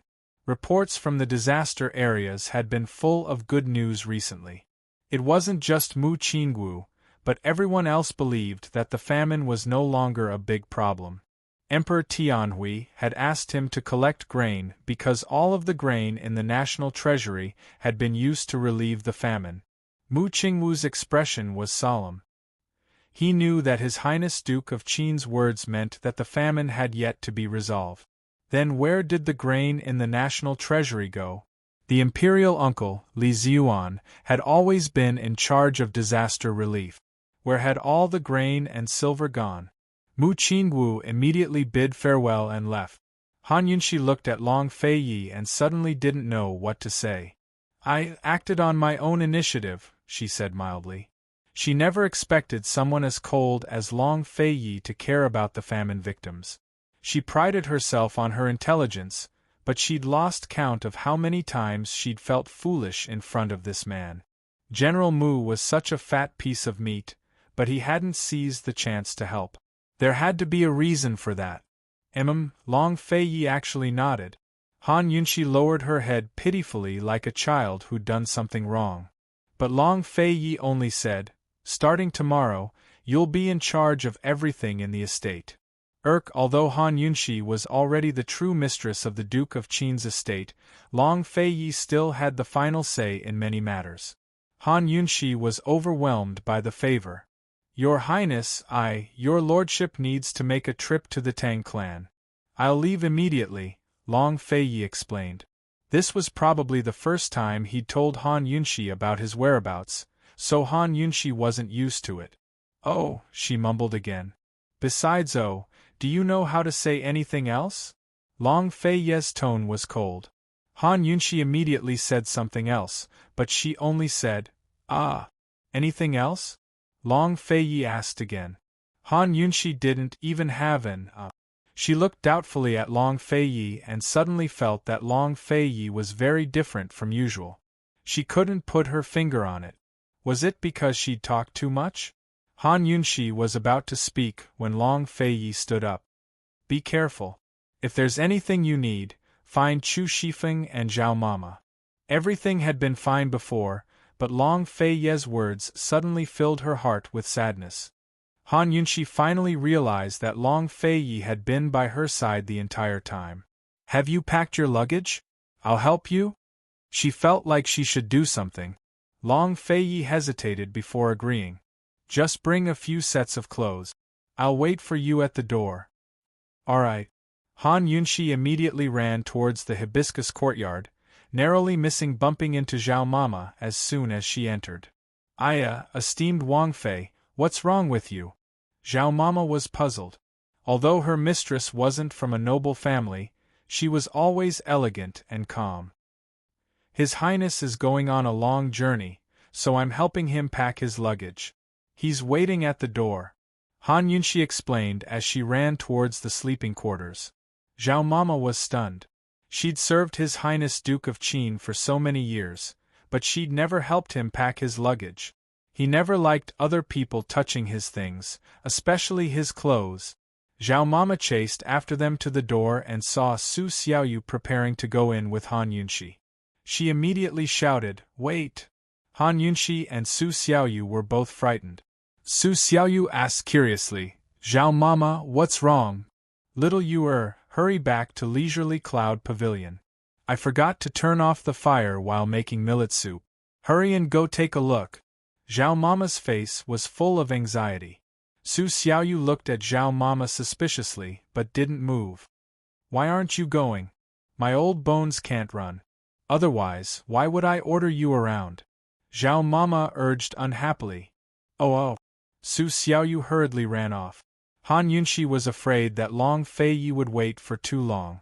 After figuring out what was going on, she went into the room. Zhao Mama strode after her. "Esteemed Wang Fei, don't let little Yuer come here so often in the future." "Aren't you here too?" Han Yunxi joked. "This old servant also rarely comes here. His Highness doesn't like it. This old servant is serious." Zhao Mama was very helpless. Her mistress was such a shrewd person, so why did she always like to be muddle-headed when it came to His Highness Duke of Qin? When would she be able to understand His Highness Duke of Qin's preferences? I'll remember. Actually, I also rarely come here," Han Yunxi said mildly. Very soon, Han Yunxi reached the changing room. Next to the bedroom was another large changing room. Han Yunxi had noticed it on her first day here, but after a year had passed, she discovered that this fellow still had the same few sets of clothes. There wasn't even a full wardrobe. Han Yunxi couldn't help but think of Long Fei Ye's daily life. He only had his personal bodyguard Chu Shifeng by his side. There were no servant girls or mama. There was no one to take care of his daily chores, including food and lodging when he was away from home. Han Yunxi nimbly packed up their luggage and went back to the Leisurely Cloud Pavilion to pack her own things. She wanted to go with him to the Tang clan. It was like a trip that could be taken at any time. Unfortunately, Han Yunxi was rejected. She smiled and said, "Your Highness, why don't you take me to the Tang clan to broaden my horizons? Stay at home properly. Don't run around." Long Fei was probably rejecting her. "Oh." Han Yunxi didn't say any more. Long Fei mounted his horse and left without another word. Han Yunxi watched him until his figure disappeared completely from sight. Then she sighed softly in disappointment. Was this fellow going to the Tang clan for something important? Was it because of Tang Zijin's visit last time? She'd asked Zhao Mama about the Tang clan, but the latter said she didn't know much either. "Esteemed Wang Fei, don't be sad. His Highness doesn't like that place, so he won't take you," Zhao Mama comforted her. "Why not?" Han Yunxi asked seriously. "This servant knows that His Highness never said a word when he went to the Tang clan when he was young." "This servant hasn't been there either," Zhao Mama replied honestly. Zhao Mama had her ways. Her words made Han Yunxi feel much better. She smiled broadly and said, "Go back then. Stay at home for a few days." Long Fei galloped out of the city by himself. Actually, Han Yunxi wasn't wrong. He really was in a bad mood. He made another trip to Medicine Ghost Valley and fought 30 rounds with Gu Qi Sha. Even with Gu Qi Sha's poisons, he still had the upper hand. Just as he was about to capture Gu Qi Sha cut the serpent fruit in half and threatened to destroy it if he came any closer. Gu Qi Sha was someone who could be persuaded by reason but not cowed by force. Naturally, he wouldn't dare destroy the serpent fruit, so Long Fei had no choice but to retreat. Meanwhile, Tang Li had already made multiple attempts to escape from the Tang clan, but to no avail. Long Feiyi had no choice but to make a move himself. He also had Tang Li bring along the torrential pear blossom rain so that they could go to Medicine Ghost Valley together to deal with Gu Qisha. Long Feiyi's journey lasted for an entire day and night without rest. The Tang clan headquarters were quite a distance away from Tianning's capital. If Long Feiyi didn't get there in time, Tang Li would probably be married and have children by now. That night, the galloping horses finally came to a stop. The desolate outskirts were deathly still. Long Feiyi drank a few mouthfuls of cold water by the stream and was about to continue on his journey when he suddenly felt the luggage tied to his horse's back. He opened it and saw that there was a small packet of pastries and a small packet of black tea hidden in his clothes. In that instant, the corners of his mouth, which had been cold and solemn all day, suddenly softened. He did not eat it, but hid it in his sleeve and continued on his way. Long Feiyi was gone for a few days. Han Yunxi really did stay at home for a few days, but she had no choice but to go out soon enough. Something had happened to Gu Beiwei. Chapter 335. Han Yunxi had been studying the beauty's blood at home the entire time, but the Heavenly Palace's Imperial Dr. Chun suddenly came to see her. He said that Gu Beiwei had been kneeling on the steps of the Heavenly Palace for 3 days and 3 nights because he couldn't cure the Empress Dowager's insomnia. Han Yunxi felt terrible when she heard this news and almost rushed into the palace. It had to be known that it had been raining for the past 3 days and it was early winter. Not to mention how cold the rain was, just kneeling on the white jade steps of the Heavenly Palace for a while would be unbearable for a person's knees. She couldn't imagine how weak Gu Beiwei's medicine pot body would be. Insomnia. Han Yunxi narrowed her eyes with a dangerous expression. She knew that the Empress Dowager was here for her, or more accurately, for the medicine fan. She wanted the medicine fan, but didn't dare ask her for it. She actually treated Gu Beiwei like this. It was truly despicable. It was fine if she used Gu Beiwei to threaten her, but she actually made Gu Beiwei kneel for 3 days and 3 nights before telling her. Han Yunxi became angrier the more she thought about it. She suddenly swept the teacup on the table to the ground and it hit Imperial Dr. Chen's foot. She never thought that Imperial Dr. Chen would still seek death. He pretended to be anxious. "Esteemed Princess Consort, please calm down. Esteemed Princess Consort, this official secretly came to tell you this. Please calm down and think of a way to save Imperial Dr. Gu." If it was another Imperial Doctor who came to tell her this, perhaps they really did want to save Gu Beiwei. However, this Imperial Dr. Chen that Han Yunxi didn't know at all was clearly sent by the Empress Dowager. Han Yunxi angrily glared at Imperial Dr. Chen, but he quickly said, "Esteemed Princess Consort, the Empress Dowager already has insomnia and has been unable to sleep these past few days because she lost something.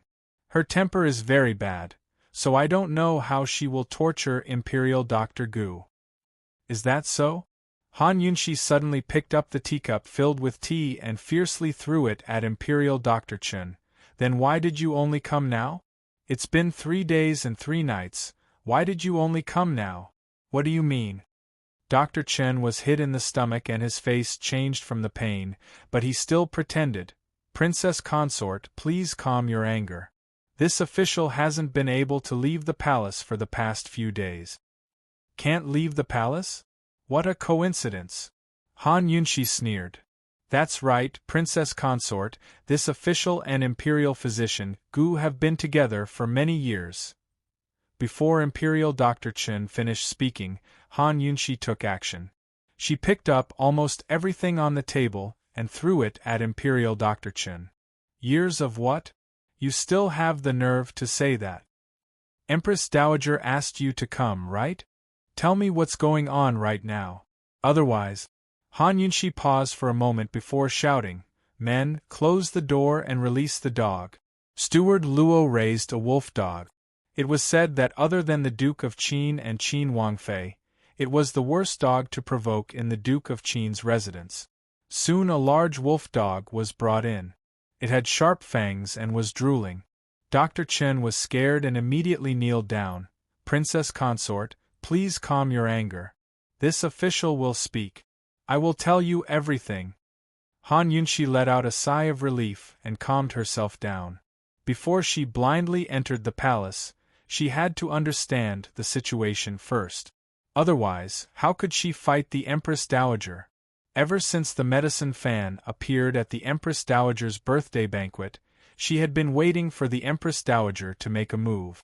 The Empress Dowager was a smart person, so naturally she wouldn't directly ask her for it. If the Empress Dowager directly asked her for it, she would have plenty of reasons to refuse. For example, the medicine fan in her hand was an imitation, or the medicine fan had been used as medicine by her. If it was gone, the Empress Dowager wouldn't be able to do anything to her. She always knew that the Empress Dowager would make things difficult for her, but she never thought that the Empress Dowager would use Gu Beiwei as a target. Dr. Chen was so scared that he kept taking deep breaths. Han Yunxi did not have that kind of patience, so she coldly said, "Why aren't you speaking yet?" Princess Consort, the Empress Dowager's insomnia has always been this servant's prescription. Ever since the birthday banquet, the Empress Dowager has had Imperial Physician Gu perform acupuncture on her every night to help her sleep. Imperial Physician Gu said that there wouldn't be any side effects if he cooperated with this official's prescription, but the Empress Dowager secretly stopped taking her medicine 3 days ago. As a result, she began to feel pain all over her body, so she angrily punished Imperial Physician Gu. If he didn't see the large wolf dog's white fangs, Dr. Chen might not have said this. He wished that Gu Beiwei would die. Gu Beiwei had become the head of the hospital at such a young age, so no matter what faction in the palace tried to pull him in. Not to mention the harem, there were many people in the hospital that wanted him to fall. "The Empress Dowager sent you here?" Han Yunxi coldly asked. Dr. Chen did not want to admit it, but he could only nod. "What has the old lady prepared for me?" Han Yunxi asked again. "This official does not know. The Empress Dowager sent this official to report to the Princess Consort." Dr. Chen honestly replied. "Is Imperial Physician Gu still kneeling?" Han Yunxi continued to ask. He's kneeling." Dr. Chen didn't dare to say much, but Han Yunxi asked carefully. "He's been kneeling for 3 days and 3 nights. Has he changed his clothes? Has he eaten? Has he drunk? Has he been in the rain the entire time? Esteemed Wang Fei, you should hurry into the palace. This official is afraid that Imperial Physician Gu won't be able to hold on." Dr. Chen was afraid that the Empress Dowager would be dissatisfied if Han Yunxi was late.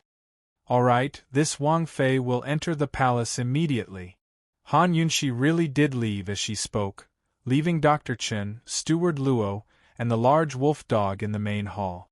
As soon as Han Yunxi left, Dr. Chen prepared to rise, but Steward Luo laughed and said, "Dr. Chen, esteemed Wang Fei hasn't told you to rise yet." When he finished, the large wolf dog even whimpered a few times. Dr. Chen wanted to cry, but had no tears. He could only kneel in place. This time, Han Yunxi wasn't only accompanied by Zhao Mama, but Chu Shifeng as well. Inside the carriage, Han Yunxi was deep in thought with her eyes closed, her delicate face filled with solemnity. Zhao Mama kept shooting looks at Chu Shifeng. She'd long disliked Imperial Physician Gu's visit to the estate to take esteemed Wang Fei's pulse.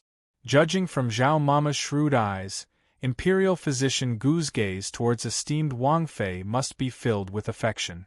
Chu Shifeng was too lazy to pay Zhao Mama any attention. In his heart, there was no one else in the world who could match His Highness Duke of Qin's charms. Esteemed Wang Fei was so love-struck that she'd probably never set her eyes on another man in this lifetime. "Esteemed Wang Fei, what are you planning to do about this? Don't blame this old servant for not reminding you, but His Highness isn't in the capital. We can't afford to provoke those two in the palace," Zhao Mama said seriously. Whether it was the Empress Dowager or Emperor Tianhui, they had plenty of ways to make things difficult for esteemed Wangfei. Their noble statuses alone were enough to suppress everything. The only reason esteemed Wangfei had so few troubles was because His Highness was standing in front of her. Without sufficient assurance, neither the Empress Dowager nor Emperor Tianhui would touch His Highness lightly, especially after the birthday banquet. This could be said to be courteous, but it could also be said to be fearful. Han Yunshi didn't speak, but her lips pursed into a tight line. Her face was filled with displeasure. Soon enough, even Chu Shifeng couldn't help but remind her, "Esteemed Wangfei, His Highness said to have you stay well at home." Only then did Han Yunshi speak, her voice cold. "Don't worry, I won't be the one in trouble. It'll only be someone else." Zhao Mama and Chu Shifeng exchanged glances. This mistress of theirs was just as cold as His Highness Duke of Qin. Was she that scary when she was ruthless, or had she been influenced by His Highness Duke of Qin after spending so much time with him? Very soon, Han Yunshi arrived at the Palace of Heaven and Earth. As soon as she entered, she saw Gu Beiyue's thin, lonely back. White jade steps, red walls, and green roof tiles. There was no one in sight except for him kneeling on the steps, his black hair and white robes still dripping with water. Han Yunshi clenched her fists as her heart ached so much that she couldn't breathe. She wanted to rush over and protect him. But she couldn't do that in a place like this. She had to keep her cool. "Old Empress Dowager, this time I, Han Yunshi, will make you regret it until your intestines turn green." Han Yunshi took a deep breath and strode over. She stopped by Gu Beiyue's side for less than a second before leaving without a word. But Gu Beiyue only murmured, "Esteemed Wangfei, this official is fine. You mustn't be impulsive." Gu Beiyue's voice was so weak that it was barely audible. Han Yunshi's heart ached even more. She didn't dare to look at him, afraid that she'd really lose all reason. Gu Beiyue was such a good doctor and gentle person. What crime had he committed? "Don't worry, I'll come out very quickly. I'll take you away as soon as I'm out." Han Yunshi's tone was resolute. She didn't stay any longer as she strode into the room. Inside the room, the Empress Dowager was lying down on the chaise lounge. Seeing Han Yunshi and the others come in, Nurse Gui quickly made a shushing gesture, indicating for them to be quiet. "She's been tossing and turning all night and has just fallen asleep," Nurse Gui whispered. "Tossing and turning all night?"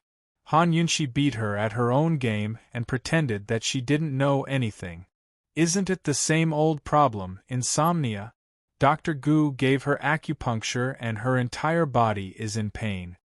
Nurse Gui explained. "No wonder Dr. Gu is kneeling outside," Han Yunshi said as she sat down on the side.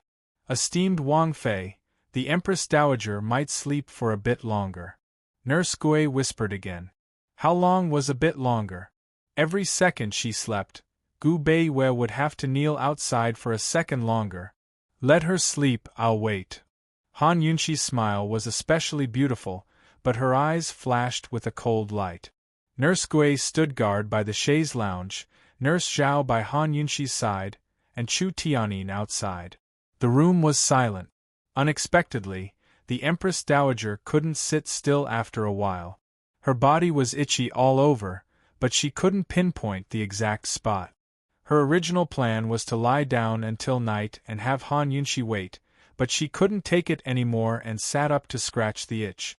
Han Yunshi rose with a slight smile. "Esteemed Empress Dowager, you're awake?"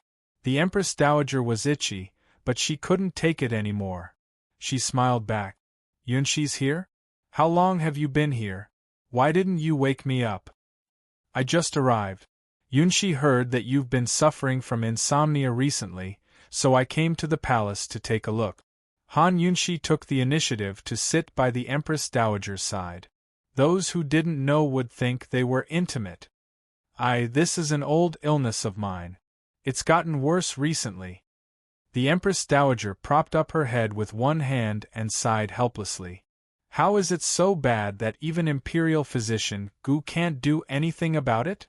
Han Yunshi asked seriously. This Gu Beiyue. After treating me with acupuncture for a few days, I'm aching all over. I don't even know how he became the head imperial physician. The Empress Dowager's face was full of anger. But Han Yunshi only said, "Esteemed Empress Dowager, Yunshi didn't even know your insomnia was so serious. Yunshi has something good here. It's specially made to treat insomnia." Hearing Han Yunshi's words, the Empress Dowager's eyes flashed with shrewd light. She knew that it wouldn't be easy to ask Han Yunshi for something. Using Gu Beiwei as an example would be much easier. She continued to act. "What good thing? Hurry and let me see it." Chapter 336. The Empress Dowager was anxious to get Han Yunshi's good thing. She was originally sick, but now she was full of energy. There were still several places on her body that were itchy. She scratched them casually and didn't pay attention to them. How could Han Yunshi take out her good thing so easily? She sneered in her heart, "Your Highness, my good thing can't be used casually. I have to take a look at your body's condition first. Ijia is tormented by insomnia. Not only can't sleep, but my whole body is also sore." The Empress Dowager complained and took the initiative to take Han Yunshi's pulse. Han Yunshi casually took her hand. "Judging from your Highness's pulse, you must have undergone acupuncture for several days?" Imperial Physician Chern had not returned to the palace, so how could the Empress Dowager know what happened to Imperial Physician Chern in the Duke of Qin's manor? She secretly admired Han Yunshi's ability. Although this girl was proficient in the art of poison, her medical skills were not weak. She knew that she had undergone acupuncture just by taking her pulse. "And what's wrong? Did you use the wrong needle?" the Empress Dowager asked slowly.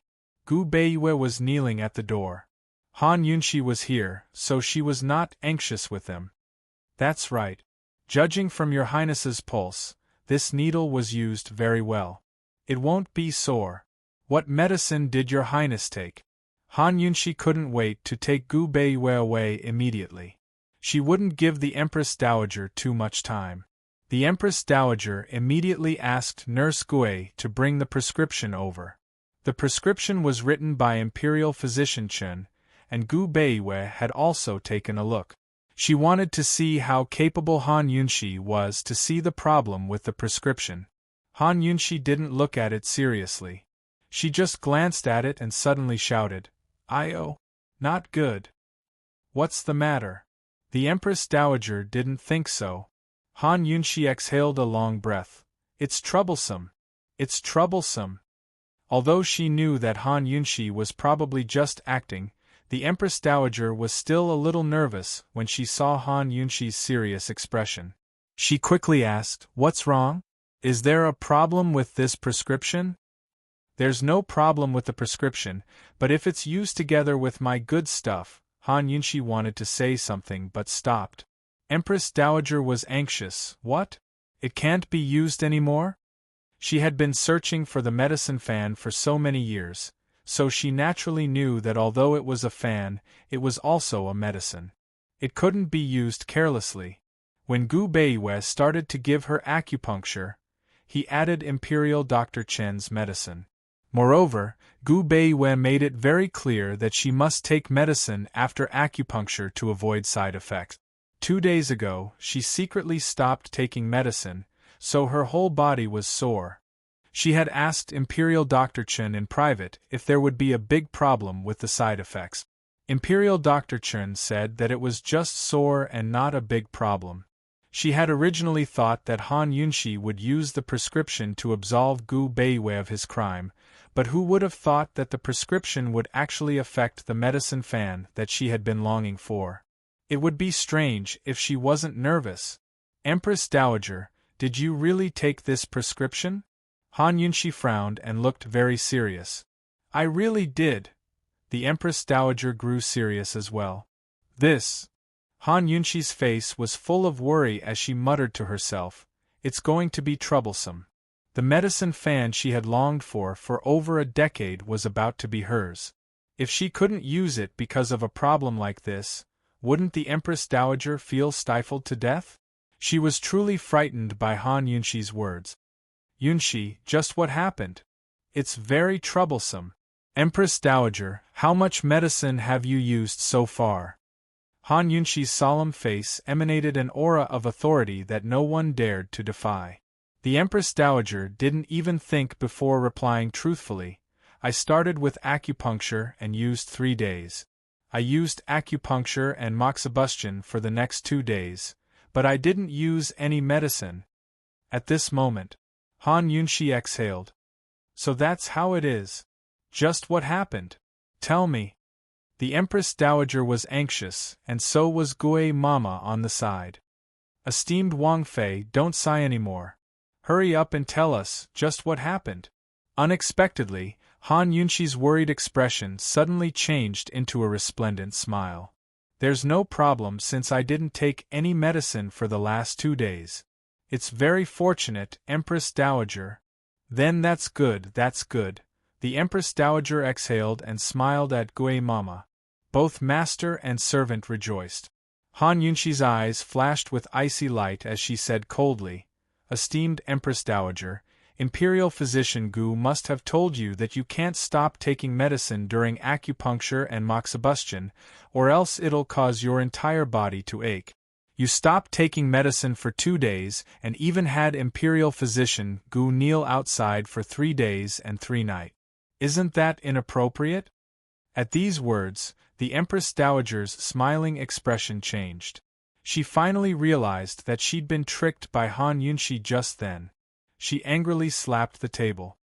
What a Han Yunshi, you dare to trick me! Han Yunshi was not afraid as she stood up. How did this concubine trick the Empress Dowager? The Empress Dowager was speechless, not knowing what to say. She never thought that after struggling in the harem for so many years, she would fall into the hands of a maid like this. The Empress Dowager was not willing. However, Han Yunshi's trap was set very well. She could not find any loopholes, so she could not refute it. Esteemed Empress Dowager, since Imperial Physician Gu isn't wrong, shouldn't you let him go? Han Yunshi asked again. Although she had fallen into Han Yunshi's trap, the Empress Dowager was not easy to deal with. She coldly said, This widow found Gu Beiyue to treat my insomnia. If he doesn't have the ability to treat it, then he can only kneel outside. Esteemed Empress Dowager, if this concubine remembers correctly, Gu Beiyue's grandfather treated the Empress Dowager in the past and gave her a prescription called the medicine fan. Han Yunshi coldly said. So what if he did? The Empress Dowager knew that Han Yunshi had done her research. She knew that Han Yunshi had deliberately taken out the medicine fan at the birthday banquet. The prescription has already been given. It's the Imperial Pharmacy's responsibility that the medicine wasn't found. What does it have to do with the doctor who treated the patient? Han Yunshi pressed on. The time she wasted here was Gu Beiyue's life. When she saw Han Yunshi's cold expression and sharp gaze, the Empress Dowager couldn't help but think of Long Fei Yi. Although the two had different temperaments, they were very similar when it came to serious matters. Today, she had truly witnessed Han Yunshi's eloquence, and was completely speechless. However, she quickly pointed her spear at Han Yunshi. Han Yunshi, what kind of tone is this? How dare you speak to this widow like this? Han Yunshi ignored her arrogance and coldly said, Esteemed Empress Dowager, the good thing this concubine is talking about is the medicine fan, but this concubine came in a hurry and didn't bring it with her. How about the Empress Dowager find someone to go back with this concubine to get it? The Empress Dowager had waited for so long and done so much just for Han Yunshi to say these words. The unhappiness from before was thrown to the side, and she couldn't hide the pleasant surprise in her eyes. She quickly said, Nurse Gue, go back with the Princess Consort. Since Imperial Physician Gu isn't guilty, can he also leave? Han Yunshi asked again. The Empress Dowager only wanted the medicine fan. Moreover, Gu Beiyue had already knelt for 3 days and 3 nights, so she didn't want to cause any more trouble and delay things any longer. Let him leave, otherwise this widow will feel annoyed just by looking at him. She waved her hand in disdain. Han Yunxi's eyes flashed with cold light as she suppressed her anger and turned to leave. As soon as Han Yunxi left, the Empress Dowager scratched her arms and legs again. Very soon, the itchiness disappeared without a trace. She didn't notice anything strange and was waiting with all her heart for Nurse Gui to bring back the medicine fan. Han Yunxi rushed towards Gu Beiyue as soon as she emerged and hooked his arm over her shoulder to help him up. Gu Beiyue's entire body was limp and weak. He didn't have any strength left, but he still tried his best to speak. "Esteemed Wang Fei, you can't. Shut up." Han Yunxi scolded unhappily. This guy's already so weak, but he's still not saving his strength. What's he blabbering for? Chu Shifeng watched from the sidelines, at a loss for what to do. Zhao Mama chased after them and rushed forward to help. "Esteemed Wang Fei, let this old servant do it, let this old servant do it." Chu Shifeng recovered his wits and rushed forward. He was strong enough to snatch Gu Beiyue from Han Yunxi's hands and support him firmly. At the same time, Gu Beiyue, who'd been holding on, finally fainted. Zhao Mama silently exhaled. Thank goodness His Highness didn't see what happened just then. Otherwise, both she and Chu Shifeng would be in trouble. Soon enough, Zhao Mama saw Gu Beiyue's face. His gaunt features were so pale that they were turning purple. His lips were completely colorless. His features were clear and handsome, but his face was so still that it seemed like he'd never wake up again. Zhao Mama couldn't help but feel pained. Just how did this child manage to kneel for 3 days and 3 nights? Even a man like Chu Shifeng couldn't bear to watch any longer. He took off his outer robes and draped them over Gu Beiyue's shoulders. On the side, Han Yunxi's eyes had long turned red. She looked coldly into the room and said, "Let's go." Honorable Empress Dowagerly, what do all those years of insomnia count for? Your nightmares have only just begun. Han Yunxi directly took Gu Beiyue back to the Duke of Qin's estate and settled him in one of the guest rooms. A page boy immediately helped him change into clean clothes, only to discover that both of his knees were bruised. She left Gui Mama to wait in the guest hall while Han Yunxi took Gu Beiyue's pulse. Then she wrote a prescription for Zhao Mama to boil it. Judging from his pulse, Gu Beiyue had not only caught a severe cold, but starved himself to death. His body's energy was almost depleted. It wasn't a great loss of vitality, but a serious injury. This was the first time Han Yunxi had taken Gu Beiyue's pulse so seriously. She discovered that this fellow's body was very, very weak. Just as he'd said, he was a medicine jar. It was impossible to imagine how such a weak body had managed to hold out for 3 days and 3 nights. While waiting for the medicine, Han Yunxi ignored Gui Mama and used acupuncture on Gu Beiyue to drive away the cold and preserve his vitality. Lil Thing had been sneaking out to play for the past few days. As soon as it reached the gates, it smelled its familiar scent and was overjoyed. It shot like an arrow towards the guest room. However, when it excitedly flew in through the window and saw the young master lying unconscious on the bed, it was immediately stunned. It stood there for a long time before rubbing its eyes. When it looked again, it rushed over and ran around Gu Beiyue, squeaking non-stop. "Don't be noisy." Han Yunxi was very fierce. Lil Thing immediately shut its mouth. Its face was filled with confusion as it sniffed Gu Beiyue's body and looked at Han Yunxi. It had just sent medicine to the gentleman a few days ago. How did it become like this? The gentleman had been seriously injured for so long. Even if he had recovered from the medicine, his body would still need a period of time to recuperate. Who could tell it what had happened? Squeak, squeak. Lil Thing suddenly cried out. "Didn't I tell you to be quiet?" Han Yunxi angrily reprimanded with a terrifying seriousness. Lil Thing pursed its lips and sat by the side to watch. As it watched, tears slowly flowed down. "Gentlemen, what happened to you? Can't you smile a little?"